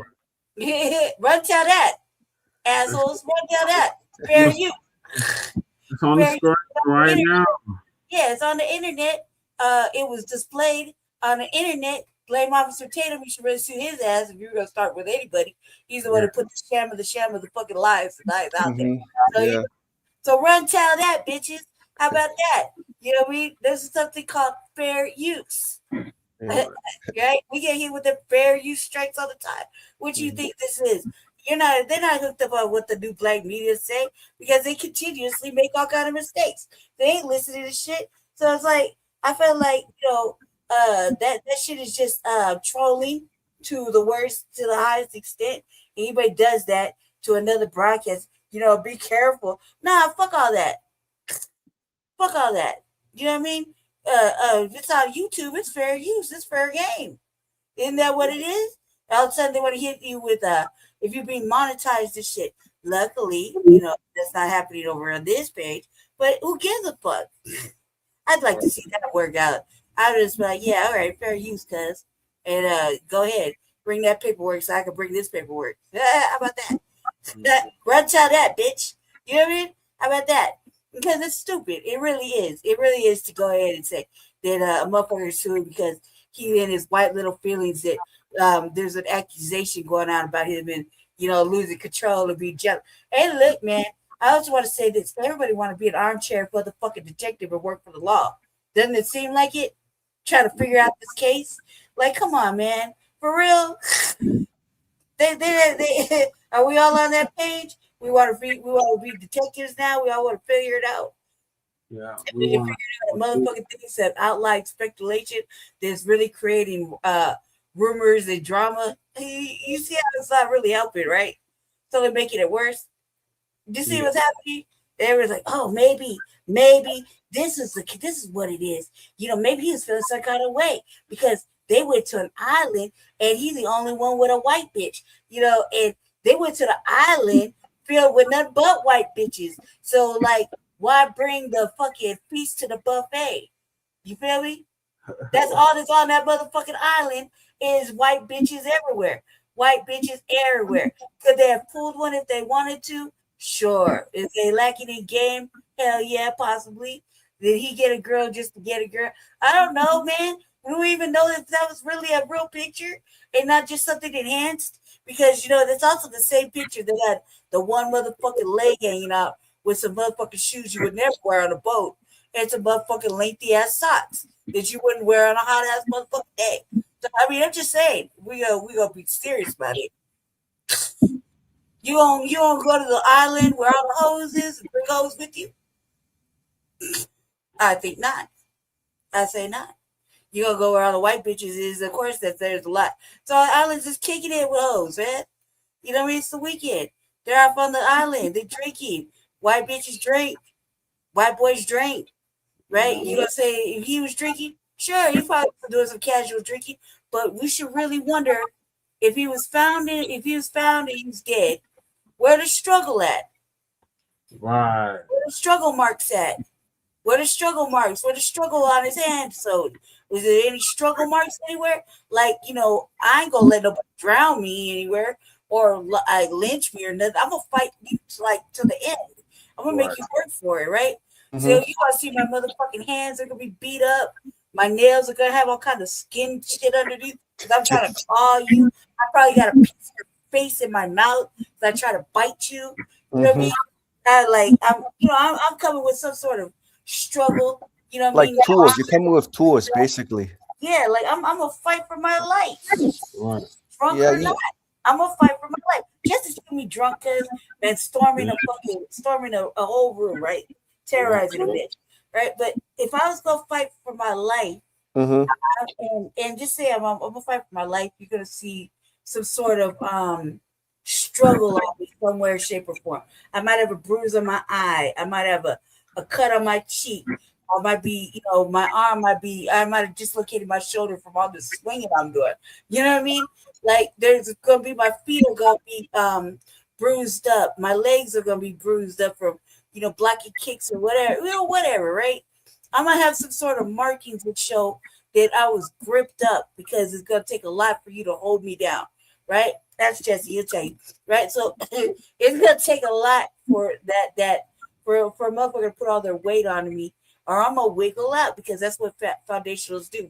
They're the experts of wiggling out of some shit, right? So if it was like that, we really need to ask the questions of where the struggle at, right? Because if a motherfucker just wind up dead in the middle of and 2 days later in the same spot, damn near, it's kind of crazy. But the other thing is, like, we're not asking the right questions. We're focused on this distraction of possibilities, and like, well, maybe that's a motive. We don't know what the fucking motive is. We weren't there, and nobody's gonna tell the truth. You can speculate all the fuck you want, but it's not gonna matter, because they already came in prepared and planned.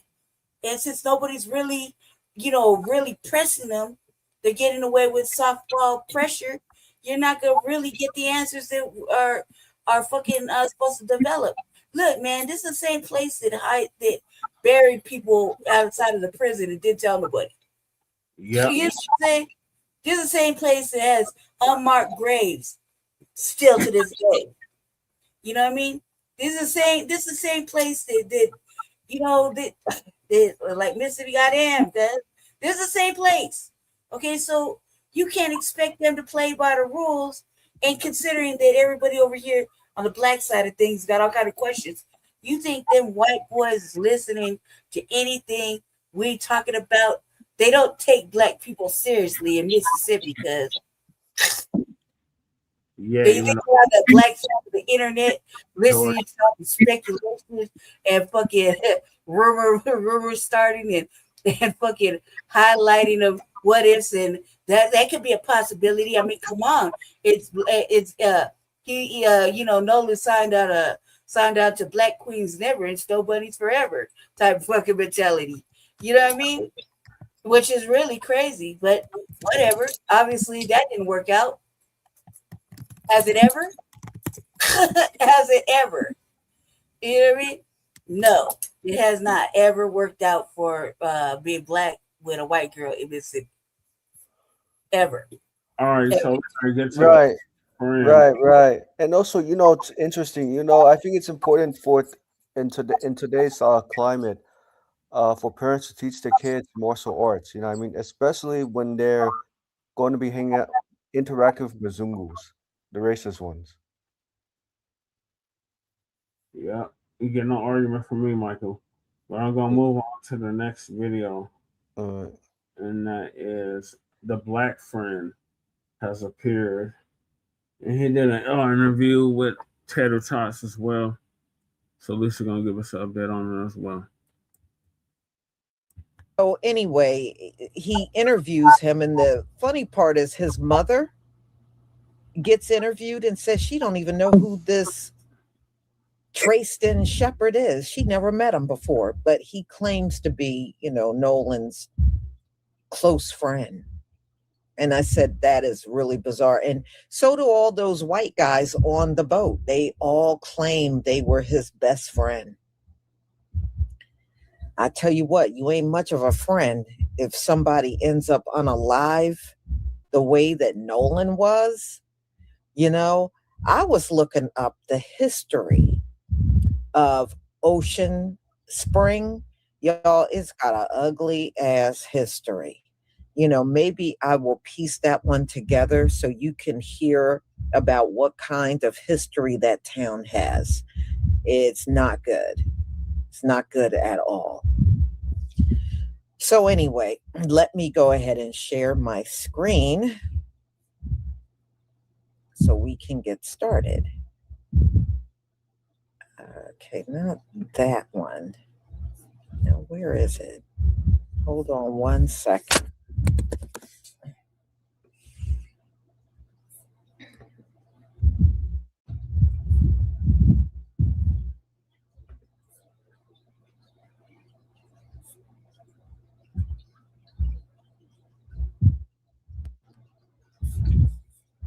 Don't tell me this thing.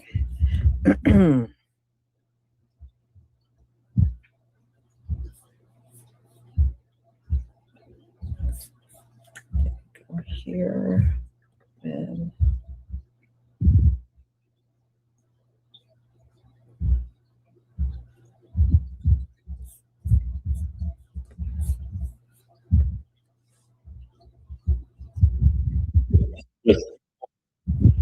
okay, I got it.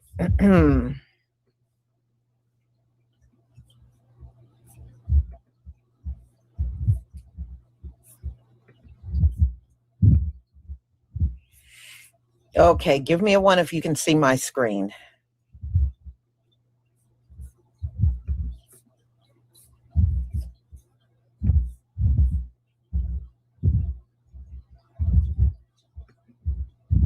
Thank you.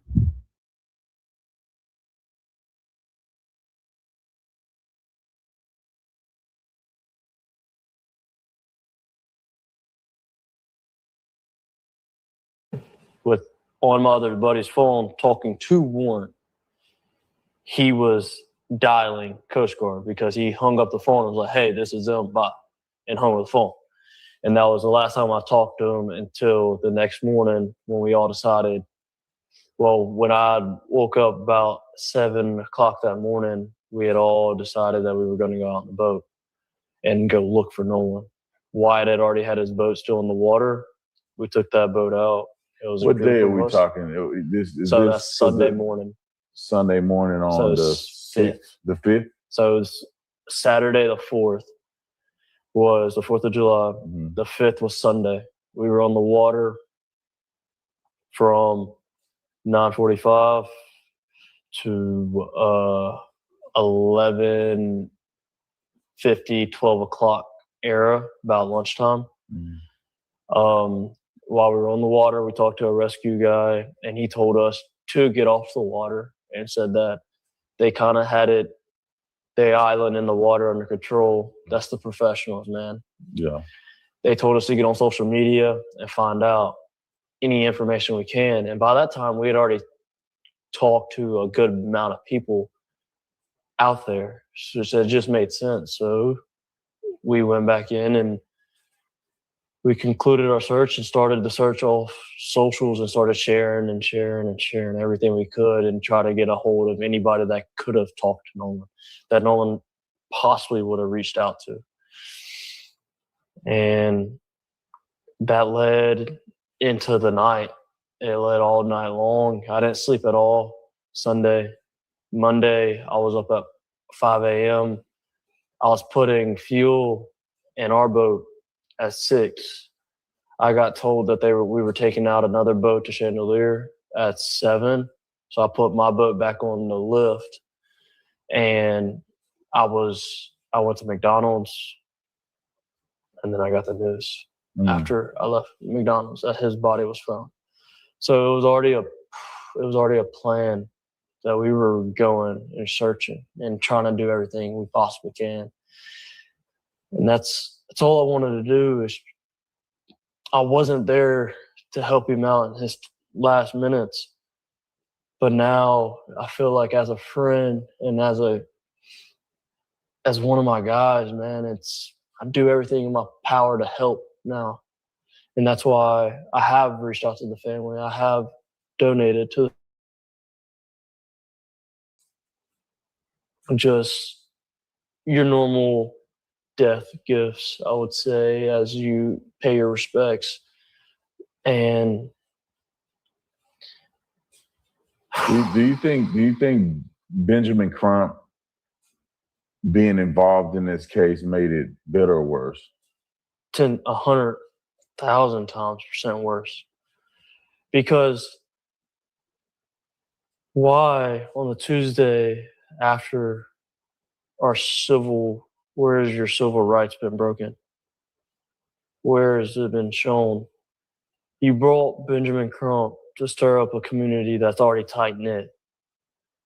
Yeah, we might not be best friends with everybody, but I promise, if you're talking about Ocean Springs as a whole, Ocean Springs is going to have Ocean Springs back 110%.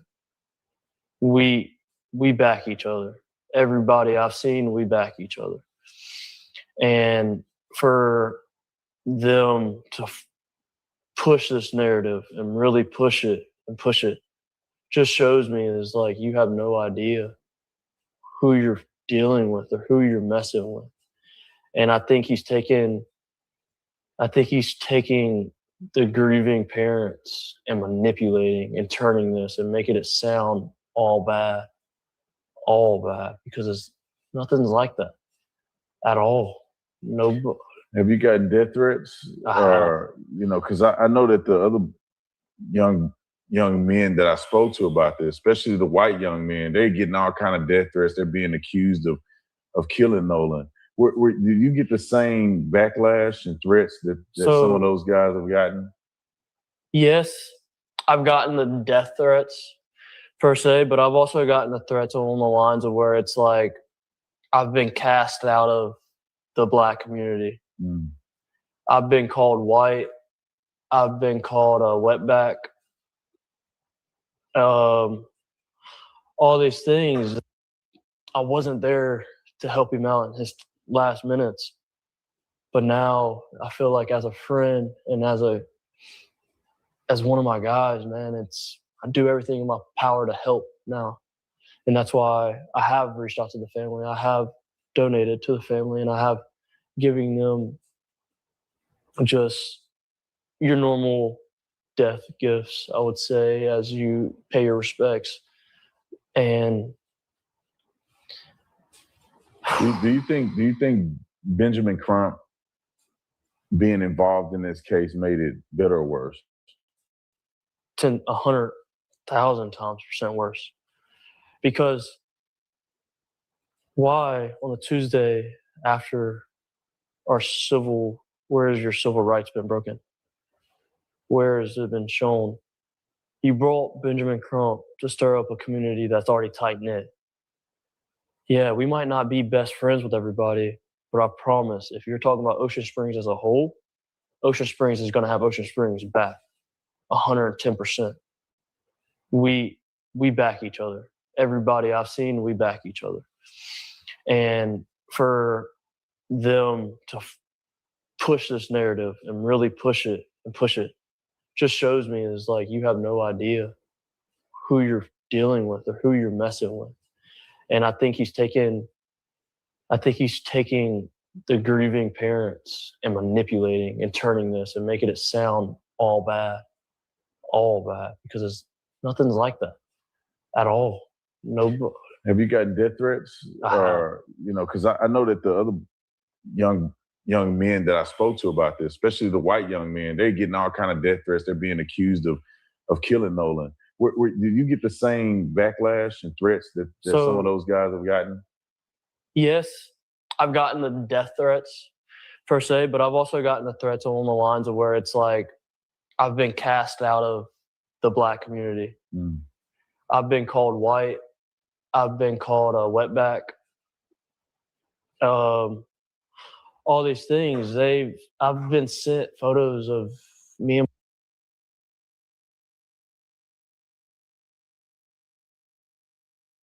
his best friend. Nolan's mother said on television that as if she don't even know you. Have you spoken to Tracestin since Nolan's passing, and how are you responding to his account of what happened? So first of all, we don't know Tracestin. We've never met him. Best friend, childhood friend, that's a bit of a stretch. So what's the truth in that? And how did that affect you? How did that make you feel? So she originally touched and she said that we weren't childhood best friends. And she's not wrong. She's not wrong. I moved to Ocean Springs in 9th grade. No, me and her never had a sit down in depth conversation like me and you're having now. It was always, hey, how are you doing? Do you think Benjamin Crump being involved in this case made it better or worse? 100,000% worse. Because why on the Tuesday after where has your civil rights been broken? Where has it been shown?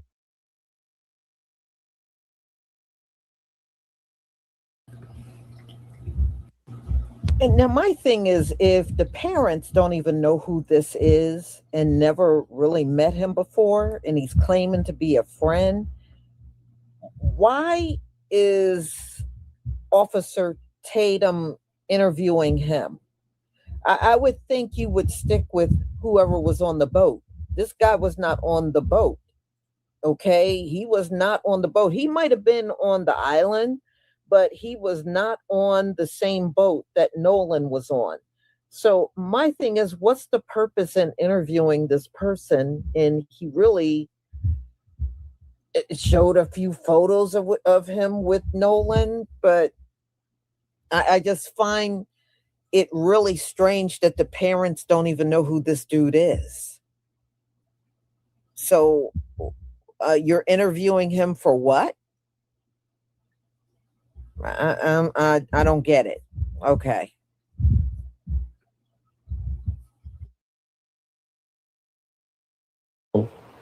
He brought Benjamin Crump to stir up a community that's already tight-knit. Yeah, we might not be best friends with everybody, but I promise, if you're talking about Ocean Springs as a whole, Ocean Springs is going to have Ocean Springs back 110%. We back each other. Everybody I've seen, we back each other. And for them to push this narrative and really push it just shows me is like you have no idea who you're dealing with or who you're messing with. And I think he's taking the grieving parents and manipulating and turning this and making it sound all bad, because it's nothing's like that at all. No.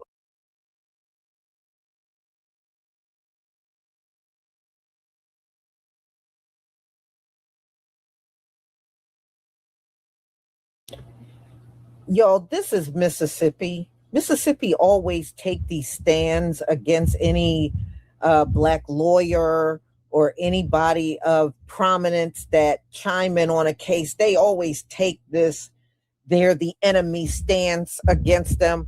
I don't see Ben Crump doing anything other than his job. You know, why would the family hire him as an attorney? He's supposed to get to the bottom of what's going on, and they're railing against him like he ain't supposed to do that. Even that old funky ass governor down there in Mississippi was trying to lash out against Ben Crump. Okay, so you got all this stuff to say about Ben Crump, but you have nothing to say about those teens that been lying all along. You don't have nothing to say about that. See, this is why I don't trust this case being in the hands of Mississippi. I don't trust it. From your governor down to the sheriff's department, all y'all doing is spending your time showing disdain for Ben Crump instead of focusing on getting to the bottom of this. But see, to the bottom of it is trying to get all these charges off of these teens. So they want the grand jury, because the only one that presents to the grand jury is the prosecutor. The defense have no say. So that's why they want this to go to a grand jury. And I would not doubt if the grand jury is white and they come back and tell everybody, oh, this was just an accidental death. That's what I really think this is what's going to happen, because this is how Mississippi has been operating all along. It's not going to be any different now.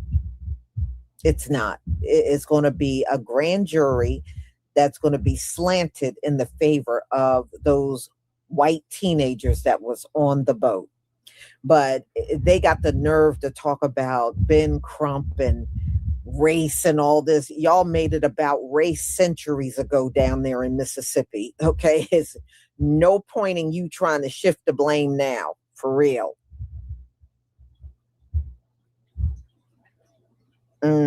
Yeah, that's why they want that grand jury. The only one, if you remember, that's what happened in the case of Breonna Taylor. That's why Daniel, the raccoon, wanted the grand jury. And what he did was presented a case against one cop and skipped over Breonna Taylor altogether. They did not hear anything about Breonna Taylor. Even the people that were on the grand jury was upset with what Daniel Cameron did. But you see, those cops got away with everything. They got away with everything. He didn't present no case for Breonna Taylor to this very day. But he's no longer the attorney general. But I'm just saying, that's why it was nobody from the defense there for the grand jury. That's why he was able to get away with that. And Breonna Taylor never got 1 ounce of justice for her loss. How can that even be possible when we know those cops went in there guns a-blazing? But this is what they're going to try to do in Mississippi in the case of Nolan Wells. They're going to just have the prosecution present a side, and we know they're going to go in there looking to protect those white teens, and they're going to come out, and I'm telling you, it's not going to be not one conviction on those teenagers. They're going to try to declare it an accidental death and move on. And my thing is, I don't see how they can get away with that, especially with the second autopsy. All of his organs weren't there. They should not be able to get away with that, but they will. This is Gentile ran America, and this is how they run things. They run it where they can get out of everything, and us, we get punished for every single detail, even things we didn't do. And that's how they've been running this place from day one. So no, am I hopeful that they'll try to do the right thing? I already know they're not going to do the right thing. I already know. No, see, if they were serious about this case, y'all, as soon as those boys came back without Nolan, the cops should have went straight to their house and got their phones, got their computers, or anything else that would have given them some insight on what happened that day. What did they record when they were on that island? That's why it would have been critical to grab their phones immediately. The fact that they didn't do none of that stuff tells me they have no intentions on doing anything to those teens. They have no intentions on doing anything to them.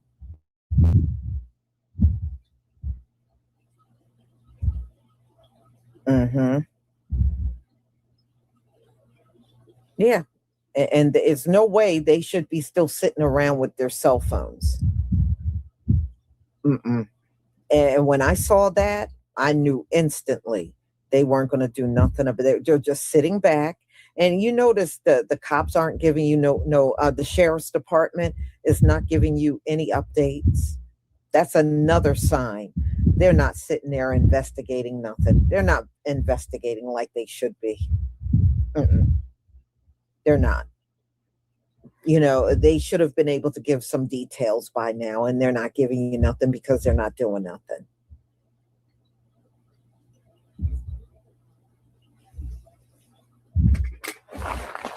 Yeah, it's interesting. I tell you what, we'll see. But I'm just letting everybody know the grand jury is going to be a big letdown. A Mississippi grand jury on top of that, yeah, it's going to be a major letdown. And the prosecutor can present the case any way he feels like it.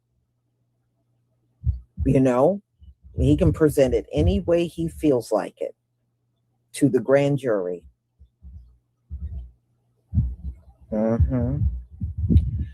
So y'all, I'm going to go ahead and conclude. Thank you so much for being here. I deeply, deeply appreciate it.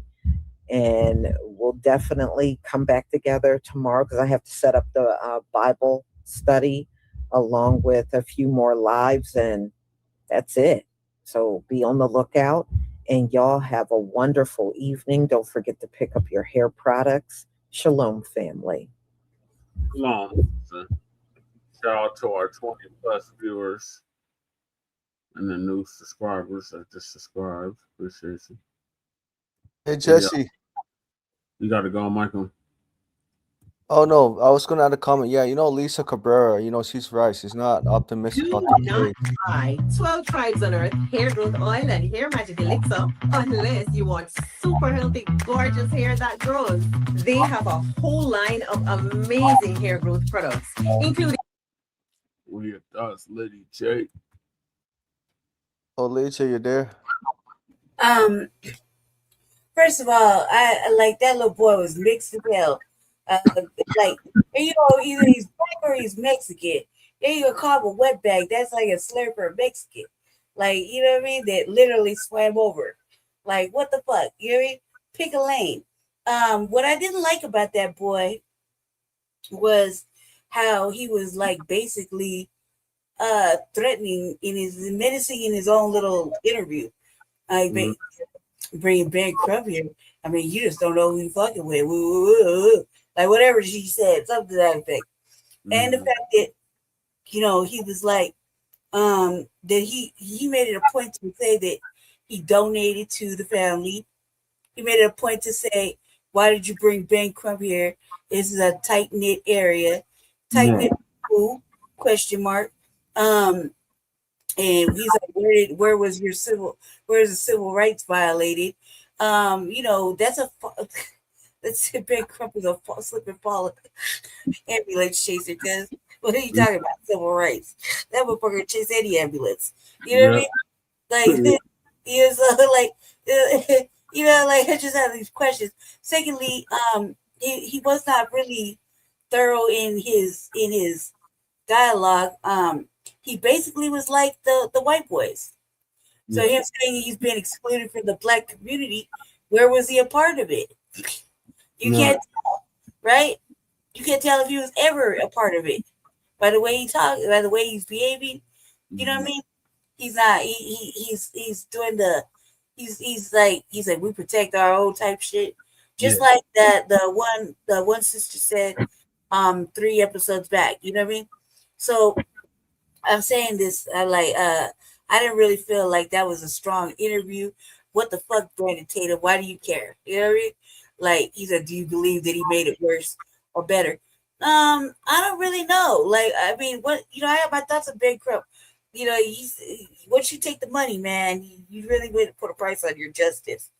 Alleged justice that you're seeking. So, he's gonna take a good portion of that. So, I don't really know what to think about it. I just don't like it. I didn't think it was I didn't think it really answered anything. I don't think it really solved anything. I think it mostly pretty specific about your times, cuz and I think that I think that they're just saying what they need to say to stay out of being questioned further or pressured with the strong questioning. You know what I mean? Yeah. It's not being treated like another 48 hours. Them people really get motherfuckers to roll over quickly. We're now heading into the 3rd month of this. Yeah. You see what I'm saying? So yeah, that's all I gotta say about that. And I might what's the next topic, because I might have to skip out because I've been sitting here for a minute. The fires in Europe. Okay, cool. So Europe's wildfire. Yeah, my gosh, that's crazy. 300,000 evacuated as heat wave returns. Yeah. Well, Lady Che, to add what you said, right? That interview was you're right, was not very thorough. It was just like a waste of time. Yeah, from his so-called black friend. Mm-hmm. Man, Jesse, if you're the interviewer, you would ask a lot of thorough questions and going deep. Right. Shit, I know I would be ask Jesse. Jesse had to tell me to stop being a detective just at home. I have questions. He'd be like, but why, Jesse? But why? How come? What made you go that way? He'd be like, God damn it, shut up and leave me alone. Like, because I do that shit at the house. I mean, I'm like a thorough investigator. Like, you know, Yeah. if something feels sus, and he like, you just don't trust me. I'm like, well, shit's not good. Shit's the suspect. You know what I mean? Like, because something sus happened, and I'm just like, man, check this out. I got all the questions. And that's what the code teaches us, how to ask questions. You know what I mean? There's a whole guidebook of how to ask questions. You know what I mean? And You make a great lawyer too. oh yeah, for sure. That's what I felt like. Both of you and Jesse. Yeah. I know. I definitely have got the question game on lock because like to drive a motherfucker like I mean even like the law can't handle it. I'm like, I got a question for you. How long you been a racist white supremacist? You know what I mean? Like these are serious questions. I want to know. The inquiring minds of me want to know. But this is like a softball, basic interview question. He's trying to like that kid don't count. Like, does he count as a black kid or does he count as a mixed kid? Like, you see, it's pretty mixed to me. But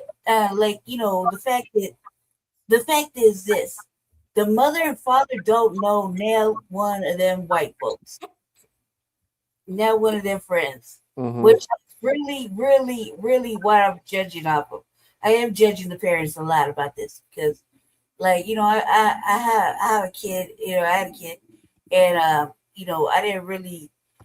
When I had a chance, I met a couple of her friends, like a lot of her friends actually, but a good couple that she like hung out with majorly. Did I meet their parents? No, they were like kind of grown or whatever. But I met them enough to where I've had them in my house. I've had discussions and dialogues with them. You know what I mean? I kind of knew what they thought. I checked them out briefly on Facebook or whatever, just because something might have not rubbed me right, or just because I was I just wanted to know, you know what I mean, or I was directed to look at something or whatever. But what kind of parents don't know their kids, anybody, even a bitch you might be hollering at, whether she's white or not. You know what I mean? Like, you don't know nothing. Like, what are you doing with your time if you supposedly, like, if everybody supposedly loves him and they're his best buddies and whatnot, then why don't you know really about him? It's not like he's living a secret double life. Right. They don't know shit. They're not involved. You know what I'm saying? That goes for the parents too. Yeah. They're just proving it. That you want to know something, but you don't know the basics of your kid's life. You don't know who he hang out with, regardless if they're in town for school or not, or what, or where they're going, or you don't even know the people that they're going to the island with. You've never met them, but you've been there for how long? You've been there for enough for him to go to, high school and college, or middle school and college, or whatever. You've been there a long time, and you don't know nobody of his friends. You ain't never went nowhere. Did you ever go to an event or anything? Surely the kid plays football. They got games and shit. Did you ever go to one of those? You ain't seen none of his peoples, his friends. He high five, hugging and shit. You mean tell me you don't? But you work with you work with somebody's daddy. Like, make it all really make sense. It don't make sense, right? No. If you work with somebody's goddamn daddy at the same hospital, but you don't know his kid. Yeah, it doesn't make sense. The parents, they seem too comfortable and say, yeah, Nolan's all friends. They're so great. As if they know them for like over 10 plus years. It don't make sense. If you're not like it doesn't sound realistic to everyday life. He's not like this person. This is a regular kid, but it's not like he's like like he's living a secret life of fucking something else. He's obviously going to school, but you work with the parents work with the other parent. You know what I mean? And you don't know that person's kid or their family, but you work together. Like, this is stupid. You see what I'm saying? That there's a lot of non-knowing and non-ever meeting, but yet everybody's so close knit and like they're so tight. Well, how is that possible if the parents don't know nothing? They don't. They never met no friends. They never had like a little get together at the house. The kid never had a birthday party or a summer down at the crib or nothing. I mean, he is grown enough to I could have a couple of friends over to play video games and shit. You know, for real. Like you just never had guests at your house. You never said, "Hey, can Brian, James, and Taylor come over and kick it?" Never, not once. Hey, can I go over to Taylor's house or whoever the fuck's house, Bryant or Brent or whatever fuck white name you got to come up with? You never said, "Well, where does Brent live? Is Brent's mommy and daddy gonna be there? Let me drive you over." You never. Right. Or even like asking like Brent's parents what they do for a living.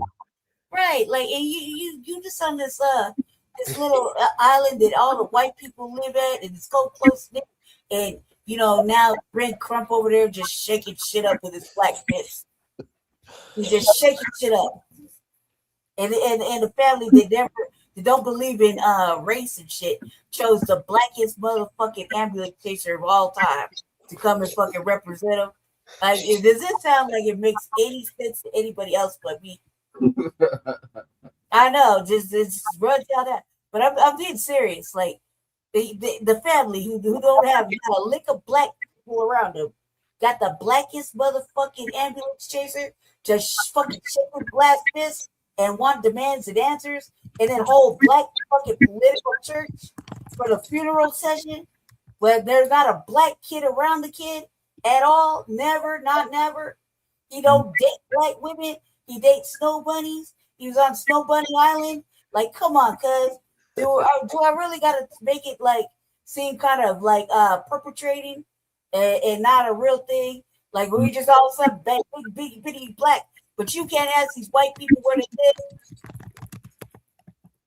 live. You been there so long. He got so many white friends and they're all his best buddies, and yet you ain't never met not now one of them. And the daddy only met him in Cassie, the Waffle House of all places. Waffle House, my God, Waffle House. That's a totally black place. Okay? Mm-hmm. Right. And you know, been fucking Waffle House is black. You know this too, Lady Tay, because you know the parents they smiled a lot. They smiled in front of Nolan's friends as if like there's nothing wrong with them. They're like they didn't finally meet him after death. Like, come on, man, what kind of parenting is this shit? Like, let's be serious. Like, I mean, you can say whatever the fuck you want about me. I don't give a fuck. But let's be serious. I'm asking some real serious questions. You don't know none of his white ass motherfucking friends. All these white ass years you've been there, right? But you go out and you get the biggest fucking darkest, blackest motherfucking civil rights fucking perpetrating ambulance chaser, shake his black face and fucking make a scene and get all these black celebrities to fucking pay for this and pay for that and donate money to fucking finding out who killed what and who did what to whom, pay for a motherfucking secondary motherfucking autopsy with missing body parts, and we don't have questions. But then all of a sudden you want to pull out this one child that is sitting on Brandon Tatum's fucking Reddit Center couch right there. He may be black, but he may not be black if he's being called a wetback. Like, you know what I mean? They don't call black people wetbacks unless they know they're Spanish or Mexican and they swam over. Did you swim over, cuz? You don't look like you speak Spanish. You see what I'm saying? Like this is the blackest it gets in that area. Like, are we being really for real? Are we being serious when we're asking these real questions? And the mama worked with the same place as the white daddy, and they never met. She never met his kid. This supposedly his best motherfucking friend, who supposedly has a thing for the white girl that was allegedly sitting on this motherfucking AI created fucking picture lap. Are we fucking really serious? Wow. I mean, I'm just pointing out the obvious just right. You're asking the right questions, and you know the parents, right? They feel like, oh my gosh, since I know Nolan's kids, Nolan's friends, their parents work with us, so there's no need to question them, as if like Jack and Jill, you know what I mean? The mother looked lost in size right there, and she just looked like she just making up shit as she goes along, and like I mean, really, you saw the like if you roll this track back and you saw how the mud. I like looked briefly and went back to do whatever I was doing, but like, look, she was looking at the sky, and she's cheesing away. Like, I don't know if I'd be this motherfucking pleasant if my fucking son it ended up, you know, in the water dead somewhere 2 days later, and allegedly these motherfuckers decided to go to McDonald's before they went to go look for him. Like, come on, that right there didn't sound like. So you filling up the boat, and you decided to take this, and then you went to go get a breakfast. So you had a McGriddle, and then you decided to get your ass in the water, and you looked for about 2.5 hours, and then you called the Coast Guard, and the Coast Guard tell you to check social media. What? For real? That's what we're leading with. The Coast Guard that didn't come when the boat was leaking and they were sinking. Mm-hmm. Right? The same Coast Guard, we're going to talk to that same motherfucker that didn't show up when the boat was sinking and they made a distress call to fucking boat AARP tow trucks and shit. Come get me, I'm sinking. But then he didn't come do due diligence. But you're going to listen to this. But they're the experts. They're the experts. The expert didn't go check. You know what I mean? But then you got to listen to it. You know, why don't you check social media to see if he's busy? Are you fucking kidding me? Cuz this is what we're gonna go with. This is what's you know, we're gonna piece it all together and speculate on this too. Come on now. Do better. Everybody do better. This is crazy. Go ahead. Okay, so moving along, we got the wildfires in Europe. So let's gonna give us a bit on that. What you eating, Jesse? Ribs? No, that was earlier. I know. I saw. What you eating? Bread. Shalom, family. Good to see you all here. Hope you're doing well. Man, do we have to talk about this fire? This fire is something else. So recently, over 300,000 people had to evacuate. Now, they said this fire is different from other wildfires they had in Europe. This fire is so hot and so intensifying, it's literally creating its own weather. That's how bad it is. It said the conditions are constantly changing. And this thing is literally creating its own weather. That's how bad the fire is over there. So I'm going to play this video from Sydney Morning Herald, and then we'll get into the other videos from TikTok.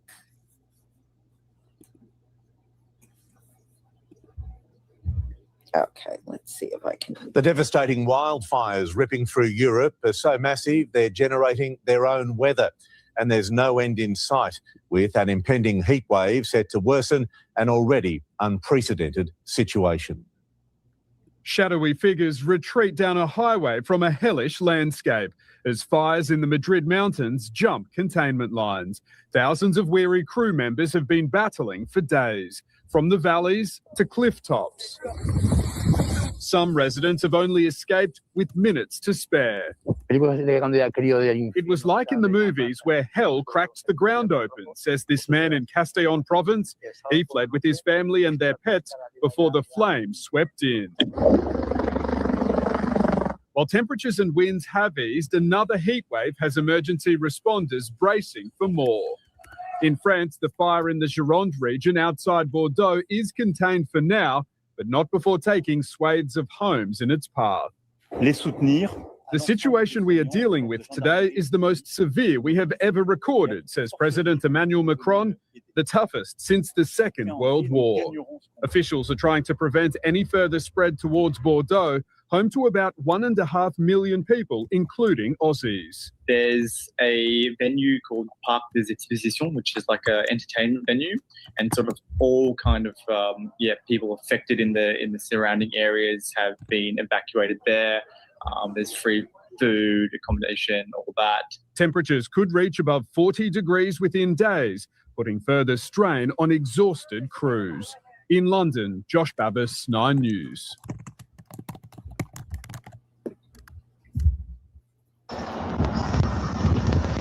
Okay. So that is creepy. That is creepy that this thing is generating its own weather.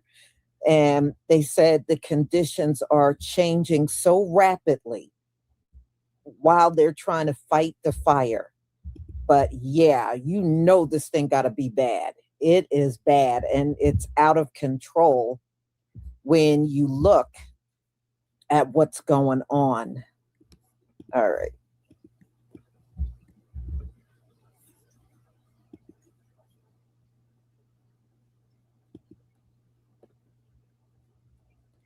All right, let me share my screen again.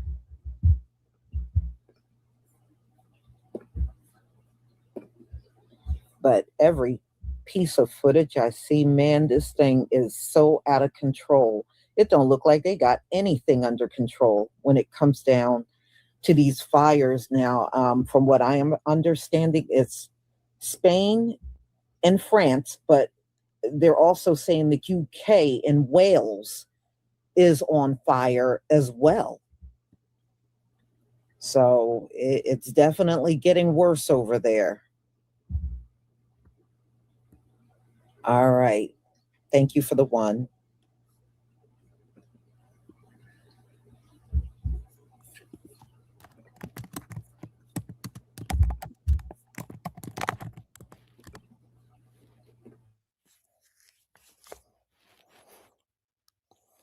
Raging across Western Europe, and another heat wave is imminent. High pressure is going to build again in the coming days, with day after day of sunshine. This will send temperatures soaring into the mid to high 30s Celsius by midweek. The combination of dryness and heat will enable existing wildfires to spread more readily. There'll be an ongoing danger to life and increasing pressure on firefighters. The heat will briefly affect southeastern parts of the UK midweek. Temperatures could reach as high as 34 Celsius on Wednesday before it cools down again. Climate change is making heat waves more frequent, more intense, and longer lasting. This leads to environments in which wildfires can thrive more easily. Well, George, good morning. The air is dry here and there's a constant breeze. It's these exact conditions that are driving some of these fires right now. We're just west of Madrid right now. And this is as far as police are letting anyone go because they say parts of the Avila fire, the largest in this country's history, have flared back up again. Extreme winds and bone-dry air fueling deadly wildfires across France and Spain this morning. The widespread blazes forcing more than 300,000 in southwestern Europe out of their homes as firefighters battle the advancing flames. Spain declaring a national emergency as authorities say a 78-year-old man was found dead in the Valencia region, the country's first fire casualty. Fires scorching popular tourist destinations throughout the region. Plumes of smoke looming over the edge of cities, destroying homes in its path. Near Madrid, the security camera capturing the moment a home is engulfed by flames. And in France, authorities going door to door in the Gironde region, urging residents to evacuate, pleading with vacationers to keep their distance. Firefighters supported by farmers, seen here on the road to Gironde to help in the battle. Huge flames as the wildfires in the region burn more than 100,000 acres, an area 4 times the size of Paris. And in Bordeaux, the heart of France's famed wine country and a tourist hotspot, cleared out by the approaching flames. It escalated pretty quickly. Americans Brendan and Tammy Hutchinson, who live there year-round, among the thousands ordered to get out. You could see the wind shift, and it really got thick smoke, and there was a lot of ash falling out of the sky. And the region had a very wet winter and also a spring, so there's a lot of vegetation, dry vegetation now. And also Western Europe had its hottest June on record. So Robin, a kind of perfect storm for these fires to start and then move rapidly across the terrain, and the temperatures are expected to rise again this week. Yeah, Europe is getting hit hard, Marcus. Thank you. Tonight, tens of thousands more people evacuated as relentless wildfires continue to rage across Europe. Outside the French city of Bordeaux, authorities going door to door overnight to get people out. As farmers in the famous wine region step up, using their tractors and water tanks to help firefighters battle the erratic flames. Here's Sky News' Sadia Chowdhury reporting in the area. These firefighters from Paris, among the huge number of firefighters that are here today from all over France, we know that more than 70 of them have been injured tackling this blaze. In central Spain, the view from above. As firefighters face similar conditions, new videos show the walls of flames and thick dark smoke they're up against. As the region faces record heat, fires also breaking out in southern Italy, forcing the evacuation of popular beaches. Meanwhile, back at home, crews also battling fires in central Oregon as 104 million people remain under heat alerts nationwide. In South Carolina today, several inches of rain falling in just an hour, flooding roads. And in California, a tropical system in the Pacific is creating huge swells. This is crazy. Holy cow, you guys. You can see the tide washing over the parking lot at this beach outside LA. And in Santa Cruz, take a look at this heart-racing rescue. A lifeguard facing massive waves as he heroically saves a young boy who got swept up in the water. Really dramatic video there. Liz is joining us now. And Liz, millions of people are bracing for what could hit just hours from now, right? Yeah, that's right, Hallie. Some 40 million people from the Midwest into the Tennessee Valley are under threat of severe storms capable of producing destructive wind, really strong hail, and even a tornado or two.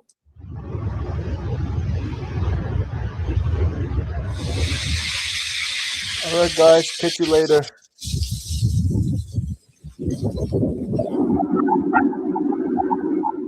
A state of emergency in Western Europe was described as apocalyptic fires have forced nearly 300,000 to flee their homes.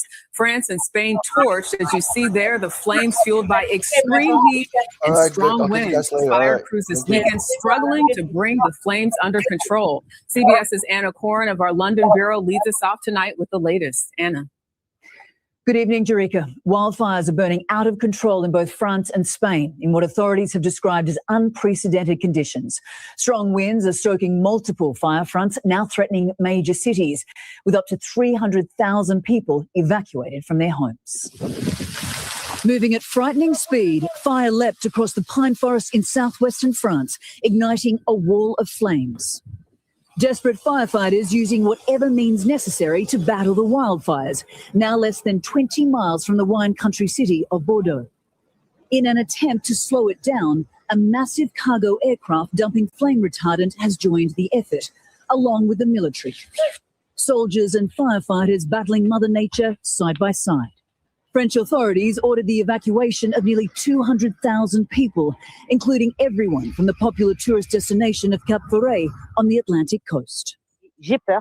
I'm scared, that's it, I'm scared, exclaims this woman. Yesterday, when I left my house, I was afraid I wouldn't find it again. Others defied evacuation orders, choosing to stay and fight. It makes you want to cry. Honestly, it's horrible, says this resident. We no longer recognize our land at all. The fire, which started earlier this week, has reached an unprecedented strength. The French Interior Minister has described the battle ahead as long and very difficult. In neighbouring Spain, homes on the outskirts of Madrid went up in flames. In the country's capital, in the nearby province of Avila, fires prompted the evacuation of nearly 70,000 people. For the first time, the government declared a national emergency as two huge blazes merged. Officials say a third fire is on the verge of joining them. Unfortunately for Spain and France, there is little relief in sight. Scorching temperatures are expected next week, and it's feared the strong winds that have fueled these fires will remain. Jerica. Yeah, so dangerous. Anna Corin, thank you.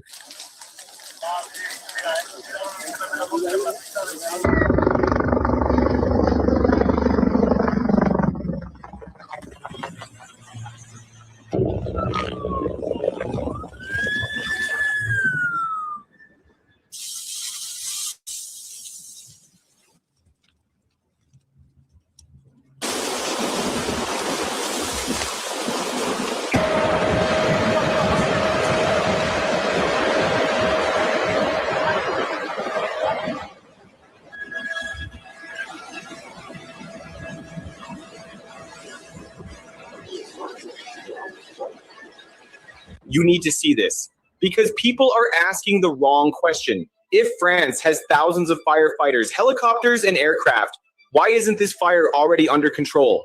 The answer is terrifying. This isn't an ordinary wildfire anymore. Officials say the fire has become so intense that it's creating its own weather. Powerful heat is generating towering smoke clouds, shifting winds without warning, and causing new flare-ups miles away from the main fire line. Fire crews aren't just chasing flames. They're racing against conditions that keep changing every hour. That's why evacuation orders keep expanding. More communities around Bordeaux have been told to leave, and authorities say people won't be allowed back until it's safe.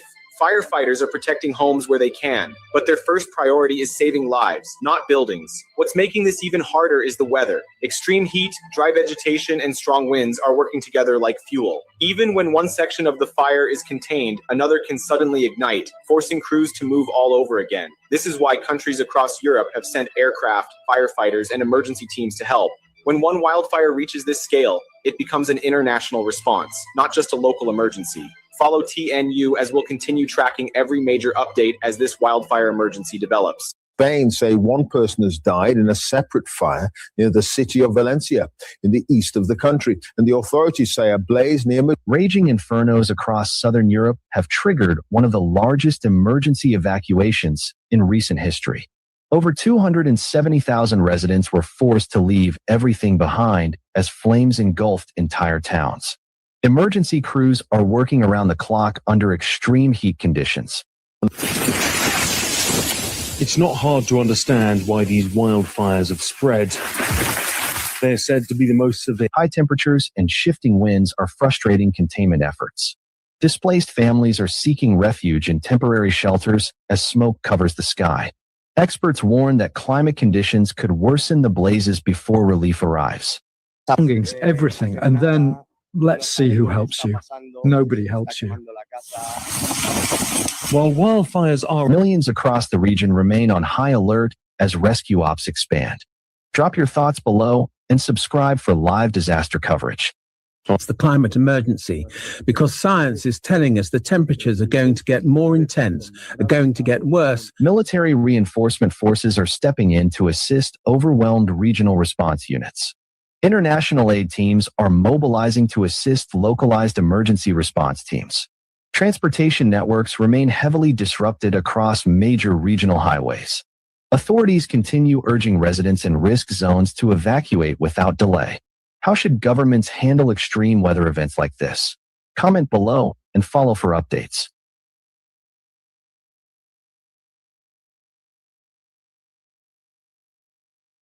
Man, that looks horrifying over there. Woo! I tell you what, the Most High ain't playing. He ain't playing. I mean, I've seen some bad fires. I've been looking at some of the footage for the last day, and man, what you see over there is horrible. Horrible. Even they have to admit this one is so bad that, you know, they're calling it a historic fire because they never had one this bad. This one tops any one they have had in the past. So, you know, all I got to say is my Israelite brothers and sisters that are over there, I pray you are all safe and nowhere near this fire. I tell you what, so far I haven't seen many melanated people when they show the clips, except for the one guy in the beginning. But normally, you know, I have not seen a lot of our people. So I hope that's an indicator that they're not being badly impacted by this thing. So yeah, Canada, Europe, Spain, and also the UK. The UK as well. I was looking at the news early this morning and they said Wales is on fire.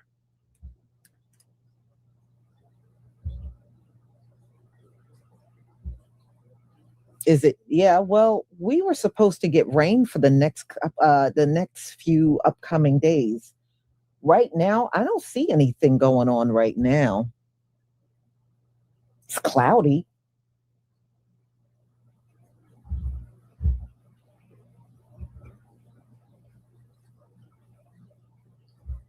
Yeah, well, I tell you what, they had sundown towns. They're probably going to be all burnt up. They had sundown towns over there. Yeah, Wales. That I heard Wales is on fire. There's a major fire over there. No, not the whales out in nature. No, those aren't on fire. They're still in the ocean and hopefully doing just fine. Yeah, well, the heat wave is still ongoing. They said it's not even going to break until the beginning of August. So, and we don't know what that means. It doesn't mean it's going to be the first day of August. It could be the first several days in August. It's supposed to break.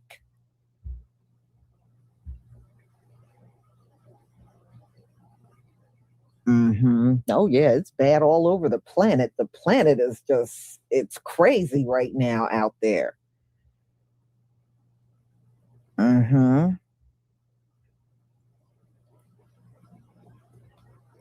So, y'all, I'm going to go ahead and conclude. And I want to thank, is that Shantez Davis Sr.? Thank you. Well, thank you, Lisa, for the wildfire update. Burn, Nabisco's burn, as Shabaka was saying. What are your thoughts, Lady Chen? And here comes Emily. Sorry about that. I was on mute. Sorry about that. What I think, fuck, man. This would be that one time I actually would agree with her. This is some karmic shit. You know what I mean? Like, well, the French. I mean, this is that one time I'd be like, man, this does seem like some ancestral shit going on right here. Like, but I was like, God damn, creating your own weather. That sounds like some Nabisco fucking thought process right there. They do play with the fucking weather. Yeah, the weather, the sun, the fucking moon. They can't help but play with shit. So, and this is the outcome that happens when you play with the earth.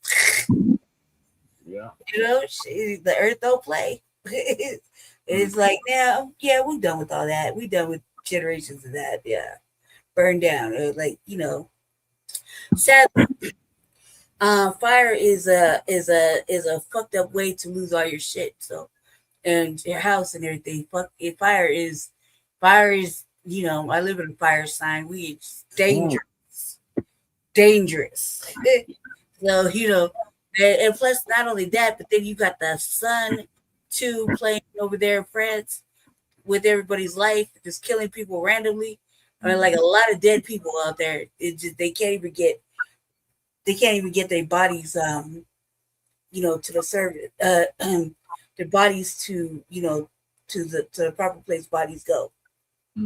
So I mean, that's I don't know, man. Like, I wish fire on nobody. Fire is like a tornado. Like, it's the kind of things you just flooding. It's like natural disasters. However, that shit looks devastating. That's all I gotta say about that. It's an ugly way to lose everything. Jesse, I got like one more in me, and then I gotta go. Okay. Well, the next one is why Black Americans hate the Congressional Black Caucus. So our brother Water God TV gonna give us an update on that.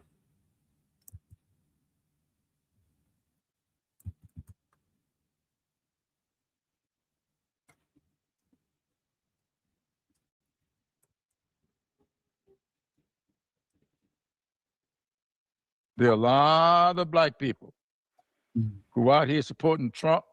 You cannot tell me or Jimbo that his policies are good for Black Americans. Are they? So I why are guess. And they always come at us with Trump. What are you doing? What about your policies? Sell us on your policies. It's like their policies don't even make sense to where they gotta say, they just talking about black people that vote for Trump. They can't even speak to people who want to see, what are you doing for us? Might have to drop a dime on them. For sure. You know what I'm saying? Stop. I don't like that shit. For sure, bro. I don't like that shit.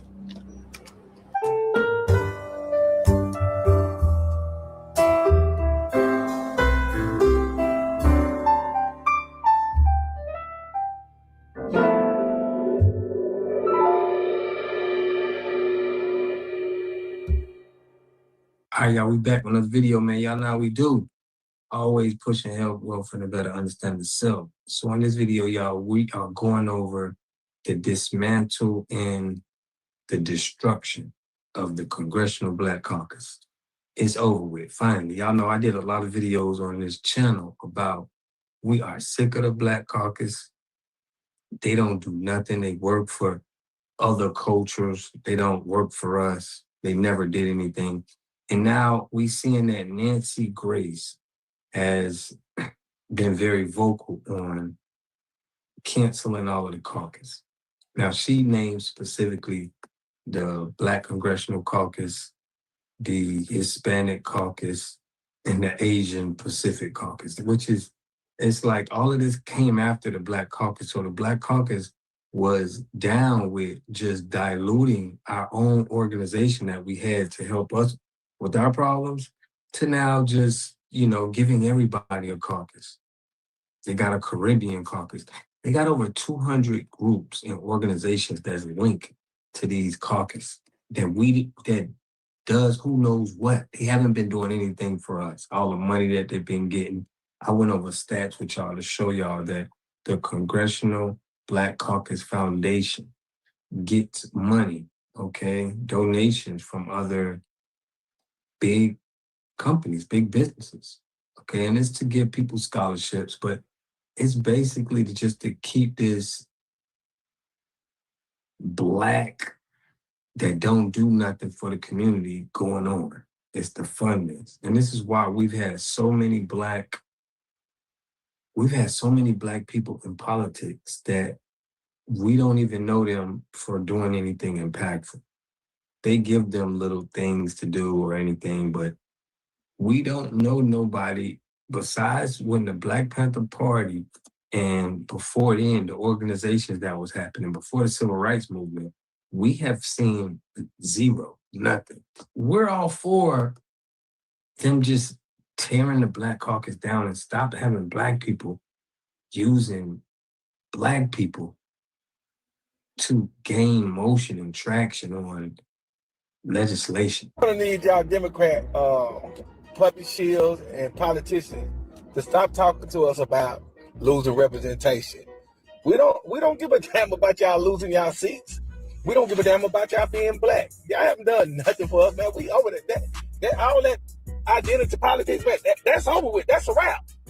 That game is done being played. You got a few people that still hold on to that, but they gonna catch on to realize y'all the biggest enemy. Man, when we seen how y'all advocated for immigrants over your constituents, over people that can actually go to the polls and vote for you, and every time we talk about something, y'all give us excuses, talk to us like we children, talk to us like we don't deserve anything, talk to us like you can't do anything specifically for the people that you asking to come out and vote. Fuck y'all. We don't give a damn about y'all. The Supreme Court decision, man, we don't give a damn. That ain't affecting us. That just means that you do not have an easy pathway back to Washington, D.C., which has absolutely nothing to do with us. Why should we care? Y'all don't care about our plights. Y'all don't care about our struggle. Y'all haven't delivered anything. Man, I can't wait to see how many y'all gonna lose y'all seats. If it was up to me, I would dismantle the whole Congressional Black Caucus. That is a useless organization. They're a do-nothing organization. And all y'all that take money from AIPAC should be dismissed any goddamn way. Okay, now taking money from AIPAC, we know that AIPAC funds the right and the left. And we got people on both sides. Okay, we see with Officer Tatum and we see with the Democrats, you know, it's still, we don't see much structure from people that look like us when they're in politics. Even for the little influencers that, you know, push for these politics, we don't see the care or trying to get us going on the right path. What we seen before in the 60s, the Black Wall Street, and how we was able to move until, you know, that Dr. Martin Luther King and that integration came in. But listen to how the Republicans feel too, on feeling the pressure on saying Black people getting out of politics and on the right, on the Republican side. There's been a lot of talk how there won't be any Black Republican members in the new term. Yeah. What do you make of that? Nothing. I don't understand how that's relevant. Is there a problem with like recruitment? Or I don't think it's a problem with anything. I'm not here because I'm Black. I am here because I'm qualified representative for Congressional District 38, and the American people choose who they want to choose. Yeah. And the one thing I don't want to get into is this game of race bait all day, every day. If there's 4, if there's 10, if there's none, what we are talking about is who is the best person that is best qualified to fill a seat, regardless of the way that they look. And I tell people this all the time till I'm blue in the face. I represent a white majority district that President Trump would have won by over 20 points, and I won by 25 points the last time I ran. I'm being judged not by the color of my skin, but by the content of my character. I don't care how many Black people are here. I want the most qualified people that are here. And thank you. Oh, got it. Thank you, Harrison. All right, so here's a little clip of the Congressional Caucus, the head himself, okay?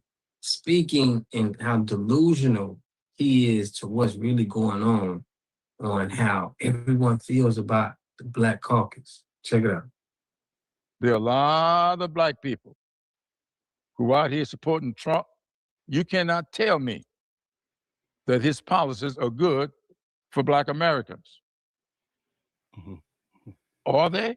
So I guess. And they always come at us with Trump. What are you doing? What about your policies? Sell us on your policies. It's like their policies don't even make sense to where they gotta say, they just talking about Black people that vote for Trump.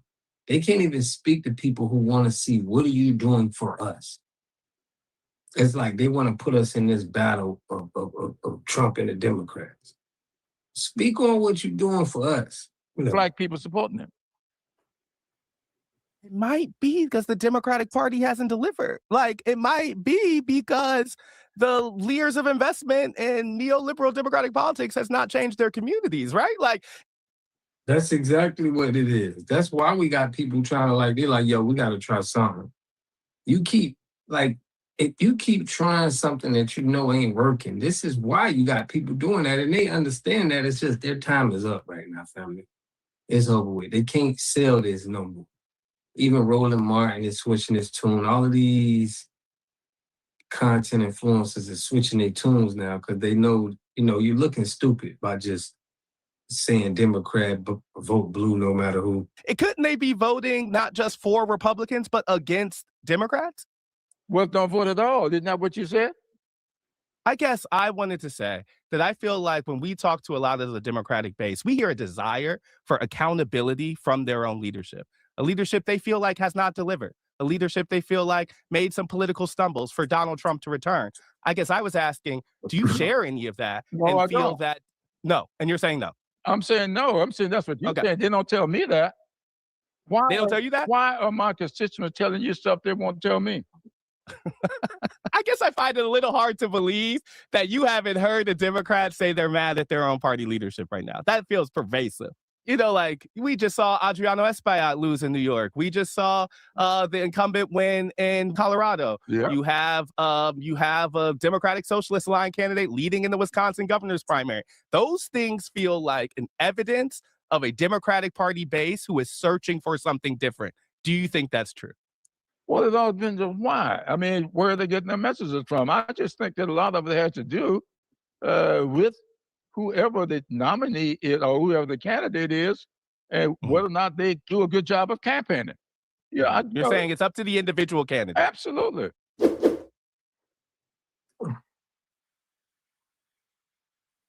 All right, so here is what some of you know, the YTs are feeling about the Black Caucus. Okay, they already see, you know, it's kind of like a Black Lives Matter, but a real political organization that just uses the name of Black people and Black people's pain and trauma to throw that into politics to get us to vote. But check this out. I want to know what y'all think. They watched Black Democrats and all Democrats, and actually was created by the progressive, you know, right out of Woodrow Wilson's time.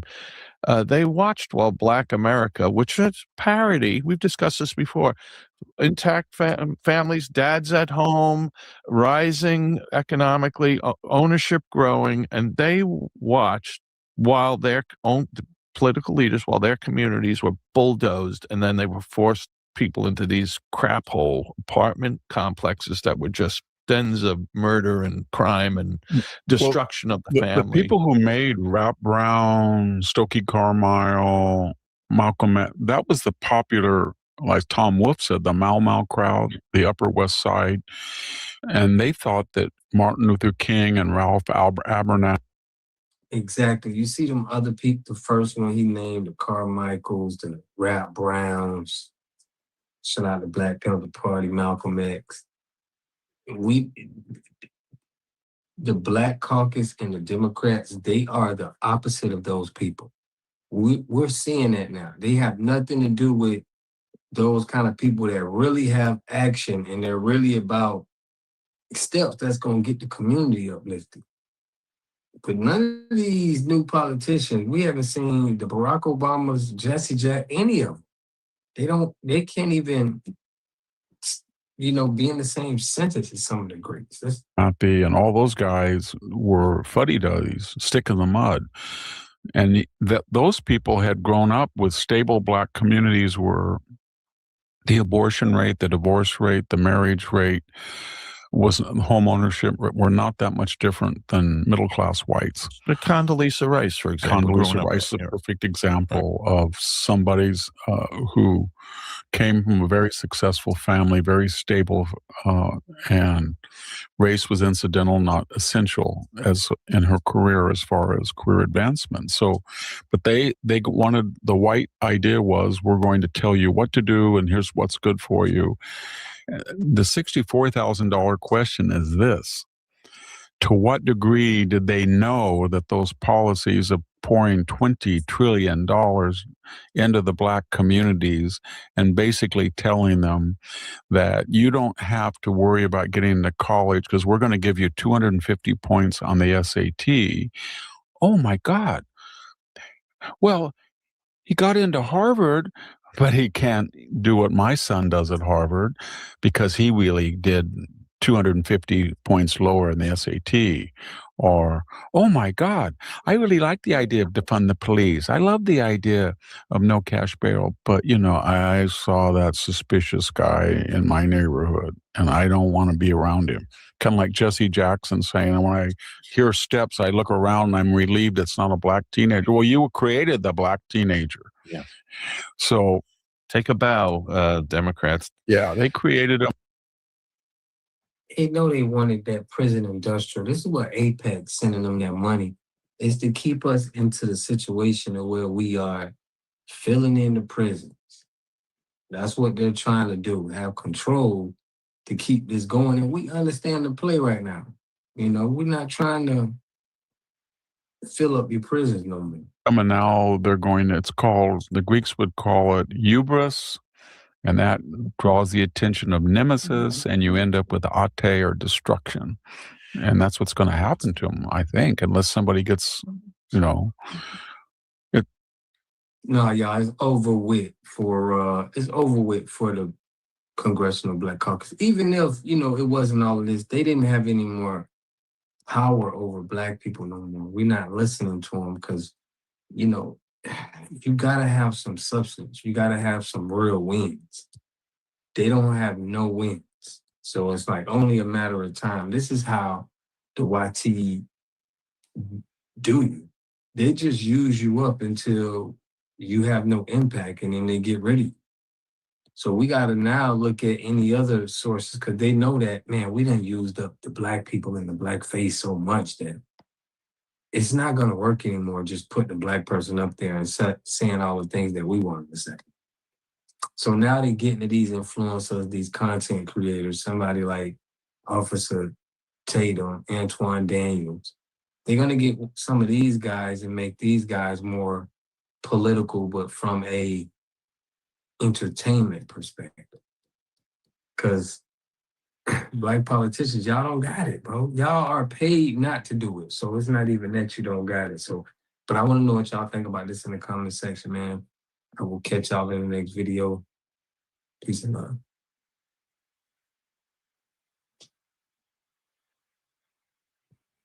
A community must have three things to have a community in it.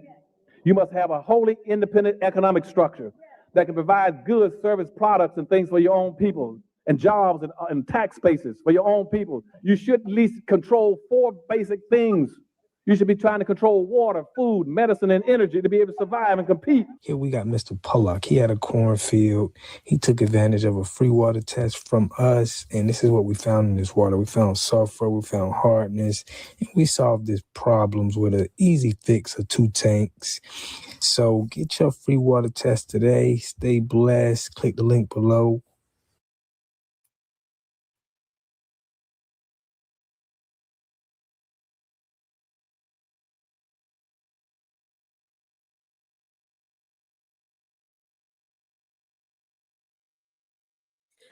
Do not buy 12 Tribes on Earth hair growth oil and hair magic elixir unless you want super healthy, gorgeous hair that grows.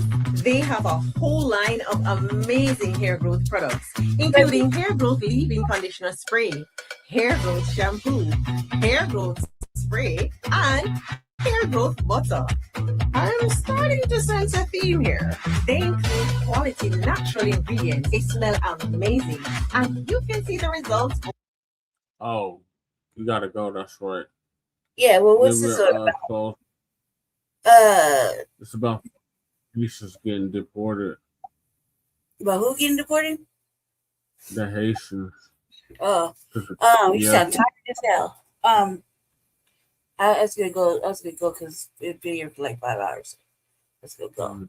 My thoughts on the last one. You know, the legacy people that have been there long, you know, and, they gotta go, you know, period. But they haven't done shit, so you know they really should go. I mean, nothing's really stuck in it or been affected. And we're not on that being black for a candidate. It's kind of out the door now. Now we're about policy, so you know it's pretty much important. You sound tired. I kind of am, but it's gonna be The last topic. yeah. All right, I'll stick with the last topic. Okay. You sure? If you gotta go, you can go. Well, this is the last topic because you shut it down, right?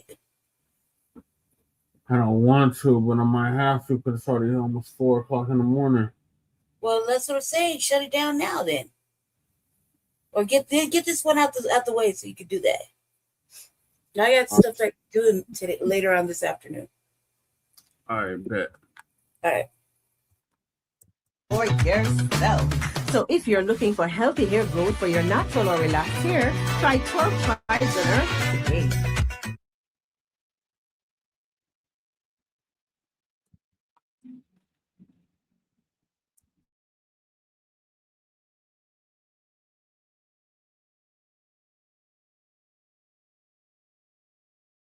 Shalom, family. Good to see you all here. Hope you're doing well. You know, this is the week ICE starts raiding Haitians all over the country, wherever they are. And we know the biggest population is down there in Florida. Another big location is Springfield, Ohio. So it really don't matter where they are. You know, it's really strange. I have the first video that I'm going to show you is a guy that, you know, one of the big things they're doing online is saying, oh, well, ICE is going to get, you know, you Black Americans too, because how can you tell the difference between Haitians and Africans and Black Americans. Look, y'all, even white people have been on video saying they can tell the difference. They can tell the difference. Many people can tell the difference. First of all, African, their facial features are so different from ours. And what are y'all going to do about your accents? And it's not, another reason why it's not hard to tell is because y'all tend to, and I noticed this about all immigrants, y'all tend to group up together. So you're easy to get. All they got to do is raid one neighborhood and grab up hundreds of you at once, because y'all just live and group all together. Where somebody like us, we're spread out all over the country, but y'all like to live in, big groups in certain locations. Y'all don't spread out like we do. And your facial features are different. They really, truly are. But for some reason, and I've heard many Africans say this, how are they going to know the difference between us and you? Y'all don't even look like us. Y'all don't even look like us. Wow. So, yeah, they said in Springfield, Ohio, the streets are practically a ghost town. Many of the Haitians are either staying in or they already fled out of there. But they're noticing a decrease in the amount of Haitians going into markets and being out and about because they're scared. They're scared. They don't want to be grabbed up by ICE. And most of all, these folks don't want to go home. They don't want to go home. Mm-mm. And that's what I notice about all of them. It don't matter if it's the Latinos, the Caribbeans, the Africans. Once they make it here, they do not want to go home. Mm-mm. Not at all. But TPS has ran out. And now they're going to start getting y'all out of here. And I believe they've already began, because it was supposed to start this week. If they're saying they're starting, they've already begun. For real. Yeah, and we already seen what their homelands look like. They're slummy. I mean, even in Latin America, those places look real slummy. And yeah, and when they come to a place like this, no, hell no, they don't want to leave.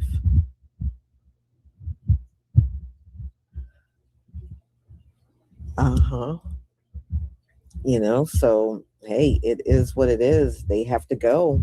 Donald Trump got rid of their temporary protection through the Supreme Court. So y'all don't have that protection anymore. So y'all can be grabbed up and deported at any time. In a time like this, maybe, many would be better off just doing a self-deportation. Donald Trump has offered money for those of you that will do it on your own. I'm just saying. All right, let me go ahead. Yeah, they're running into Canada too, but Canada is very expensive to live there. It's not cheap to be in Canada, and Canada don't give them all of the debit cards and money and EBT that they get here. They ain't getting none of that mess up in Canada. Canada ain't playing that mess. All right. Let me share my screen.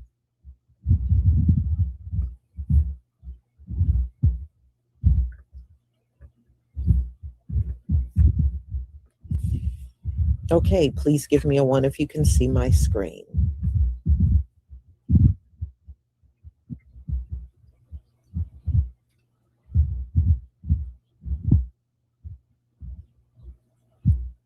Thank you.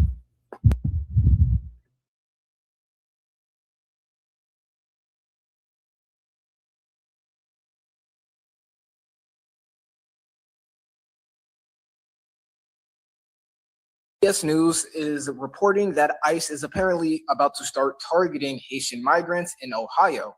So that means Black people are about to start getting arrested and disappeared by ICE. I guarantee it. They're not going to be able to tell the difference between like an American citizen and a Haitian migrant that has, came over because of TPS, because they not only don't care, but they're also racist. A bunch of these people are straight up racist, and they're being sent out to go wrangle up a group of Black people in Ohio. That is not a good recipe, and they are going to target Black people across the board. Like me, I'm a, I guess, stereotypical Haitian, right? I have a stereotypical Haitian face. Most people cannot tell, oh, you Haitian or you this, you that. No one can tell at all. No one has been able to tell my entire life. Only other Haitians can tell. Like, swear to God, right? A Black American might guess, oh, are you from Nigeria? Are you from this, that, and the third? Like, they'll say all of those things without saying Haiti. Same with a white person, same with, anyone else. So just know Black people are going to be targeted, including Black Americans. Immigrants from Haiti are the next targets of President Trump's mass deportation campaign. ICE is planning to ramp up operations across the country to identify, arrest, and deport Haitian immigrants who are suspected of being in the country illegally as early as this week. That is according to sources at ICE, but also internal documents that we obtained. And this comes as more than 300,000 Haitian immigrants are bracing and preparing to lose their legal protections under the TPS, or temporary protective status policy. The Supreme Court ruling paving the way for that TPS policy to be terminated takes effect tomorrow. And the documents we obtained indicate that Ohio is one of the states that ICE is potentially planning to target as part of this operation. That state is, of course, home to large communities of Haitian immigrants, including in the city of Springfield, where Haitian immigrants were falsely accused, including by President Trump, of eating cats and dogs. Hundreds of thousands of Haitians are waking up today to a new reality.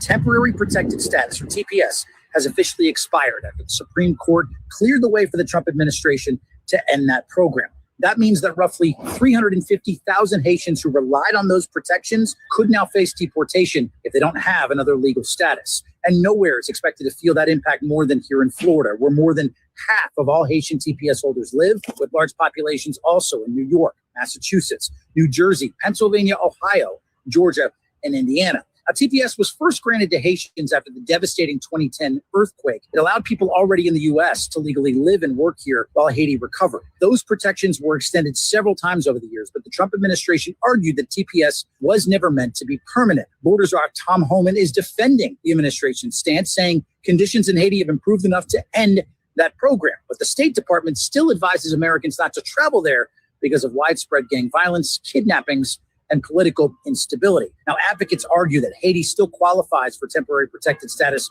and warn that ending it could separate families and disrupt industries that rely on Haitian workers. Meanwhile, Haitian officials tell the Miami Herald they've been asked by U.S. authorities to prepare for 2 deportation flights a week as those protections officially expire. While we're trying to avoid the physical jail, we're in a psychological jail. It's like a catch-22 for us. The Haitian community here in Springfield is in paralysis right now, sheltering in place at home after TPS expired, fearful of an impending ICE raid from the Trump administration. And while there's a vast psychological toll being put on the community right now, there's also an economic toll. I want to show you this Haitian supermarket right here in Springfield. As you can see right there, there is the Haitian flag right over there. And typically you would see this supermarket bustling, people coming in and out, buying goods like eggs, like cheese, like milk, their everyday goods. Instead, we have been here all day. Instead, we have seen no one walk in and out of this supermarket. People afraid to leave their homes, people afraid to run their errands, to live their everyday life as this Trump administration threatens yet another raid. CBS News is reporting that ICE is preparing to ramp up arrests and deportations of Haitian migrants as their temporary protected status is set to expire. According to CBS News, internal documents and agency sources say ICE could target Haitian communities in Ohio, including Springfield, with operations possibly starting as soon as this week. More than 300,000 Haitians are set to lose their legal status after the Supreme Court sided last month with the Trump administration to end the temporary protected status program for Haitians and Syrians. The Department of Homeland Security tells CBS News that it does not discuss, quote, ongoing or future operations, but says those losing status should consider self-deporting. I have workers that are impacted by TPS. They're gone. They're not working.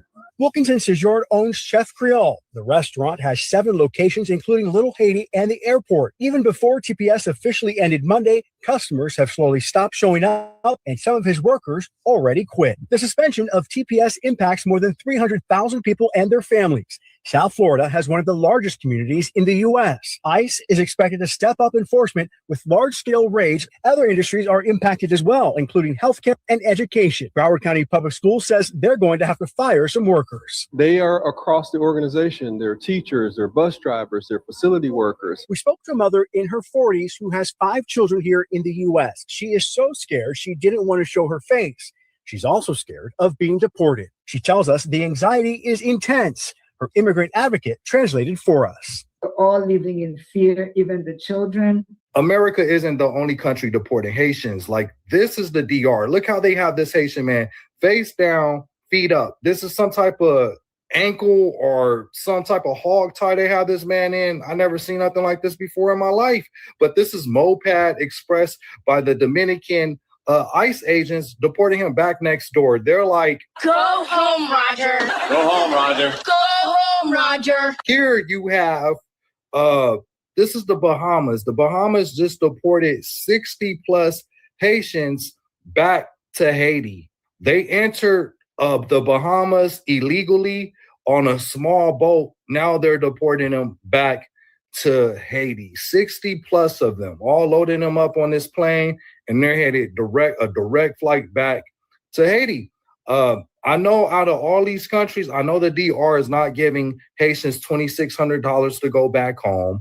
I know that the Bahamas, they're not giving them any money to go back home. They're just giving them transportation to return them back to their country, which they came from. There's nobody out there protesting, right? The United States have been pretty generous to these people, offering them the money to return home. No other country is doing that. I'm telling y'all, especially the Bahamas and the DR. They just want the Haitians out of here.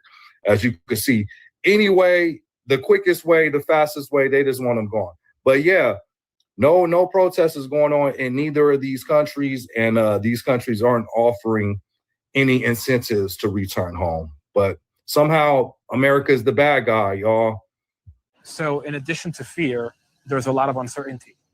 Definitely so. Imagine that you are parents, you are father, you are mother, and you know that you won't be able to budget for your family. You won't be able to provide for your kids. And eventually you are afraid to be separated from your children. That should be a concern. And no, I always say that no human being should be facing that type of situation.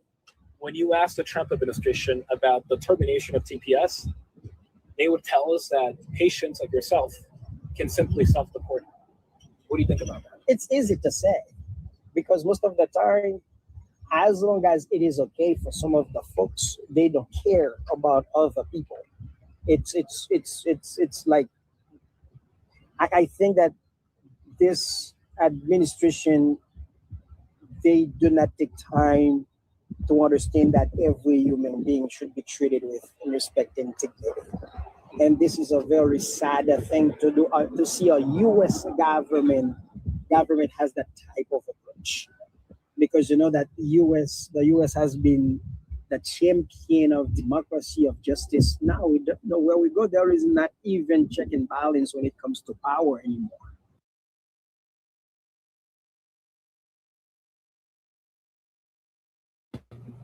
All right. Well, it's not going to stop, you know. And I know I've said this before. Donald Trump said the ICE raids will go on for the entire time he is the sitting president. So it's not going away. And they're still grabbing up the Latinos.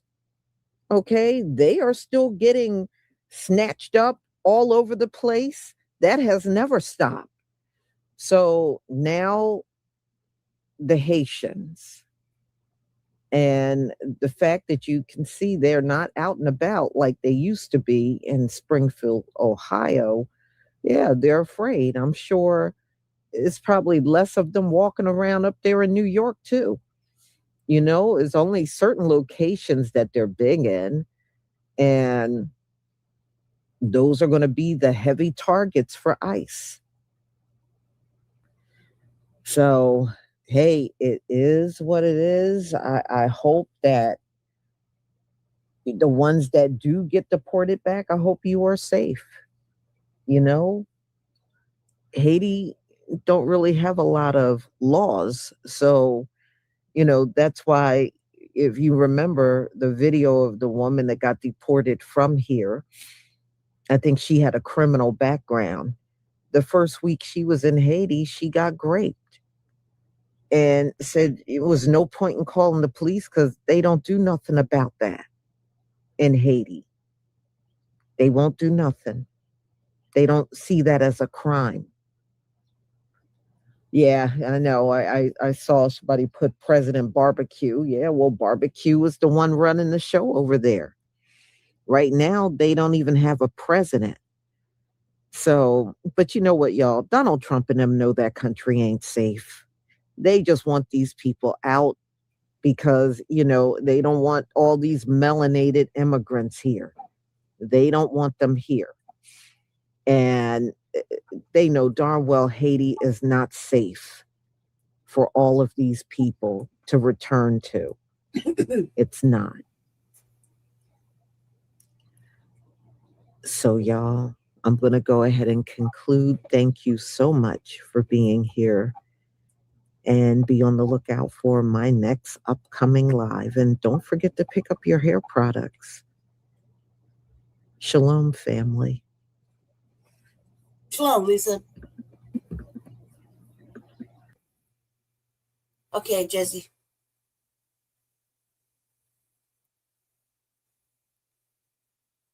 Jesse.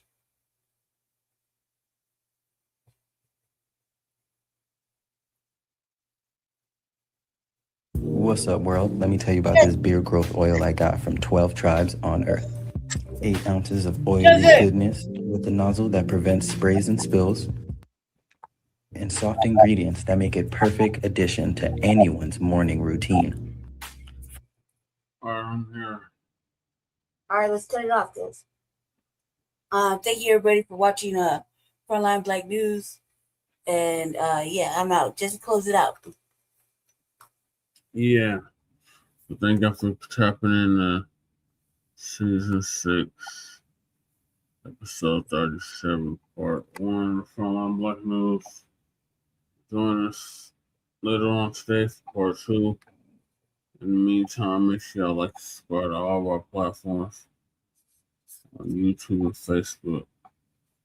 Revolutionary Agenda on YouTube and Facebook, and Shabbat Spokesman's Enhanced on Facebook and Twitter. So peace, love, light, reparations, delineations, and separations. Shane Clement and Lady Chase on and off from the Mile High Income. And we go Michael for the city. Shout out to everybody that tapped in. Shout out to those that peeked and didn't speak. And shout out to Michael for joining us. And Sister Bell for coming through. And whoever tapped in briefly. Fresh. Oh, yeah, thank you for reminding me. Yes, shout out to Fresh always. Yes, that's the one that donated. Okay. Shout out to Fresh always. Yeah. All right, so we'll see y'all for part 2 later. Peace. Peace.